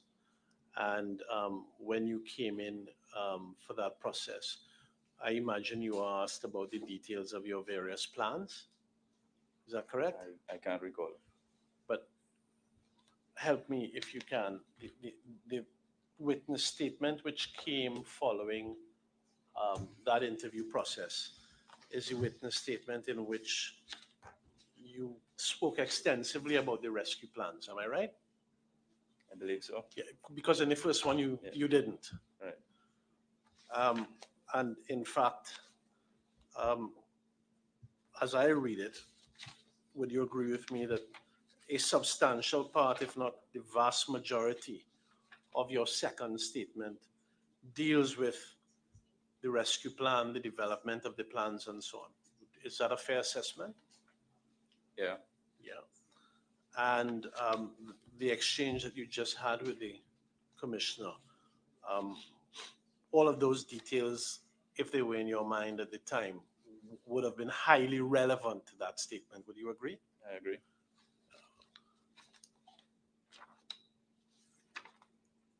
Would you agree with me that it's reasonable to expect that they would have found themselves into that statement?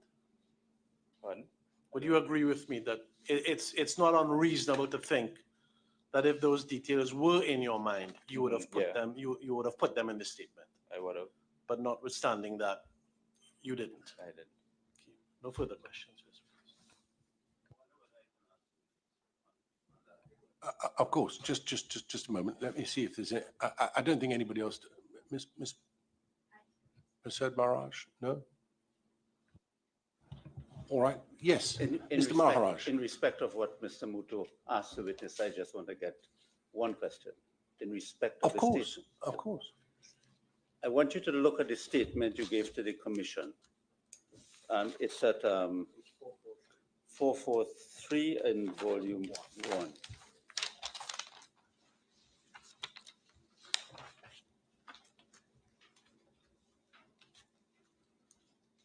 And I want you to look at from paragraph 34, page 448.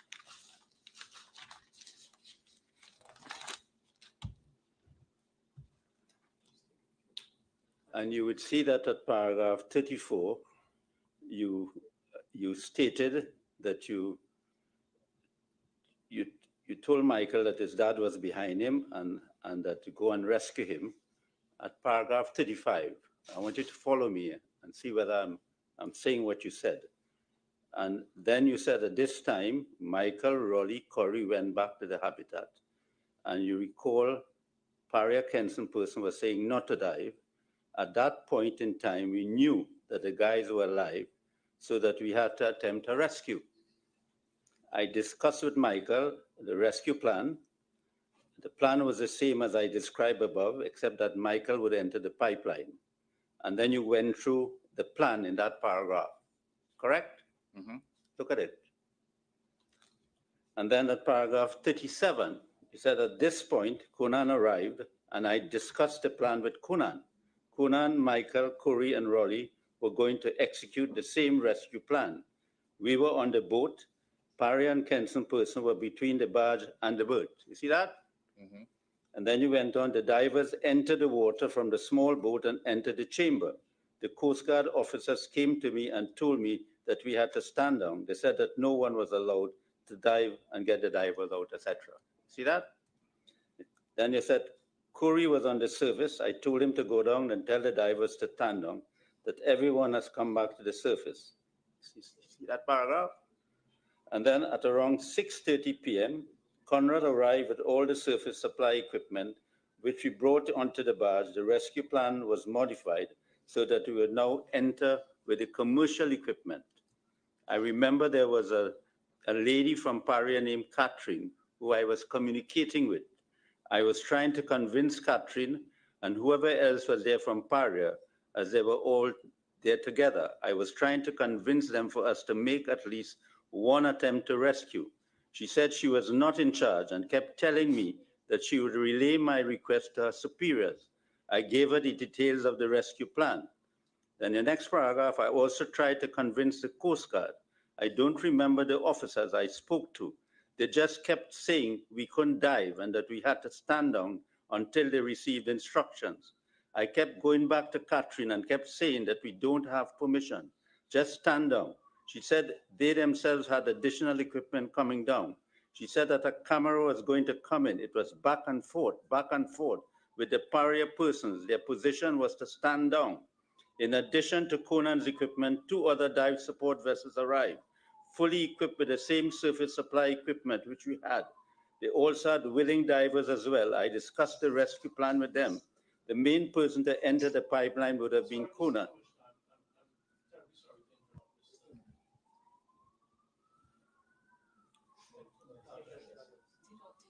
Somebody else. Yes. I'm sorry to interrupt, Mr. Maraj, but he said, I understood him to say that he had one question arising out of my question. Perhaps misunderstanding is mine, but I'm not quite sure what's happening. Well, we haven't had a question yet, that's for sure. Well, yes. Very well. Look, I mean, if you're seeking to remind the witness of what he said previously in the light of what Mr. Mutu has put to him, which is not unreasonable, it seems to me not unfair either.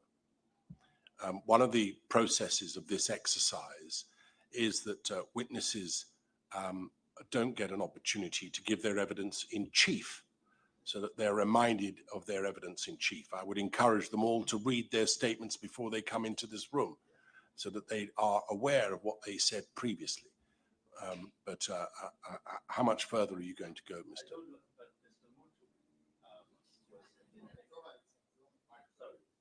Mr. Mutu was putting to the witness that he did not say these things before at the interview with the commission.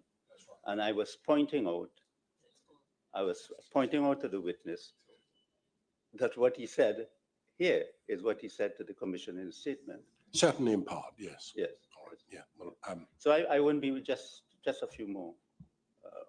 I just want to point him out to the last 3 paragraphs. And at paragraph last 3 paragraphs. Yes. At paragraph 45, you said that Paria was aware that all the resources came in for the boats to enter the channel and make their way and tie off alongside the boat. And then paragraph 46, I had discussions with Catherine and the other Paria personnel present as to what resources were available to us. Colin Piper, whilst I was there, did not visit berth 6. And then at paragraph 47, no one from the management of Paria called me, etc., etc. Okay? So in your statement to the commission, you basically gave the 3 rescue plans. That's so? Correct. Yes, I think in fairness to Mr. Mutu, he was putting it that all the issues that he had asked in cross-examination were not raised by any of the question and answer session that took place. And I think that's the point he was trying to make.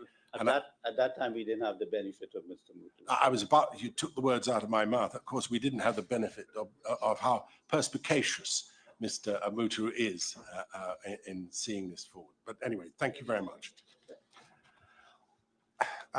Mr. Farah, thank you very much. Sorry, Mr. Wilson has. Good afternoon, Mr. Farah. Thank you for coming. I heard you mention in your statement that surface supplied equipment come up. Do you have any recollection of the longest umbilical in any of the equipment that showed up on the site? 600 feet. 600 feet. And that was the longest? Yeah. Okay, thank you. Thank you very much, Mr. Farah. You are free to go. You can now stay if you like. You can now even watch the screen if you like. All right, but please don't discuss your evidence with anyone else, all right, that's yet to give evidence, please. Thank you. You're free to go.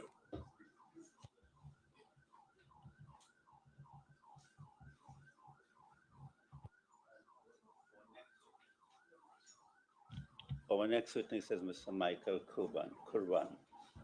And Mr. Kurban is next. We may only be able to deal with Mr. Kurban, I think.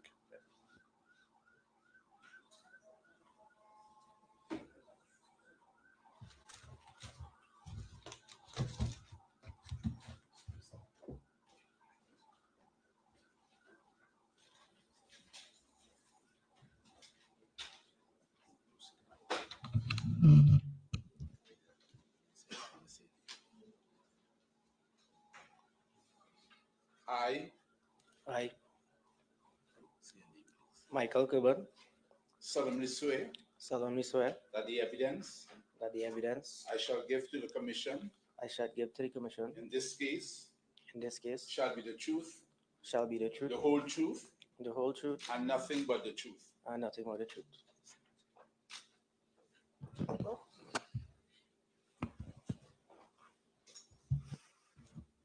Mr. Kerban, everybody here knows you lost your father.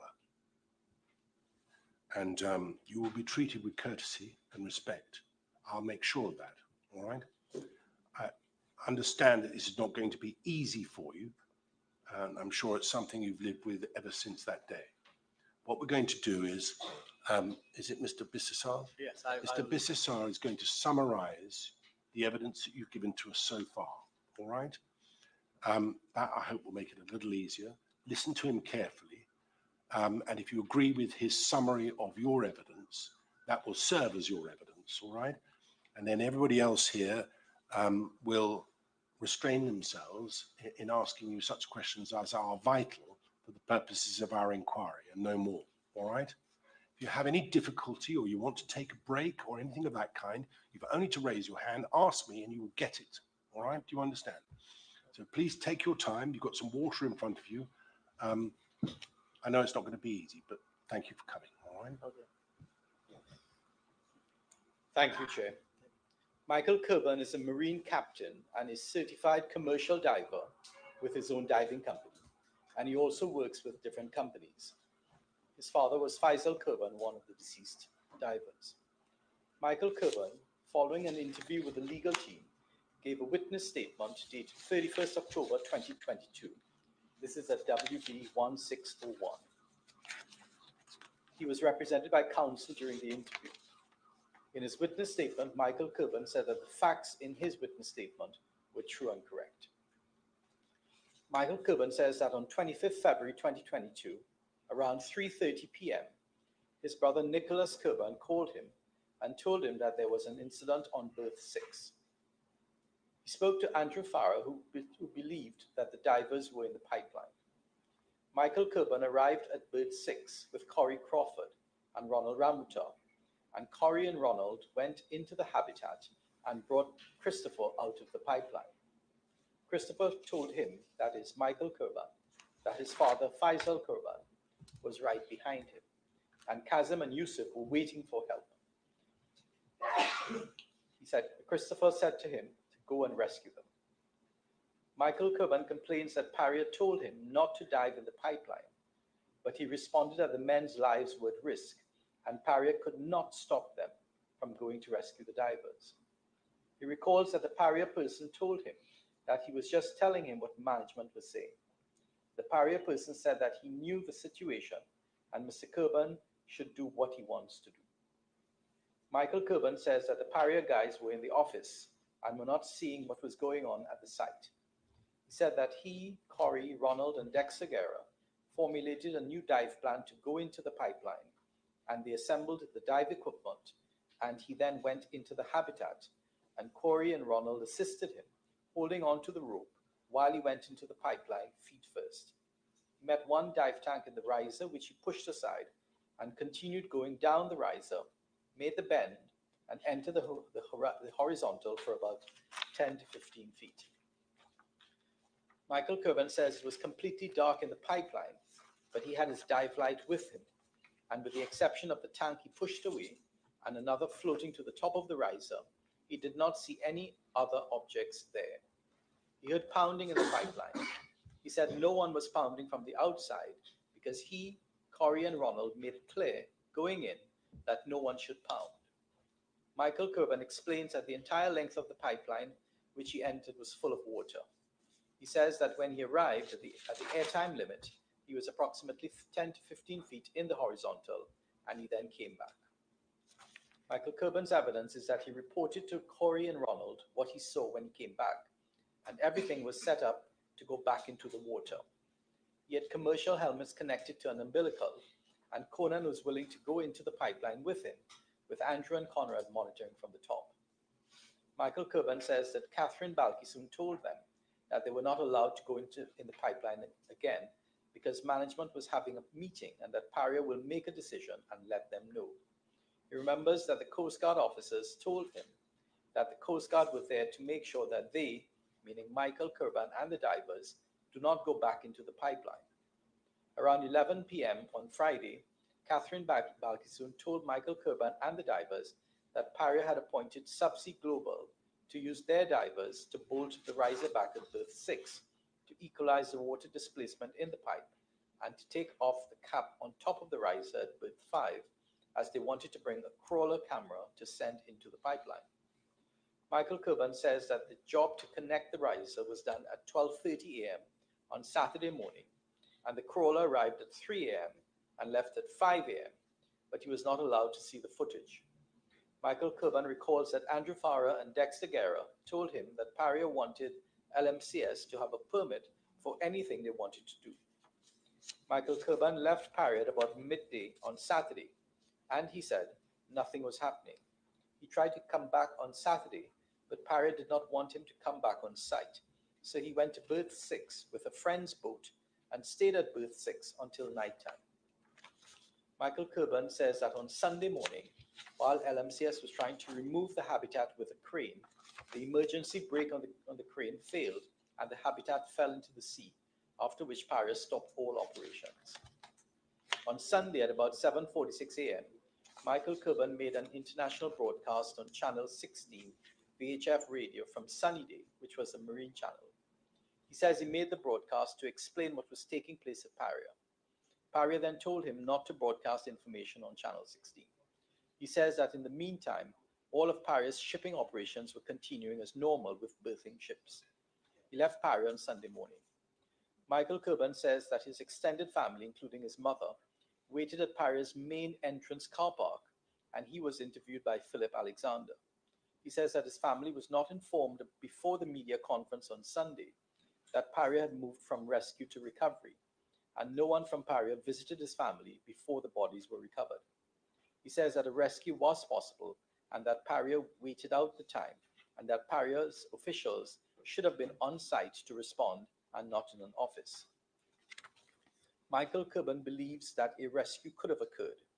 He said that LMCS rescued Christopher, and this gave them hope that everyone was alive. Christopher told them where everyone was and that his father Faisal Kurban was alive and right behind him. Michael Kurban says that even though Christopher was injured, he came out of the pipeline. Mr. Kurban explains that he entered the pipeline and just came back out.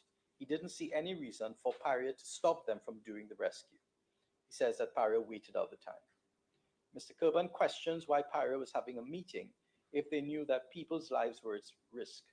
He says that Paria should have been on the site to respond, and that whatever decision was taken should have been taken on site and not from an office. Mr. Kurban further states that LMCS had all of the equipment on site. Mr. Kurban's evidence is that Paria knew about the rescue plan and the equipment because LMC had told them and told this to Catherine what the dive plan was. He says that they did not do this in a document form because these things take time. They wanted a rescue and they didn't need to present any documents for a rescue operation. Mr. Kurban also said that attempts were made to communicate with Paria about the rescue plans through Catherine and through radioing them. Mr. Kurban, is that a fair and accurate summary of your evidence? Yes. Thank you. Mr. Kurban, there's just one thing I'd like to ask you, please. I think you told us in your statement that you had previously dived in a pipeline yourself. Is that right? Yes, correct. How long ago was that? That was on the same job with Christopher Budram. I'm sorry, I can't hear you. On the same job with Christopher Budram and my dad.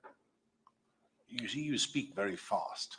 Yeah, on the same job on berth 6, Christopher Budram was talking about. Right. Yeah, that same job. So on berth 6, when the riser there was being repaired, yes, did you dive in the pipe there? Yes. So it's a 30-inch pipe, is it? Yes, it's correct. Yes. Why did you do that? The same thing that you need to put a gasket on the riser to. From the inside. Yeah. How far into the pipe did you go?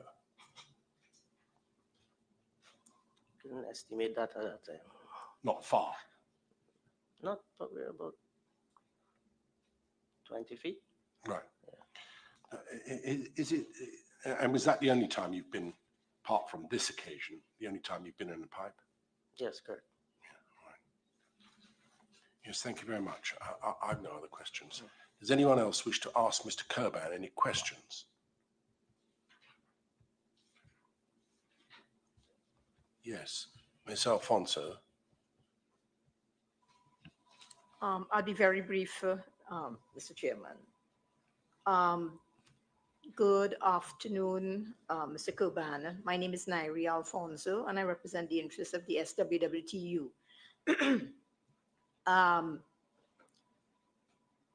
In paragraph 38 of your statement, your witness statement, that is page 1606. It's going to be brought to you, Mr. Kurban. It's going to hand it to you.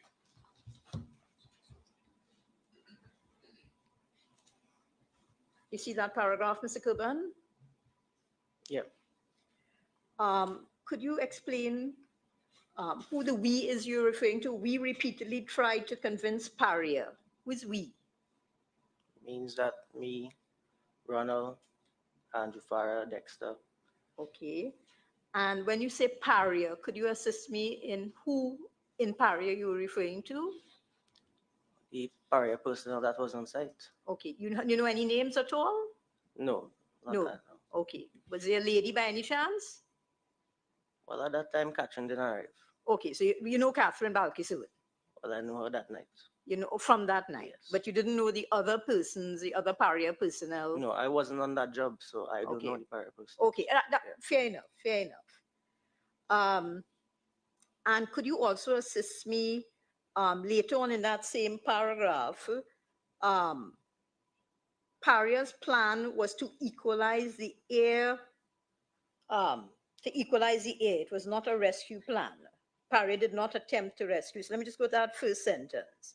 Could you assist us in when you say Paria wanted to equalize the air? What did that mean? In your mind, what did that mean? Well, they say they wanted to remove the cap by number 5, the blank. The blank. I see. So it means that they wanted to equalize by connecting the riser by number 6 and removing the cap by number 5. Okay, so that is that's what equalize. They want to equalize the pressure. Oh, I see. Thank you very much, because I was a little bit lost when I read that.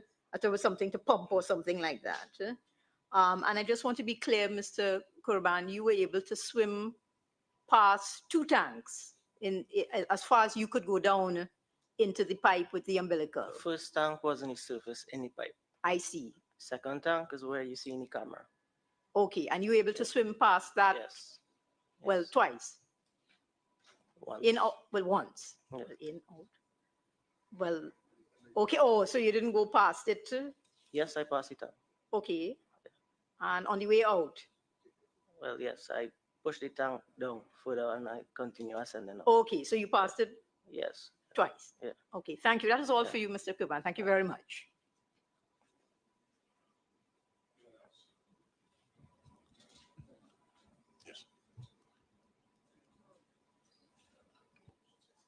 Oh, I keep. Thank you, Mr. Chairman. Afternoon, Mr. Kurban. I wouldn't be long with you. I understand the circumstances, but the pipe that you said that you had entered previously in a previous job, was that, what size of pipe was that? Wasn't it a 50-inch? I can't be approximately on the size, but probably was a bigger pipe. Because I thought it was 50. Yeah. Was that a dive in which Andrew Farah was involved? Yes. Yes, thought so. Was it on the same occasion? Yes. Both you and him had entered that pipe? Yeah. Yes. Right. Okay, thank you very much. So you can take it from us, it was 50 inches. I think. Let's take it from him that it was 48, since that's the evidence. 40, it's 48. He says 48. There's a 48 pipe. Okay. Well, 48 inches or thereabouts. The plan to enter, that's so, you're a commercial diver, right? Yes. Are you a saturation diver? No, I'm not. But you know that Mr. Bedo is a saturation diver, you know that? Who's better? Well, you may know him by Conan Beno, Yeah. Bedo. Yeah. You know him to be an experienced saturation diver. Yes. That's, I understand, is one of the highest level of qualifications you can get as a commercial diver. Do you know? Yeah. That's correct, eh? Yeah. When you got, approximately what time you got to the scene? Approximately 4:30. 4:30. So you were there when Christopher Budham came out? Well, me, Corey, and Ronald was on site. Right. We assisted Corey to come, Christopher out of the chamber.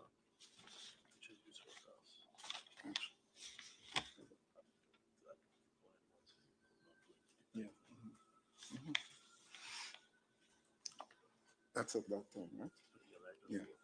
At 4:30, yeah, that's it. At 4:30 when you arrived, you weren't at that point being restricted by anyone from entering the pipeline? At that time, no. Right. And tell me this, when you later were informed that there was a restriction on entering the pipeline, you understood the restriction was not to enter the pipeline as opposed to the habitat? Okay, let me explain. When we reach on site, at that time we dive the chamber. We didn't dive the. Yeah, can you move the microphone a little closer? We dive in the chamber. We didn't dive in the pipeline. Right. The second attempt was to go in the pipeline. The second attempt was to go in the pipeline. Because when we rescued Christopher. Right. I understand that there were 5 divers present when you were going to execute a plan. There were Corey, Ronald, Andrew, Dexter Guerra, and yourself. Right. But you said that there were 2 of those persons who were prepared to go into the pipe. 2 of those 5 that I just set out there, 4 and yourself. Who are the 2 that were prepared to enter the pipe? It was only me. Was planned to enter the pipe with Corey and Ronald. With Corey and Ronald. Assisting me, not going in the pipe. 2 of them were assisting me. Beg your pardon? They was assisting me in the chamber for me Yes. to go in the pipe. Right. So you were the one willing to go into the pipe, or was there any other person? I was the one willing to go in the pipe. You were the one willing to go into the pipe. And in fact, you all left topside and went into the habitat to execute that plan to go into the pipe at some stage, right? That's what we did. Beg your pardon? That's what we did. Yes. Yeah. And you had gone down there with Mr. Bedo also when he arrived? That's after. After, yeah. After we came back, when I went in the pipeline. Yes. Came back out. Yes. With Corey and Ronald. Yes. Then we execute the next plan with Right. Mr. Bedo. Yes, thank you for that. Yeah. So you went down with Corey and Ronald. You came back up. Then when Mr. Bedo arrived, there was the plan to go to do a rescue, a second attempt. The second attempt because the airline, I reached a limit of the airline. Right. That is down the riser and about 20 feet there about inside. Approximately 10 to 15 feet. Oh, 10 to 15, sorry. All right. So basically, when we came back out, we formulated a plan. Right. To go a scuba tank. Right. That's when Mr. Bedo was involved. That's when Mr. Bedo was with you. Yes. That plan, how were you to execute that plan? How? Yeah, what was the plan? We tried to reach a further limit with the scuba tank because we didn't have a limit on the scuba tank. Yeah, but how you all were, who were to be in the pipe, who were to be in the chamber, who was to be up top side, you remember? It was Mr. Bedo, Ronald, and myself. Who were in the chamber? Yeah. Yes. And I supposed to go down in the pipe. You supposed to go down in the pipe. Yeah. You were the one who volunteered to go down in the pipe at that stage. At that stage, I was doing some volunteer, and Mr. Berry was there as well. Yeah. Anyone else had volunteered? I'm sorry, Mr. Kilburn. Can I ask you to move that whole microphone to your left?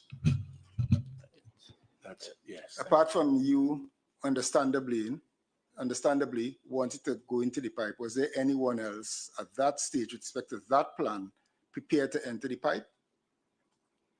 Well, Mr. Berry was prepared as well. To go into the pipe? Yeah. Yes.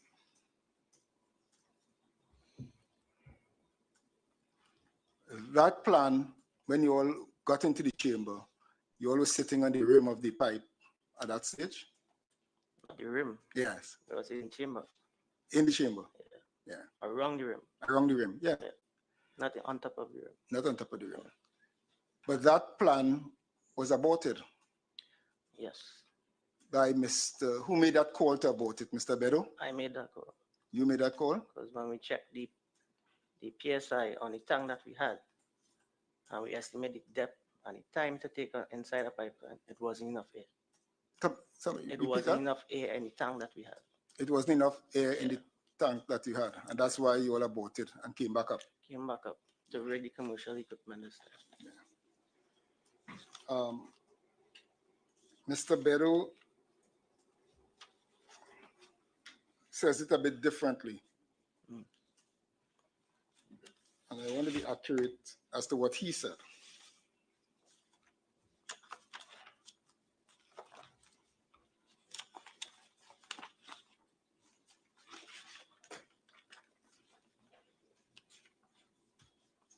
Mr. Bedo said that he aborted it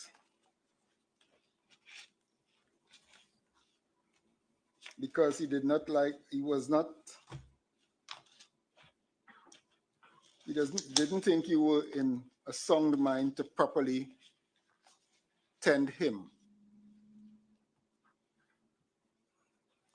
Mr. Berry wasn't a sound mind? You. Let me read his full paragraph to you. Michael, Ronald, and I, this is Mr. Bedo.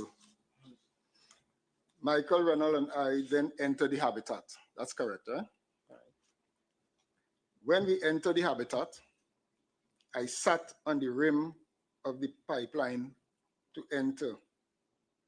And just when I looked at Michael, I take it that's you, he did not look as if he was in a sound mind to properly tend me.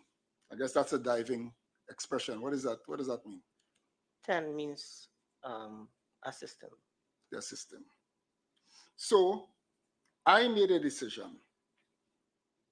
Let's wait until my brother come so that we would be better equipped to enter the pipeline, and we would have better air source as well as communication. So do you accept, well, you're telling us that the aborting was due only to the shortage of air, but Mr. Bedo is saying when he looked at you, understandably, because your father was at that stage missing, he did not think you were of sound mind to carry out the exercise. I wouldn't say so. Yeah, you wouldn't say that. Because three of us made that decision. I'm going to call a halt to this. Yes. Thank you. I don't think this is necessary. And I don't think this is necessary. Very well, sir. We all understand the position. We understand that there's a diversity of opinion here. Yes. But I don't think it's necessary to put that in detail to this witness. I'm very conscious of what Mr. Bedo says. Very well, sir. Well, I didn't do it gladly, sir, but I had to let him know what Mr. Bedo said as the. So when you, at that stage, when you came back up, before you all went into the chamber on that occasion, where was the plan formulated? On the badge. On the badge. Was that plan communicated to the Coast Guard? Did you see them at that stage? Yeah, there was around. But at that stage, do you recall if the plan was communicated to them or you can't remember? Actually, when it was in the water, when we came back out, Coast Guard told us to come out of the water. All right. So we came out, we came on the barge, discussed with them. What we going to do? What's the plan? Right. Coast Guard said they wasn't fit to dive in the pipe. They wasn't trained to dive in the pipe. They said that they weren't trained to dive They in say the they're pipe. not trained to dive in the pipe. So we formulate a plan. As commercial divers, we go with the commercial equipment now in the pipeline. Do you recall, by chance, if you know, which officers told you that from the I don't Coast Guard? recall You the don't- name. I don't recall the name. You don't know any of them There's before? multiple of them, so I can't recall. Yeah. I was more focused on rigging equipment, putting the gear together. No, I just wondered if you knew any of them before that. You were familiar with. But I just want to take you to paragraph 14 of your statement, where you said that a Paria person then responded to you and was telling you that what management was saying. But he said that he knew the situation and do what you want, 14, what you want to do. And you said you understand that to be an unofficial authorization. So he didn't stop you from doing what he thought you wanted to do. Paragraph 14. No, he didn't stop me. Right. But I asked him, who stopped me? Who's telling you to stop me? And he said it was Piper. Mm-hmm. So I told him, I said, man, lives at risk. Why Piper telling us to stop, not to go in the pipe? Right. And he told you, do what you have to do. What I'm trying to get from you is that he didn't tell you you cannot go in the water at that stage. We actually was in the water when I was talking to him. Okay, right. Yeah. And that's when after that, that's when you went into the hyperbaric, the habitat. Yes.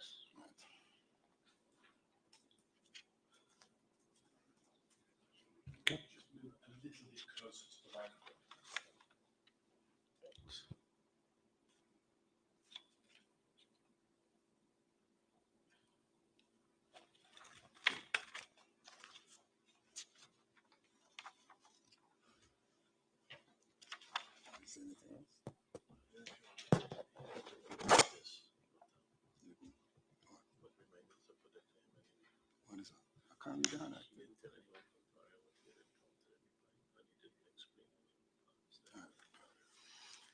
Yeah, thanks. Just two more questions, Mr. Kurban. Did you tell anyone from Paria what you had encountered in the pipe when you went down on the 10 or 15 feet? Did you speak to anyone? Yes, Catherine. And you told her what you encountered? Yes. Right. Do you remember in this series of events at what stage that was? That is when we came out the water. When you came out the first time? The second time. The second time. Came out the water. That's when I met Catherine on the batch. Right. And they was asking questions. And I had reported Andrew, Farah, and Dexter instantly. Right. So they had probably done to Catherine. No, you can't speculate on that. So I already, when I came, I talked to Catherine. I explained to them what was conditionally pipe. Right, that's when you came out from the water the second time or the first time? I was in the water all the time. I didn't came out of the All water. right. No, well, then the hyperbaric chamber. So you went in the chamber, you went down, and you went the 10, the 15 feet, and you came back. You came out the chamber. Right. Then you went back into the chamber a second time. It's when you came out that second time, you said that's when you met Catherine. That is when the Coast Guard let us come out of the water. That's when? That is when the Coast Guard let us come out of the water. Right. And that is when I talked to Catherine. Okay. I'll leave it on that.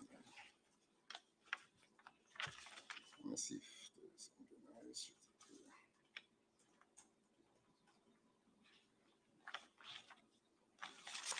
That's all I have for this witness, sir. Thank you. Anything else? No? Good. Mr. Maharaj? No. I'm pleased to say that is your evidence today. Thank you. We don't need you again. Grateful for you coming. What I want you to know that certainly everybody over here, and I imagine everybody over there, deeply feel your loss. I'm very sorry about it indeed. We will get to the bottom of this, I can assure you. All right? Well, thank you very much for coming. You're free to go. You can stay or leave as you please now, and thank you. We'll take a 10-minute break, please. Or should we make it 5? 5-minute break.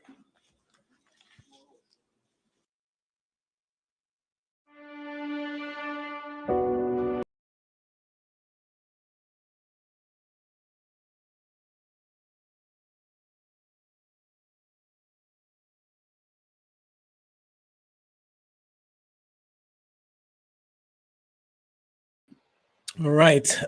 So we're taking a 5-minute break.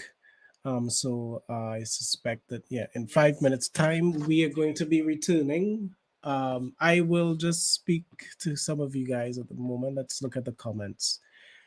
Right.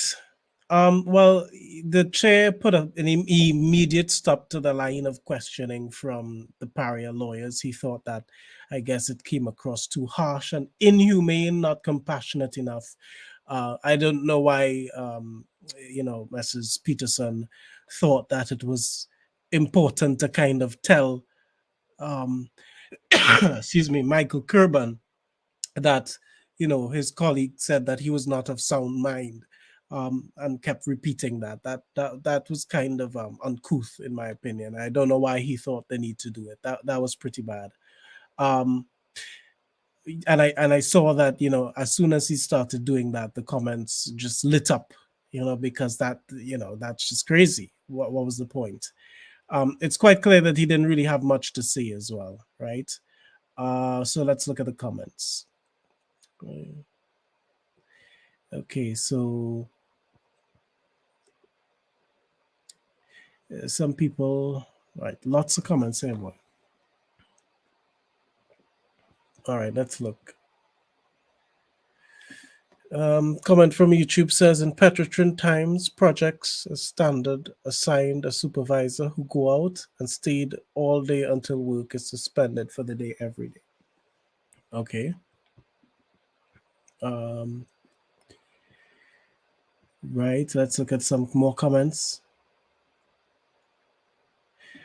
Trav then says, jobs like this, crack shots needed, not friends and families on both sides. One side would have had to accept ultimate responsibility. Lovey says, everyone understands that Paria didn't wish to further endanger anyone else's life, but in the interest of urgency, there was none. Paria preferred to recover dead bodies than rescue.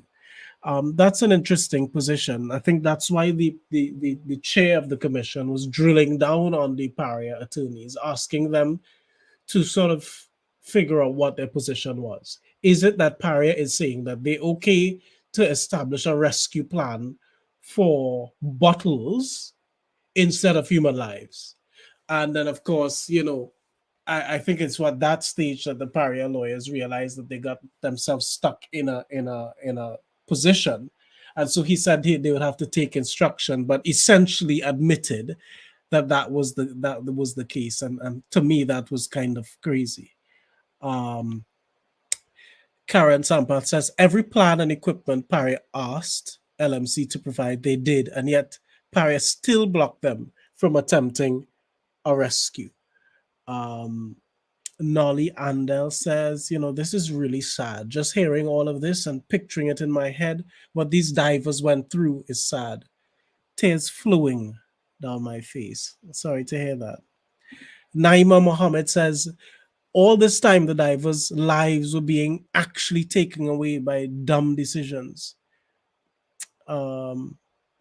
Rhonda Butler John says, I remember Paria making a press statement saying it was no longer a rescue mission. Instead, it would be a retrieval of bodies.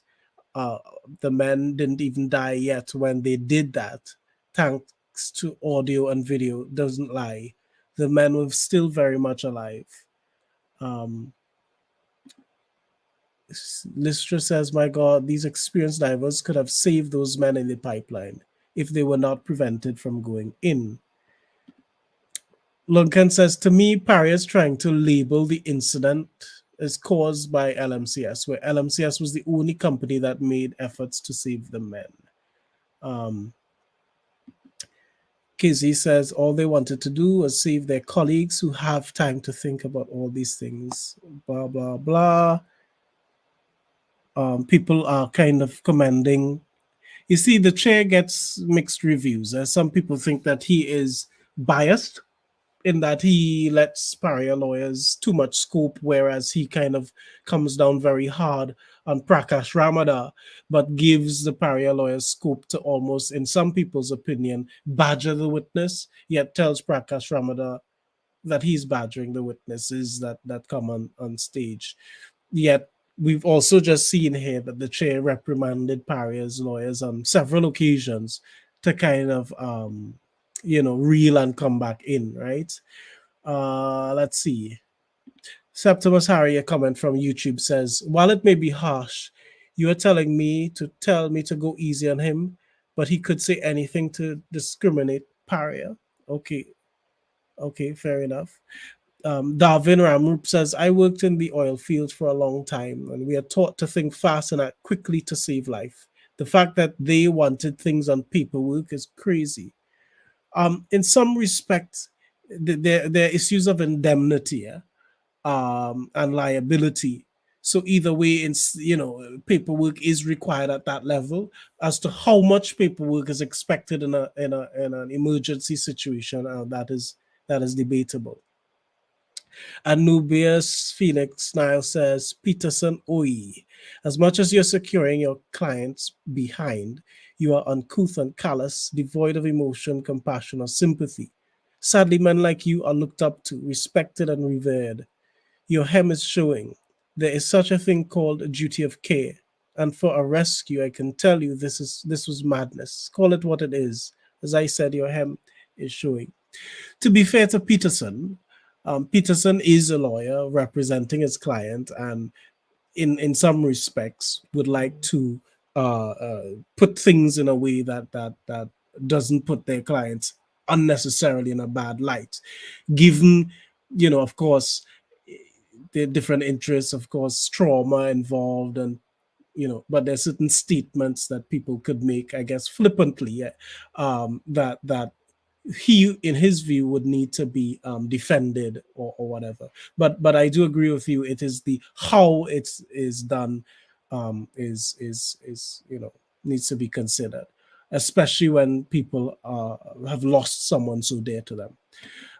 Andrea Charles says Peterson just felt that he must find something to question Michael Cuban about, waddling all over the place with no direction. Yeah, so a lot of comments that are criticizing, Peterson's style and so on. Tommy Ramjatan says, "Okay, hold on, I've got to stop this."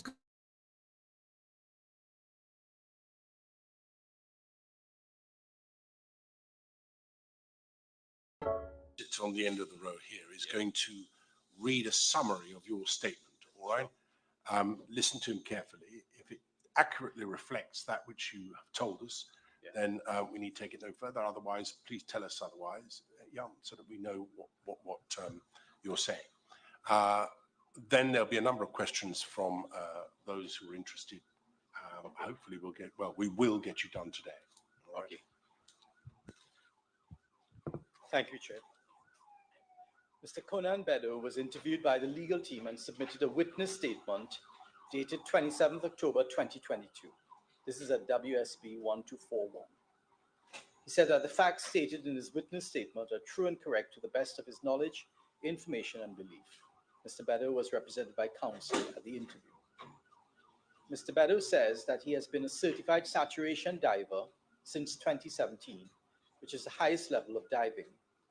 Part of his training involved living in a pressurized container on a ship for over 20 days in a confined test. This is the same pressure as if underwater. Mr. Bedo explained that all of the diver courses he had done included rescues as part of the training, and he has worked as a diver in the United States, Guyana, Trinidad, Barbados, amongst other countries. He has worked locally for OTSL, Hull Support, and Trinidad's underwater services, and internationally for Subsea Global, Miami Divers, Sequest Diving, Carl Divers, and S&J Diving. The type of work which he did as a diver, including flanging pipelines, inspection of pipelines, installation of risers, making ties on pipelines, salvage and repairs on pipelines. Mr. Beddoe received information of the accident at around 3:37 p.m.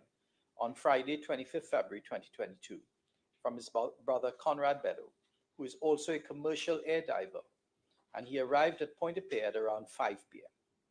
He says he knew one of the divers, Faisal Korban, and he had diving equipment and tanks with him. He arrived just as Christopher Boudram was being taken to the hospital, and he said he spoke to Christopher Boudram, who he knew before the accident. He said Christopher told him, "Boy, Conan, go for them boys." And Mr. Beddoe told him, I, meaning of course Mr. Beddoe, was going. Mr. Beddoe says he spoke to Andrew Farah, Michael Kerban, Corey Crawford, he knows him as Corex, and Ronald Ramuta, and together they made a rescue plan by which Mr. Beddoe would enter the habitat to make an assessment using rope, while Andrew Farah and another person would be tending the rope from the barge. If Mr. Beddoe assessed that he could do the rescue, he would go back in the habitat with Michael and Rory, and he would go into the pipeline using a rope and scuba feet first. He said no one at that stage tried to stop them from going into the habitat or the pipeline.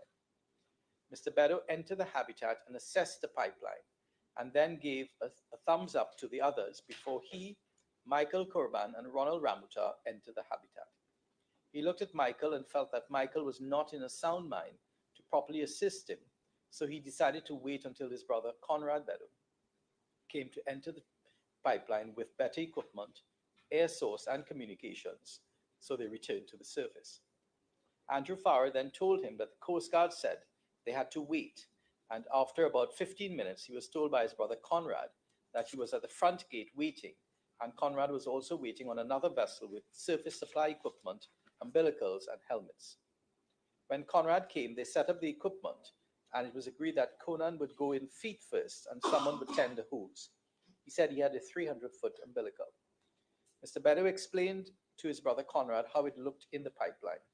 The plan was for Mr. Beddoe to go in feet first and someone would tend the hose. His intention was to go as far as the umbilical would allow. If he didn't feel anything after 300 feet, then there was nothing he could do. If he came into contact with one of the men, the plan was that he would bring him out. The plan was also that if he encountered any obstructions, he would take them out one at a time, as many times as he could.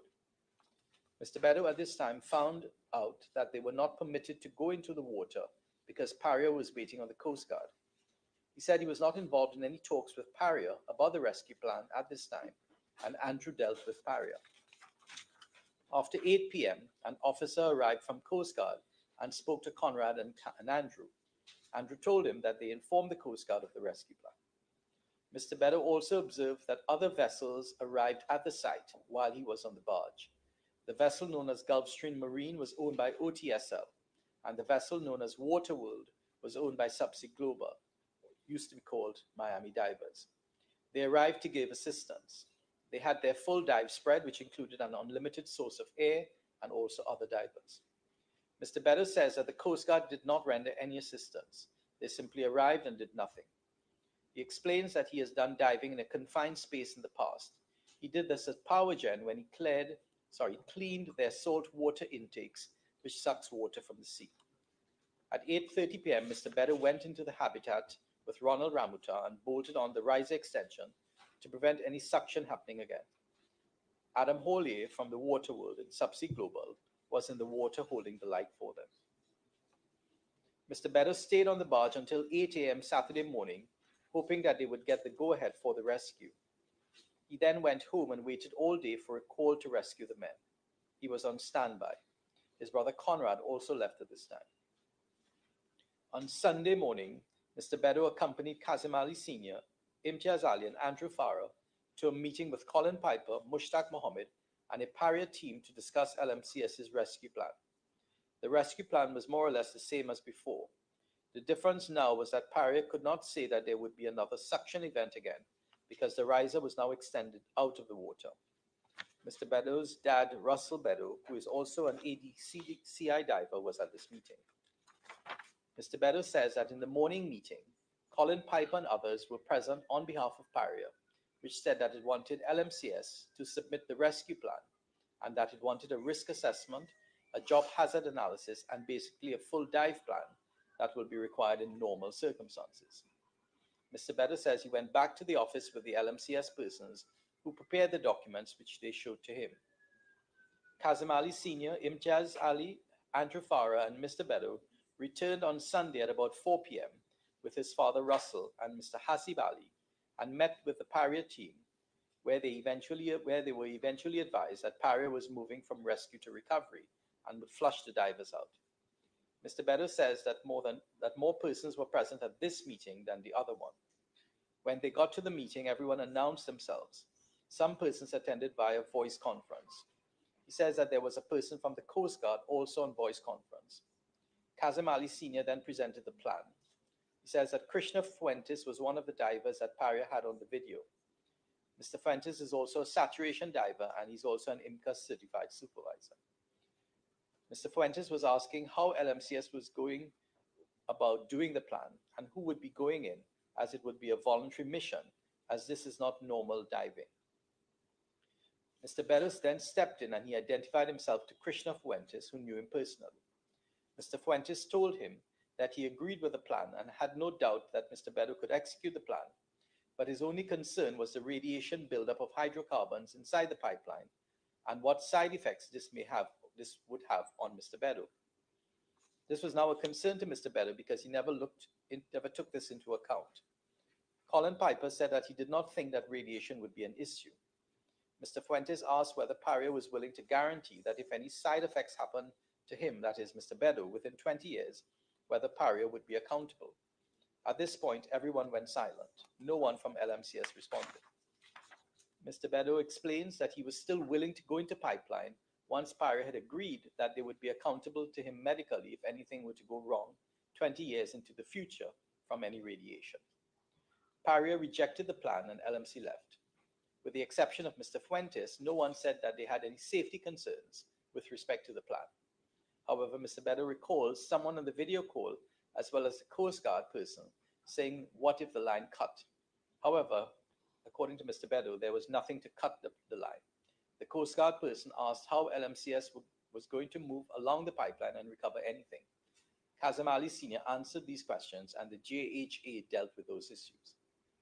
Mr. Beddoe had the impression that Paria didn't want the rescue, but that they wanted a recovery due to the fact that they were pointing out all the negatives of the plan without actually listening to the entire plan.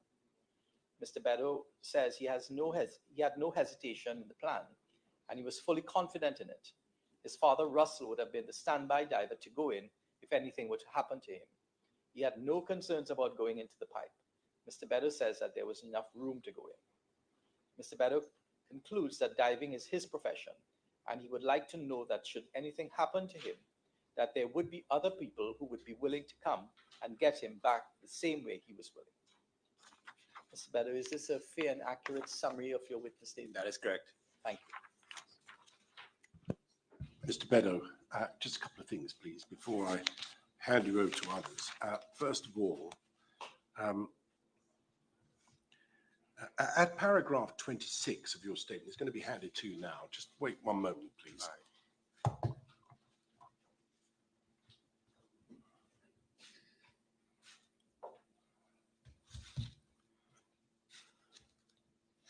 This is a little after, I think, 8 o'clock that night, because previous paragraph deals with it at that time. So what we know at this stage is this, isn't it? That a few hours earlier, Mr. Boudram had emerged from the pipe. Correct. And you and a range of others were invited to come and see what you could do to rescue. Correct. You're a very experienced, highly qualified diver. To a point, yeah, I would say so, but not really. Well, you're being, I think, a little modest, if I may say so. The qualifications speak for themselves. What I want to ask you is this. First of all, is there a fraternity amongst divers like yourself working in the commercial diving world? Yes, we have an association. Right. And do you know many of the people in this country and elsewhere who engage in this kind of work? Diving, yes. Yes. And I imagine it's a relatively small compass of people. Correct. And no doubt you would expect if you were in that situation, others like yourself would come to your aid. Yeah, I would like to believe so. And so you answered the call to come and help. Correct. Did you know the people that were involved in the pipe? I've worked with them in the past, yes. And by the time I was referring you to paragraph 26 of your statement, in which you say, I observed that other vessels arrived at the site whilst I was on the barge. The vessel known as Gulfstream Marine, owned by OTSL, and a vessel known as Waterworld is owned by Subsea Global, also Miami Divers. You told us, I think, that you used to work for them as well. Yeah. They arrived to give their assistance. They had their full dive spread, which included an unlimited source of air and also divers. Correct. So pausing there, please. At this time, around 8 o'clock or so that evening, a few hours after Mr. Boudran had come out of the pipe, was there anything more that you could have wanted or demanded before entering that pipe to rescue these men? No. I mean, in an ideal world, could you have said, give me this and I will go? Just, we had everything already. We didn't need anything else. All right, that's the first thing. The second thing is this, please. At paragraph 33, would you turn to that, please? This is now many, many hours later after Mr. Boudran had emerged from the pipe. And one would be forgiven for thinking that perhaps these men may not have survived by now.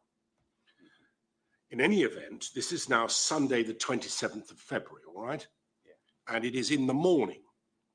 So something like 36 plus hours after the event happened. Correct. Yeah. In the morning, there was a meeting with Colin Piper and others who were present on behalf of Paria, and you attended that meeting. Yes, I did. Paria said that they wanted us to orally submit a plan, that they wanted a risk assessment, a job hazard analysis, basically a full dive plan that will be required in normal circumstances. Yeah. Right.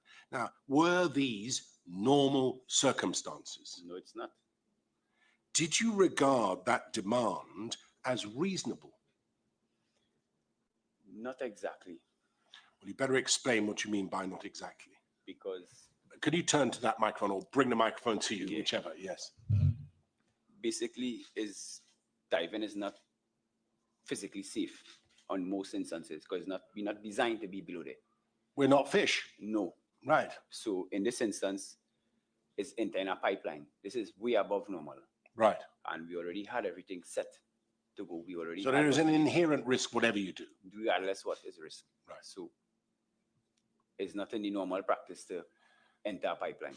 Did you not think that given that it was a significant risk for anyone to be asked to enter that pipe, that a demand or a request for a risk assessment, a job hazard analysis, and a full dive plan was not an unreasonable request? No, I mean, it fairly is, but at the same time, it's a rush. We needed a rush on it. You need a rush on it? Yeah, because, I mean, in my instance, I still hoping that they would have been alive. You were still hoping they would be alive? Well, I dare say everybody was hoping that they would still be alive, but that hope was diminishing quickly. Correct. What would you regard as the best possible time within which to operate once you knew Mr. Boudran had come out alive? The same Friday night. That Friday night? Yeah. We already had everything there. You had everything there? Yeah. Do you believe you could have effected a rescue?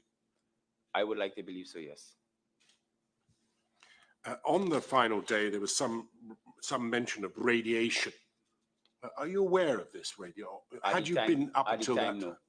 You'd never heard of it before? No. Then? Have you done any research since? Not much, just minor little small read up on it.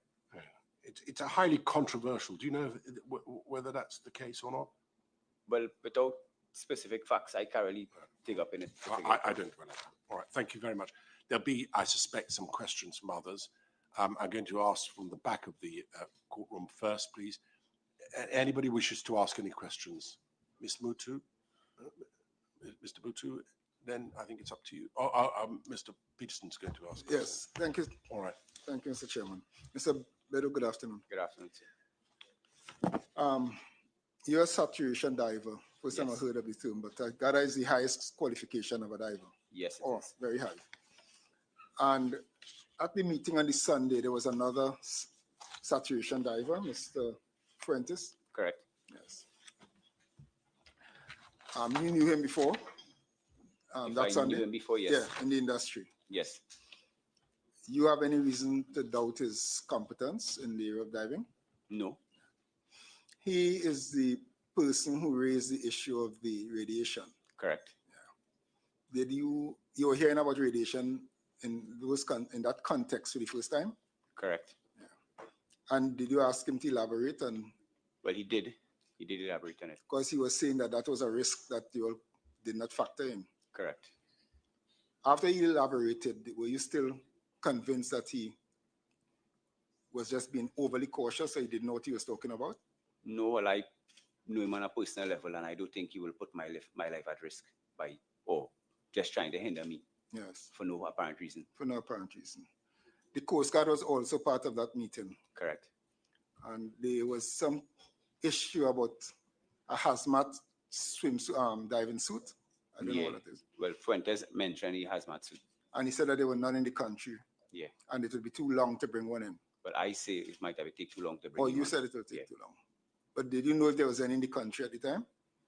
Not 100%, but I mean, it still is not something we just use in Trinidad. It's a rare thing. Yeah. Because we don't dive into, we don't have events like this in Trinidad regularly. And it's something will dry rot. And it's something that will dry rot if it's not used. Yeah.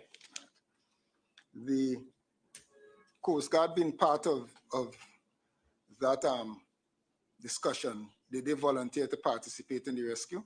No, they said they're not trained to do that. They said they're not trained to dive into pipelines. Correct. Yeah.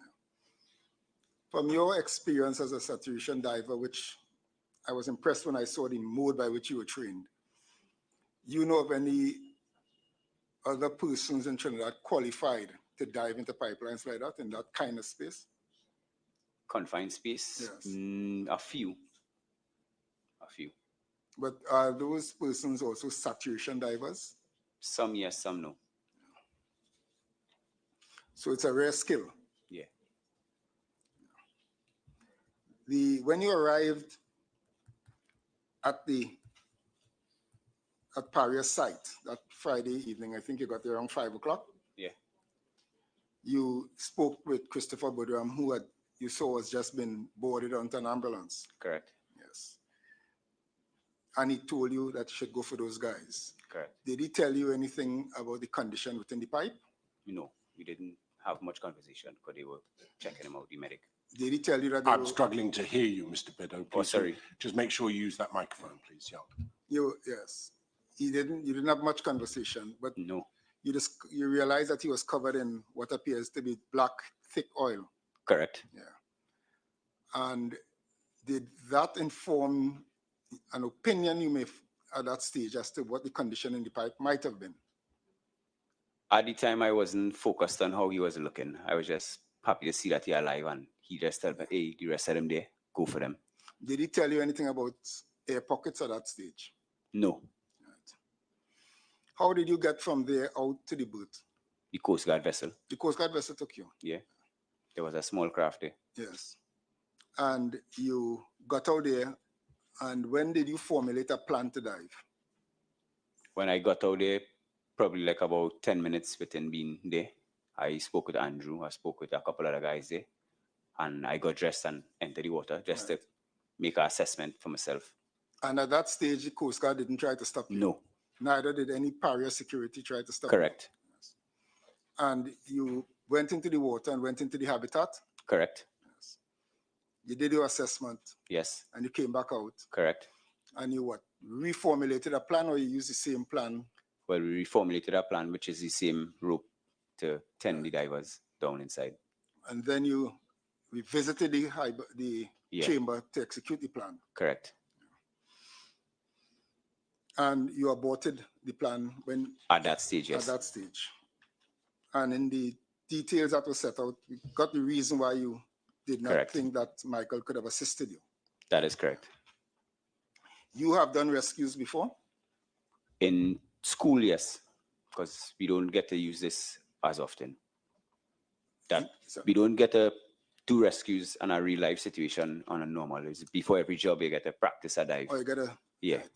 it's part of your training that persons who are intimately and emotionally involved with a target that you're going to rescue should not be part of the decision-making process.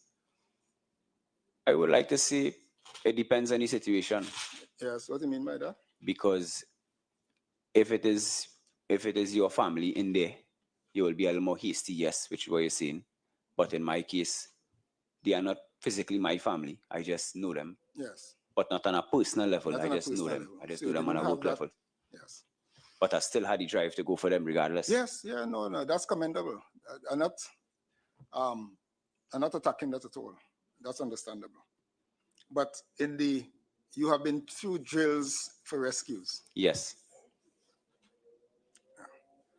And have you ever had a drill with respect to this type of rescue, like in a pipeline or anything that type? No.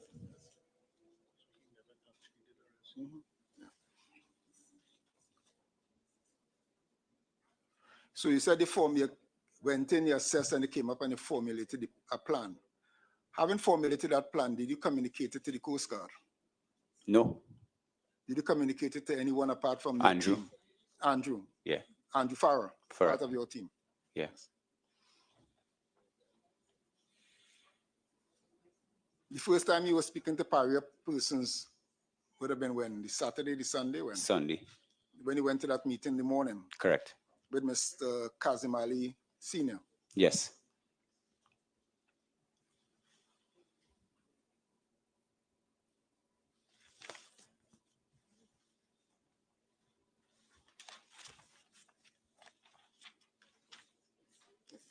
Yeah, you gotta tell me that thing. I can't read.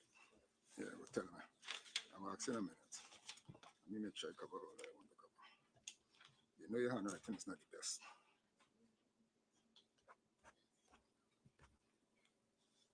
Tell me something.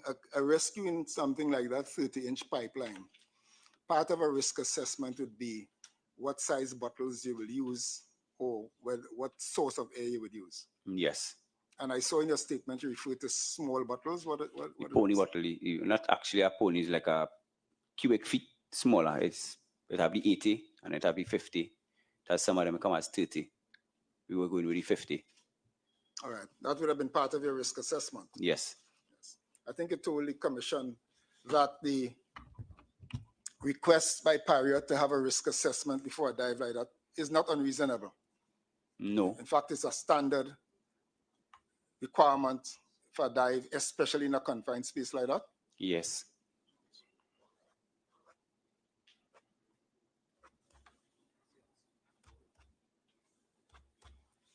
One minute, Mr. Chairman. I want to tell you.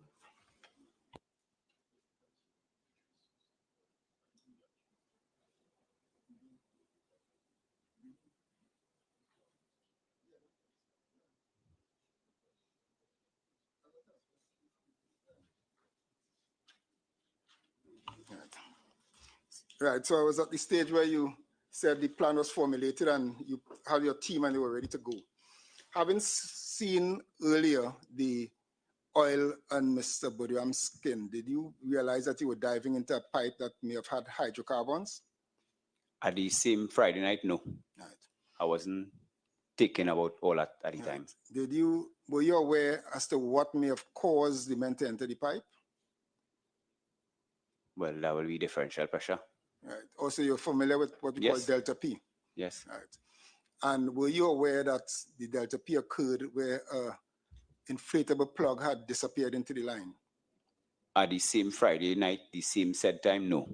But it's only after when I entered the water to extend the pipe, I got that from it. Extend the riser. The riser, yes. Which would have eliminate the possibility Correct. of any delta P. Correct. But earlier in the Friday afternoon, when you were formulating the plan to go into the pipe, you did not factor in the possibility of a second slip, no. A second delta P, right? You call it a slip, right? I know. What time did the riser go in to eliminate the possibility of a second event? You remember? That might have been a little after 10, after 11, somewhere. So it was late. It was late. I know it was late already. It was late already. And you had no idea whether there were any other obstructions within the pipe? At the time, no. Only when they stuck the camera down inside, I saw it on the video. All right. Because your initial survey that you said you did when you were formulating the plan did not. It didn't have anything right there, and the water black. So. Right. It did not have any floating on the surface. Any floating on the surface, and it did not enter the pipe at that stage. No. So it's only when the camera was inserted and you saw that there was a blockage. Yeah. That was Saturday morning. That would have been when the camera went in, yes. Yes, around 3, I think it was 3 a.m.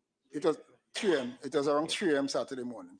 So you were prepared on Friday night to go in, but you realized what I just went through there with a set of risks, you would have been going in without those risks being addressed. Yeah, but you will take them out one by one as normal, the same way. You'll take out? The whatever would have been blocking it, because for it to enter, it must be able to come back out.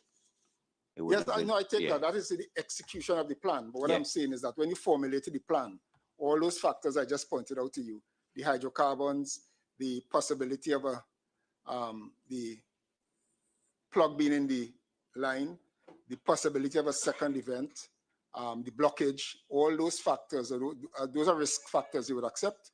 Yeah, at the time, at the Friday night, yes. Yeah, but those weren't factored in your earlier plan because you weren't aware of them. Correct. No, the same point you made. Yeah. I know. You're not easy, no. As part of that, one of the risks, you did not have any idea as to how I know it's an obvious question, but we need to get it to the record. You did not know how the men were positioned in the pipe. Correct. And your plan to rescue them took into account what any particular position the men may have been in? At the time, no. Because at the time was more preservation of life. If they were heading first, it would have been more difficult than if they were feet in first. Correct.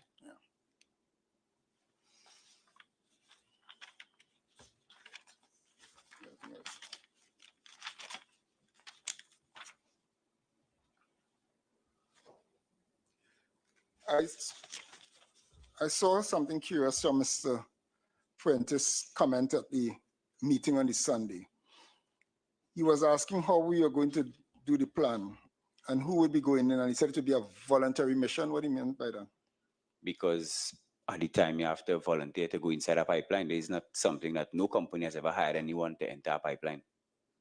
Yeah, because he said it was not a normal diving. Correct.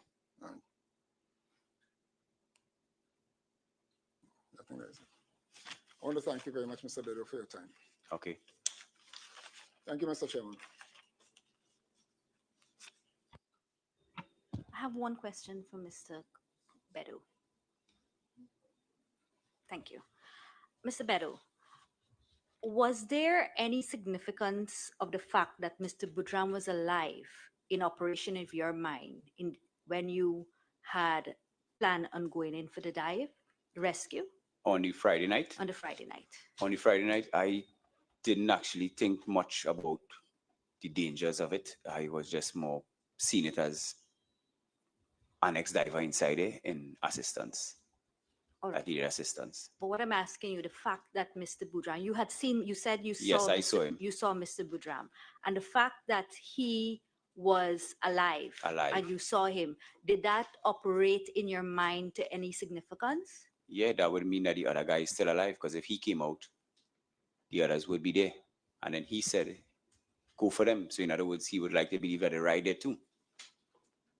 Thank you. So. All of the issues that Mr. Peterson has raised with you that you didn't consider, you've been frank enough to tell us, on the Friday night, Yeah. such as the possibility of another Delta P, the oil hydrocarbons that were inside there, and so on. You remember he was asking you about those. Yeah. You knew that Mr. Boudram had come out of the pipe Correct. and was alive. Yes. And did you know that the other divers were said to be in air pockets within the pipe? At the Friday night, no. So you hadn't acquired that information that others were in air pockets? At the Friday night, no. What did you think they were breathing? Well, the scuba bottles would have gone in with them, and the volume of air would have been trapped somewhere. I was hoping that it would have, but I didn't guarantee it. I didn't even heard about it before. Did you know how long Mr. Boudram had been in the pipe? Probably like an hour. I assuming. Do you know now? Not exactly, no. Do you know that it was 2.5 hours? 2.5. Yes. No, I didn't. With the best diver in the world, could he last on one tank for 2.5 hours? No. No. Even no matter how shallow you breathe. Correct. But you didn't know that at the time. No. Your natural instinct was, I'm a diver, they're divers, let me help. Yes. That was it, wasn't it? That is correct. And you wouldn't be surprised that there were others at Paria and so on who were saying, hold on a minute, we need to take stock before you go charging in there. You wouldn't be surprised about that, would you? No. No. However, there came a time when you did know more. Yes. And there came a time when there were a good deal more professionals on site. Yes. Did you have in your mind at any point in time, even now looking back on it, any doubt that you might have been able to effect a successful rescue? The Friday night, looking back at it now, I still would have gone. Yeah.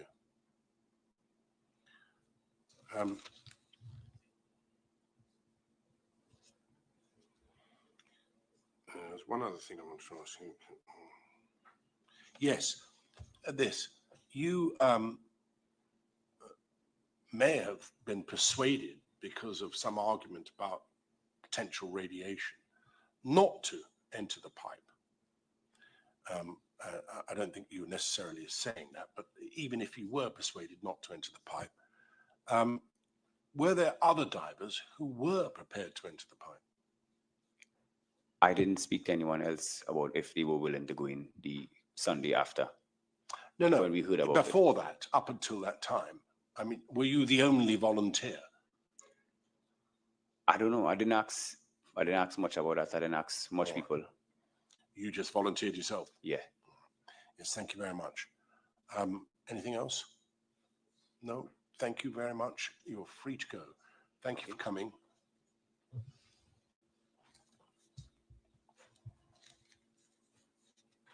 Now, yes, thank you very much. Bye-bye. I understand we still have Mr. Ramutar. Is there any reason why we can't try and dispose of this witness today? Let's have Mr. Ramutar, shall we? Let's do our best.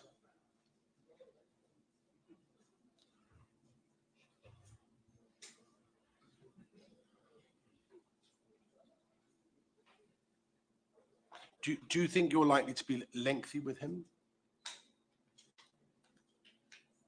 What I don't want to do is to call him, then not have him back until Monday with a 3-day break, bearing in mind what happened today.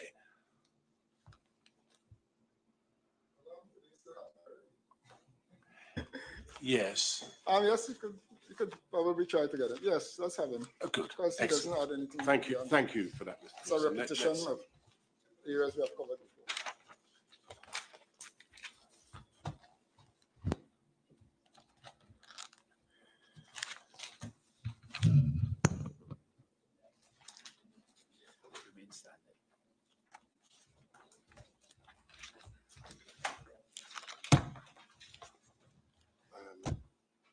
Volume 4.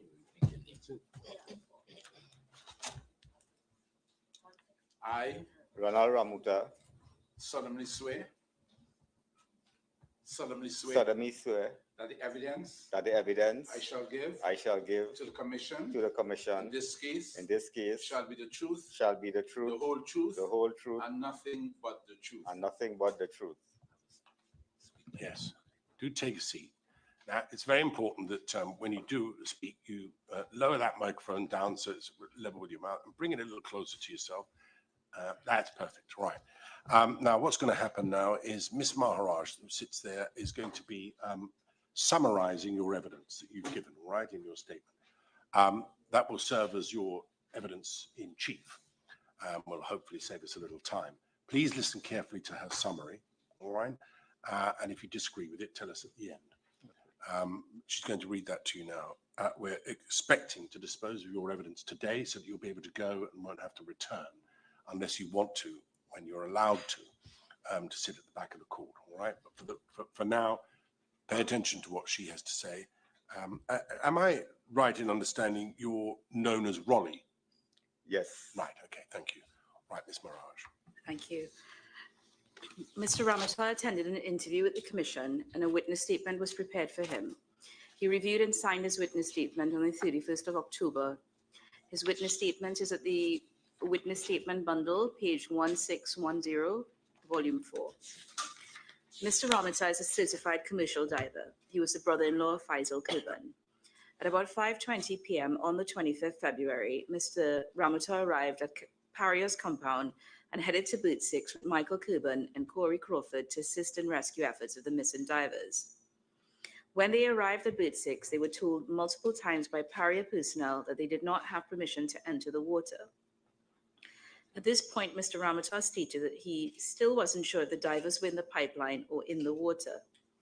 Mr. Ramatar stated that Michael Kurban and Paria personnel had a few words back and forth, but he, Mr. Ramatar, and Corey Crawford entered the water.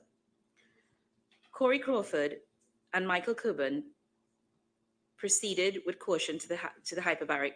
Corey Crawford and Mr. Ramatar proceeded with caution to the habitat. They entered the chamber and heard a voice calling and a knocking sound. Mr. Ramatar climbed into the habitat. He looked into the pipeline and saw Christopher covered in oil. Christopher got scared when he saw him and pulled back. He asked, "Who is you?" Mr. Ramatar bent down and told him his name. Mr. Ramatar then tried to pull him up, but he was too slippery. Corey Crawford came into the habitat at this time, and they both assisted Christopher out of the pipeline. Christopher kept telling him that Faizi was right behind. Corey Crawford took Christopher to the surface, but Mr. Ramatar remained in the habitat for about 10 minutes to see if anyone was coming out of the pipeline. He tapped the pipeline with a 4-tap emergency using the chain block, and he felt a vibration of 4 taps coming back from inside the pipeline. He repeated this code a few times, and every time he got the same response. Mr. Ramatar then went back to the surface, and he and Michael and Corey decided to go into the pipeline, since at this point they knew that everyone was in the pipeline because Christopher said they were in an air pocket. They then returned to the habitat with a dive tank with a hose on it called a hooker. Mr. Crawford and Mr. Ramatar assisted Michael Kurban into the pipeline. They held the dive tank and Michael Kurban entered the pipeline with the hooker. He went as far as he could until he reached the limit of the hooker. Mr. Ramatar and Mr. Crawford thugged him to let him know that the hooker had reached his limits. When he came back out, Michael Kurban told him that he reached a little after the elbow and saw nothing. He didn't take anything out of the pipeline. Another diver known to Mr. Kurban as Conan arrived at the site. Michael, Conan, and Mr. Kurban decided to go back into the habitat. The new plan was that Conan and Mr. Ramatar would assist Michael Kurban into the pipeline with 1 tank and with 2 regulators and 2 second stage, so that 2 persons could breathe out of the same tank. However, in the habitat, Michael Kurban wasn't feeling comfortable and they decided to abort. According to Mr. Ramatar, they then proceeded to the surface and started making phone calls to get other divers and other equipment. At about 7:30 p.m., Mr. Alvin Sitaram from Subsea Global arrived with his vessel, which was fully equipped with commercially equipped diving gears such as hats and a hose with communication and camera. A rescue dive was planned with the commercial equipment. Conan volunteered to go inside the pipeline with commercial equipment. However, when they were about to start the dive, they were told by Paria officials to wait until the Coast Guard arrived. The Coast Guard came around after 8 p.m., and after they were briefed by Paria officials, the Coast Guard indicated that they did not have equipment to go inside because they were not trained for that. Mr. Ramata stated that he and the other divers decided to stick to the rescue plan, but they were told by Paria officials that they didn't have permission to go into the pipeline and use the Coast Guard to stop them. According to Mr. Ramata, the Coast Guard was armed and told them that they couldn't go into the pipeline. Mr. Ramata stated that LMCS, as well as Michael and Corey, tried on several occasions to convince the Paria personnel and the Coast Guard for permission to do the rescue by giving them details of the rescue plan. However, they said no. Later on Friday, the 25th February, Mr. Ramata assisted in works to connect the riser at Berth 6. He says this was done at about 10:30 p.m. He stated this was done to open the riser at Berth 5, as there were reports that knocking was being heard at Berth 5. Mr. Ramata stated that he was present when Paria inserted cameras into the pipeline in the early hours of Saturday, 26 February. On Saturday, Mr. Ramata attended a meeting with Paria and the Minister of Energy and Energy Industries. After the meeting, he went back to Berth 6, but nothing was happening. He left that evening and returned on the morning of Sunday, the 27th February. On Sunday evening, he saw Paria's media conference where it was announced that Paria was now moving to a recovery. He was present on Sunday, the 28th, on LMCS's vessel whilst the recovery efforts were ongoing. On Monday, the 28th, Paria officials came with special forces at Berth 6 and requested LMCS personnel to leave. LMCS personnel refused and their phones were taken from them. But Paria asked that LMCS vessel Sunny Day be moved to a different location. And when they arrived at this new location, Paria put tarpaulin in front of where they were going to conduct work to block LMCS off from seeing what they were doing. Mr. Ramata says that LMCS was able to position the boat to try to see the recovery efforts, and he saw when bodies were retrieved. Mr. Ramata stated that based on the information Christopher gave, he believes that the rescue plan would have worked. He says Michael entered the pipeline feet first, and if he had gotten into difficulty, the hose was tied to him, and Mr. Ramata and others could have assisted by pulling him back out with the hose. He says the process of Michael going in and out of the pipeline took about 5 minutes. Mr. Ramata, is that an accurate summary of your evidence? Yes. Thank you. Yes. Mr. Ramata, it hasn't escaped me that Faisal Kurban was your brother-in-law, wasn't he? Yes. Yes. So please accept our condolences, all right? Thank you. And I know this can't be easy. So let me just ask you a couple of questions, please, first. One thing is for sure, isn't it, in your own mind, is that when Mr. Boudram emerged from that pipe, there was at least one other person who was alive, because you were tapping on that pipe and he was tapping back. Correct. So in your mind, there was no question that there was at least one other person alive. Yes. And Mr. Boudram had told you Faizi, your brother-in-law, was right behind him. Yes.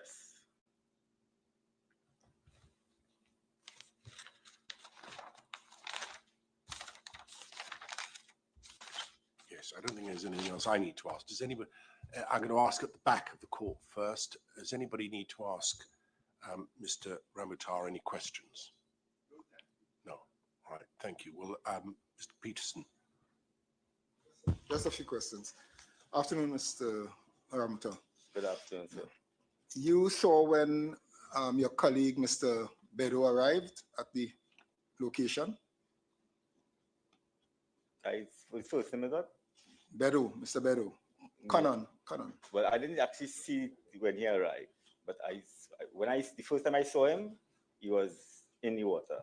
Oh, he was in, okay. What you need to do is, you see that microphone in front of you, move it right to your left, a little more, a little bit more. Thank you. Right, now when you turn to face Mr. Peterson, yes, we'll hear you.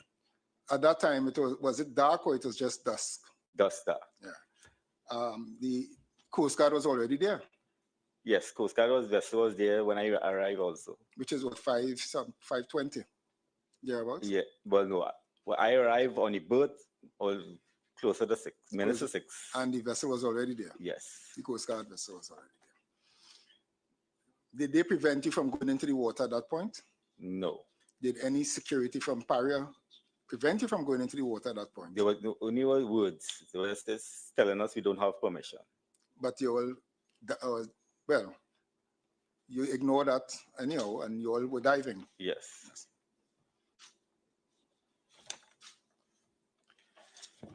When Mr. Bedu arrived, you all put a plan together to attempt to rescue. Yes. And you attempted to execute that rescue, but you aborted it at some point. Yes. You weren't working with LMCS at that time, you were working with Neptune. Yes. That's another diving company. Correct. Yeah. One of the specialist companies that came was Subsea Global. Yes. Were they prepared to dive? Yes. Who from that company had joined your plan to dive, if any? Well, Mr. Conan also, I work with them. So oh, he works with them. He's up, we freelance with different companies. Okay. And Mr. Conan was the person you're talking about from Subsea who was prepared to assist in the dive? Yes. Okay, great. Among with other divers. Among with other divers, but from other companies? Yes. What about the Coast Guard? Did anybody discuss with them the ability to assist in diving? Well, we were told, when we told Paria about our plan, they told us to wait on the Coast Guard divers this time. The Coast Guard was there, but the divers, like Coast Guard divers, was not there. So they told us to wait on the Coast Guard divers. And when the Coast Guard divers arrive, they said they're not trained for that, to go down, to go down in, because at that point, we knew there was inside the pipeline. You knew right. And you would be able to tell them the size of the pipeline, the possible conditions of the pipeline. Yes. And you formed the view as to the conditions in the pipeline based on what you saw when Christopher Budram was rescued. And what he told me, yes. And what he told you, because you were the one who assisted in taking him at the head of the pipe out of the chamber. Yes. Right.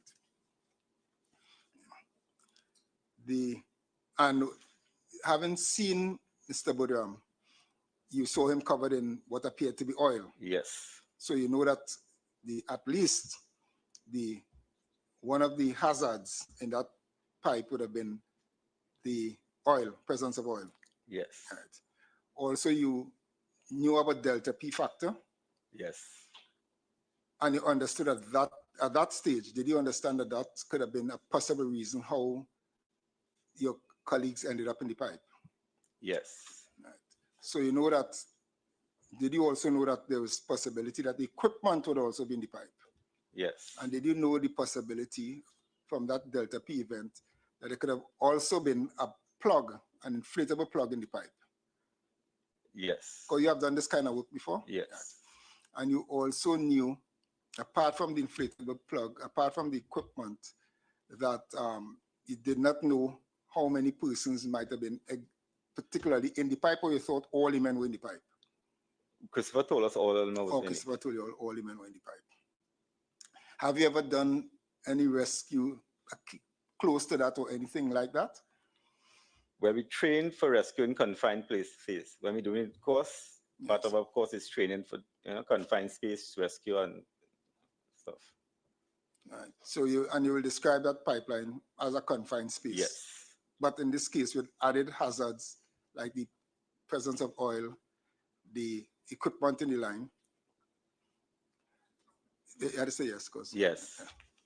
And one more thing, you said you were familiar with the concept, the principle of the delta P factor. Yes. Did you also consider that there could have been a possible second event? Well, yes, but at that time, life, saving life was more important. Yeah, all right. So that's what I want to know. So you considered it, but you chose that life is, yes. That's okay. Anything else? is the evidence that he never conducted a rescue before? He said so. He said so. Well, he said he trained, you know.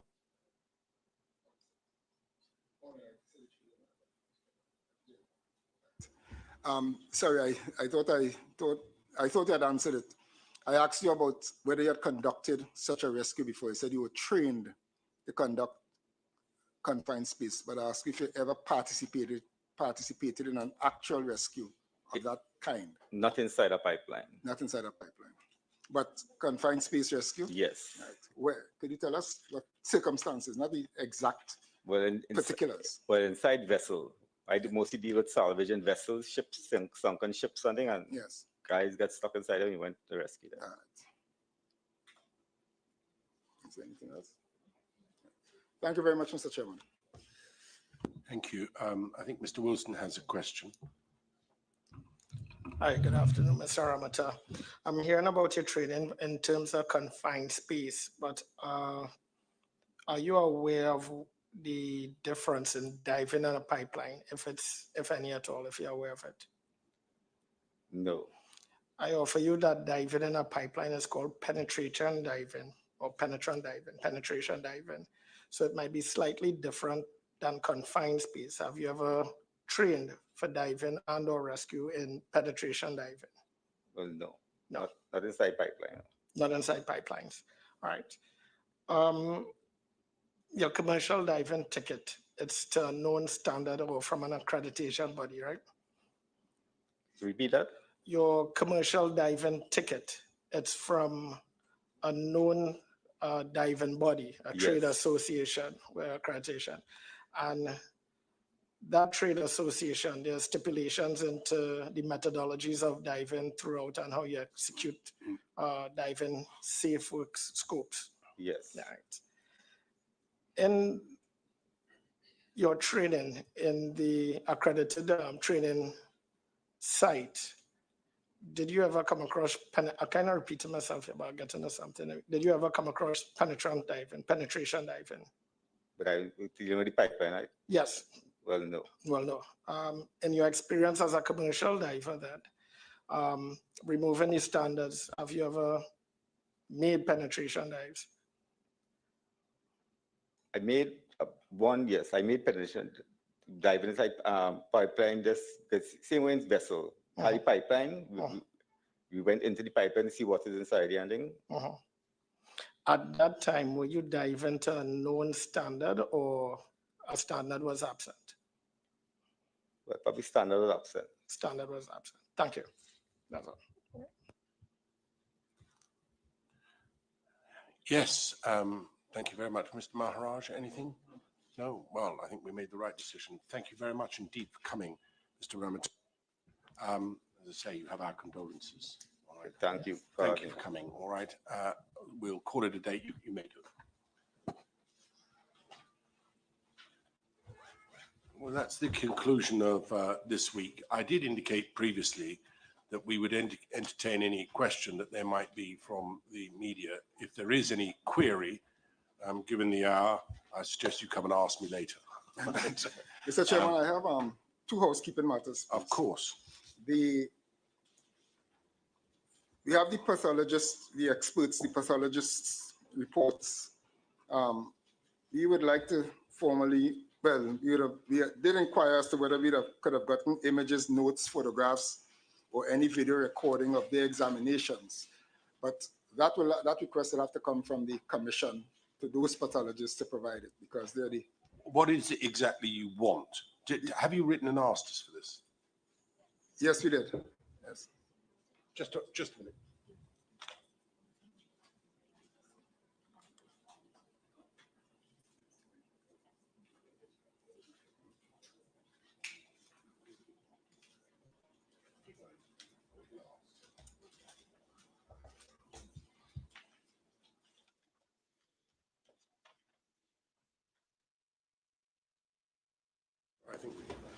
Well, what I'm proposed to do is this. I understand you have written and asked us to obtain it.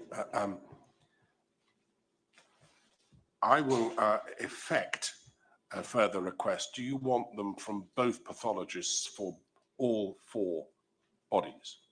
Yes, Mr. Chairman, we would like to consult. We like to consult our expert to give us assistance, and they have requested that they need, in order to fully advise us, that material, which I'm advised the examination of a postmortem examination. It's a standard thing that notes, videotapes, slides, photographs would have been taken. So that together with the report will assist our expert. I'm very sensitive, obviously, to photographs of those who have died being used for any purpose other than what is strictly necessary in the process that this inquiry is engaged in. What I am prepared to do, you say you have an expert. What expert? Is he another pathologist? We are seeking expert advice from pathologists. Right. And that is what they would need in order to, apart from that, they just have the reports. I understand, Mr. Peterson. What I'm going to suggest is this, is that if you give us the name of the pathologist that you want to examine the records obtained by the existing pathologists in this case, what I will do is to arrange for those pathologists to pass the material to your pathologist. You don't need them, unless you can persuade me that you do for some reason.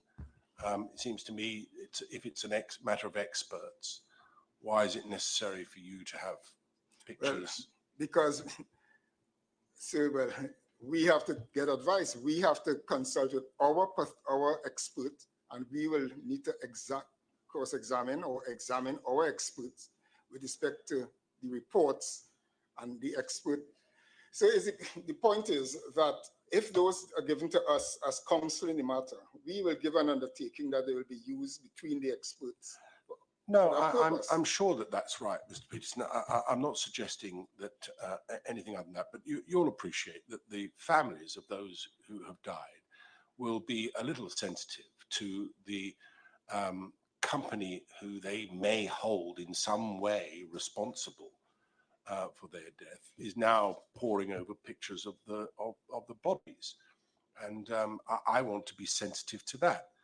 And insofar as it is strictly necessary for your pathologist to have additional information, I don't wish to in any way prevent you from having that information if it's going to provide assistance to us.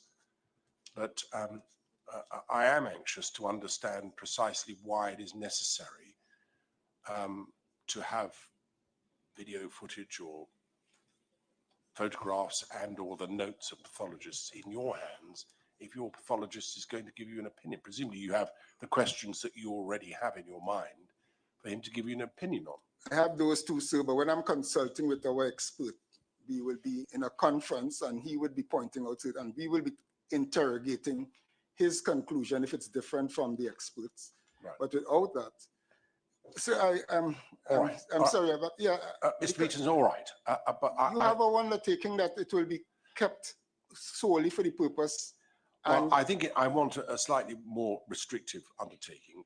I have no difficulty with you and Mr. Mutu having sight of this material, but I would like to restrict it to you too. Is there any reason why that shouldn't apply? No, sir. We had planned to keep it to us and our expert, as opposed to even the I think if we can restrict it to you two, and our expert, and you're obviously your expert, yes. Yeah. But you two, as part of the team, I'll agree to that, and I will arrange for, insofar as I'm able, such notes as may exist or photographs that may exist for you two together with your expert. All right. Thank you, sir. And I take it that you will make sure that that is positioned, and I know you will. All right. And the second request is we are on course to comply with my undertaking to this commission with respect to the outstanding IMT notes, videos, WhatsApp material. We got the jump drive and we'll be on. Well, I think what we've asked for at the moment is the notes from the IMT. Yes, and also communication, electronic communication. Well, all communications that were taking place that were part of the process between the various parties at the IMT. Yes, that's what I understand. Yeah. That's the undertaking we gave, that it will be available by tomorrow. Marvelous. So we have a request, and in fairness to our client, if you can also request from LMCS the communication with respect to that evening, where after the occurrence of the event at 2:50, between Friday the 25th and Sunday the 27th.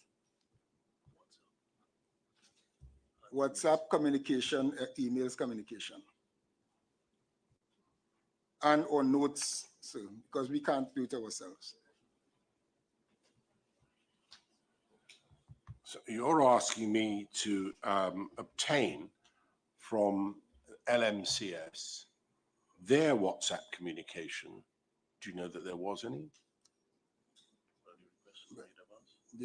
So that's, well, it's, if there are communication, I will not know that, sir, but the request is always, and well, it's a very wide, I'm not sure how I can deal with it.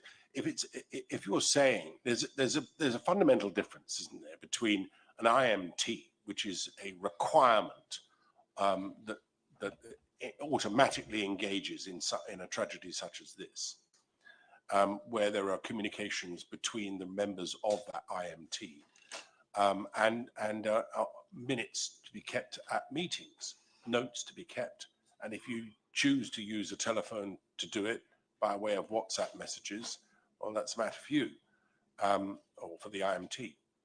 That is very different from communications between individuals at at a completely separate company who don't have any legal obligation to create an IMT or any obligation to keep a particular note. I mean, I'm not sure what you're asking. So, contractually, in this matter, LMCS, the first call emergency responders, and Paria contractually was to be the second tier. So that's what we are after. What was the communication with respect to LMCS, with respect to engaging that emergency provision under the emergency plan, which is contractually obliged to provide in the course of this contract? Communications between whom? Between members of LMCS, sir. Because we heard that there were supervisors, there was the diving supervisors, there was Mr. Ali, and all of that. We want to see what was the response at that time with respect to this incident.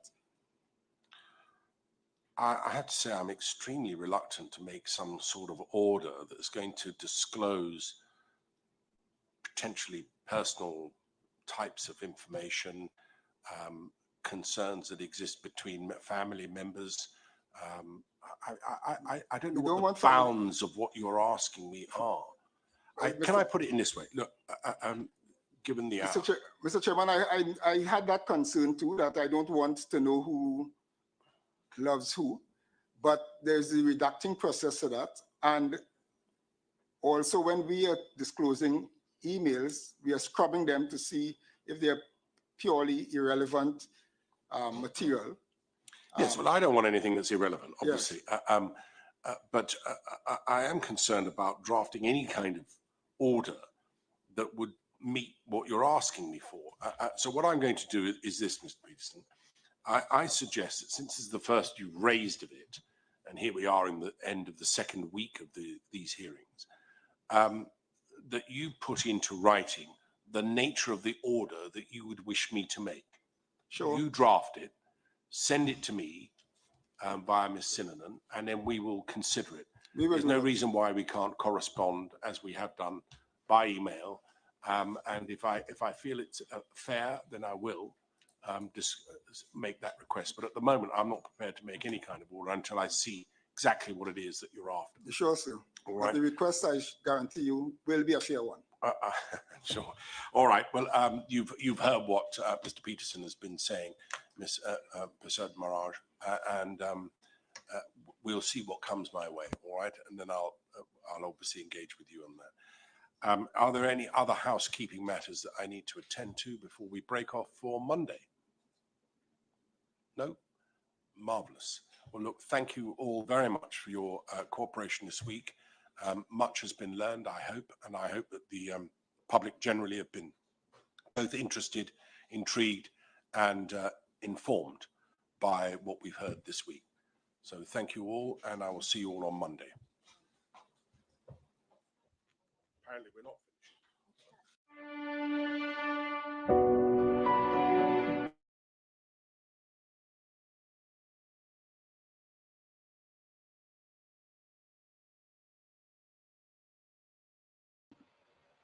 Right. I'm quite disturbed by the request of the Paria lawyers at the end there. Why on earth would they want copies of notes, images, videos of the dead Paria divers to cross-examine? I'm just perplexed by that. You know, you're going to pappy show them by getting a pathologist to disprove the way that they died, basically insinuating that the family's pathologists lie. Look, we know what the Paria's lawyers are up to, and I think that is very, personally, I think it is sick. I think the fact that you're even publicly making such a claim is just outrageous. I am actually quite disgusted by that. It's one of the most disgusting things that I've ever heard. And I'm even inclined to write the commission and encourage members of the public too, to write the commission to signify our displeasure at such a request, and that we don't think that this information should be provided to the Paria lawyers. In fact, if indeed they want to see that material, it should be in an enclosed environment, which is controlled by the Commission of Enquiry, done under the auspices and observation of the Commission of Enquiry, because all of us are very well aware of the fact that when people get access to this information, suddenly it's leaking. Look, it even leaked. The bodies of the divers even leaked out on WhatsApp. You think this is not going to happen now? I'm even sure that many of you have seen, you know, the bodies that were shared around WhatsApp. People don't respect each other's privacy, right? And as far as I'm concerned, this is wrong. It should not be facilitated, and it should be restricted. And in the end there, I'm also happy that the commission chair rejected Paria's lawyers' request to have a copy of the all of the communications of LMCS and so on, right? There's no need for it. We already have all the information that they want. You want to dig out people's private communications to try and scandalize the whole process, right? Use the information that currently exists and maybe the conflicting accounts from different LMCS representatives and make a case. Don't go now and take the families through that trauma again by violating the peace that they've been trying to create with the loss of their family members. I'm appalled by it. I'm disgusted by it, and I was even shocked to hear that this was even a request, right? Man, I'm sorry. I don't even know what to say. I'm just it is very, very upsetting to hear that, right? This is just, for me, in my opinion, I'm sorry, this is just a puppy show now. You're puppy showing the situation, right? Because as you suppose that maybe things aren't going so well for you and it not looking right for your client, and so now you want to get your own person to disprove the way that these divers died. We know how they died. People fail to do their due diligence, right? People fail to allow people who had a rescue plan to save these people. Excuse me. I have a cold here, but I just can't understand what we just heard. I can't understand it, and I'm actually very upset about that, right? But anyway, let me hear what some of you all are saying. Chanel Fuller says, I saw those pictures, and till this day, every time I hear about this tragedy, I get flashbacks of those photos of the bodies. And Chanel, this is what I'm saying. We know how Trinidad is. as soon as people get access to information, no matter how they say they go to protect it and so on, we should have never seen that. That should have been in a restricted environment. But that now going all across the country, everybody is seeing it. And there's no respect for the dignity of these people who have perished in the worst possible way because people have failed to save them when they could have. And that is really at the crux of all of this here, right? Andrea Charles says totally needs to be rejected. They're trying to pull every bit of evidence on their side.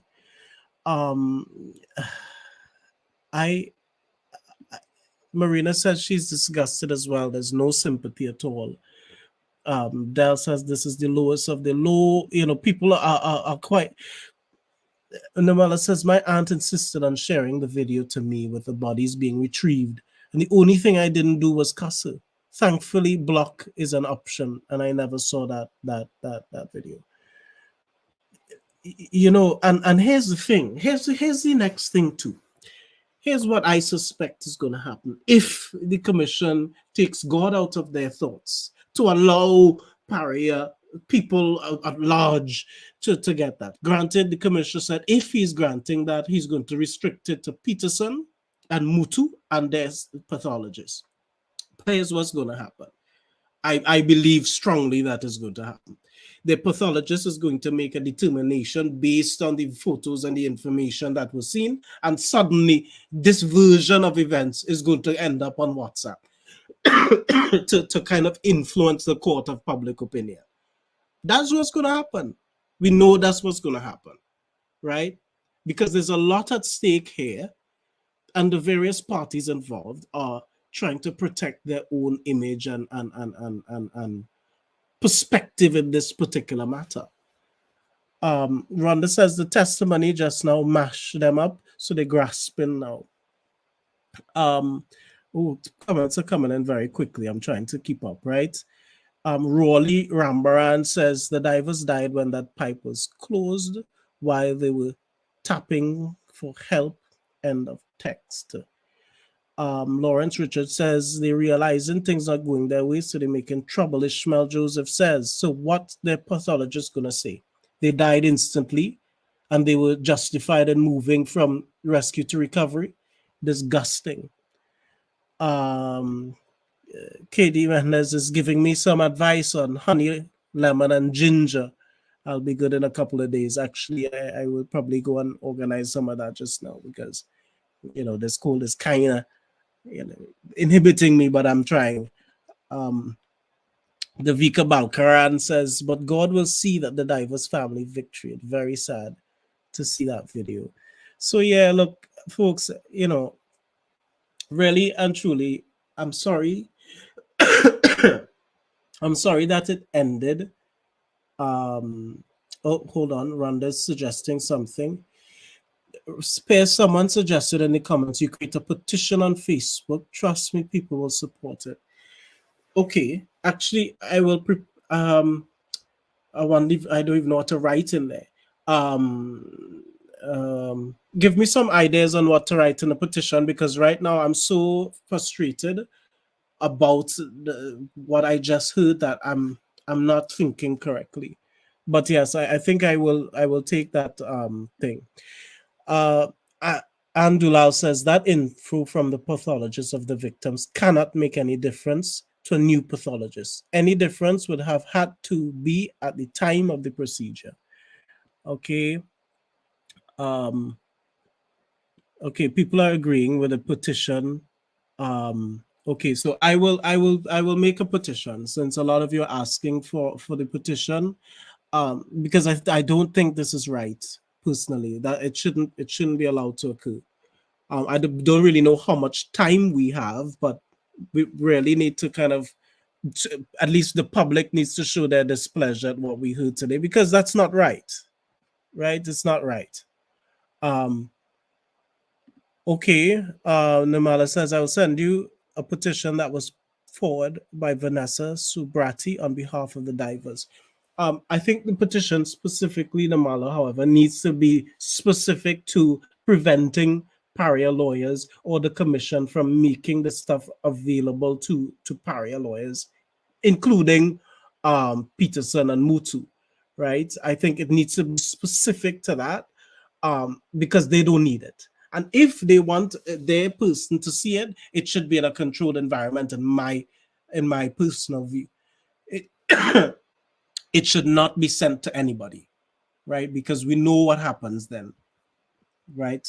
And I couldn't understand why Peterson was upset with the chair for not allowing him and Mutu to have access to it, and was trying to ask for them, well, why do you all need it, right? Boy, I just don't understand. Oh, I see that this is the petition that you've shared here. I will have a look at it. I can't look at it right now because I'm on the live. But yes, it should be controlled by the commission. It needs to be in a room that is overseen by members of the commission and so on.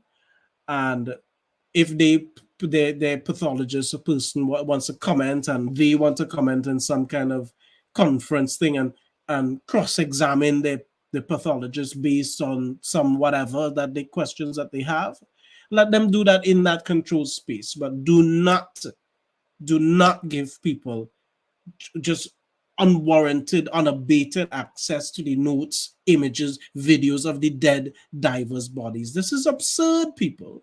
Completely absurd. I never even thought I would hear that at the end of this thing by the Paria lawyers. Like, what is going on? That's not right. That's not right at all. It sickens me.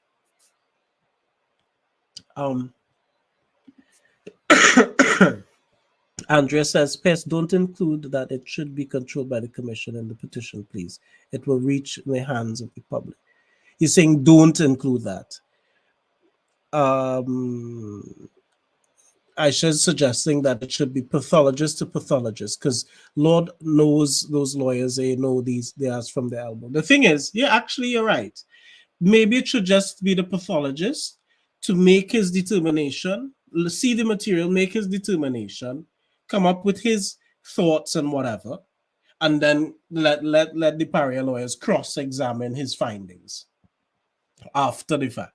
They don't need to be in the process and seeing that and so on.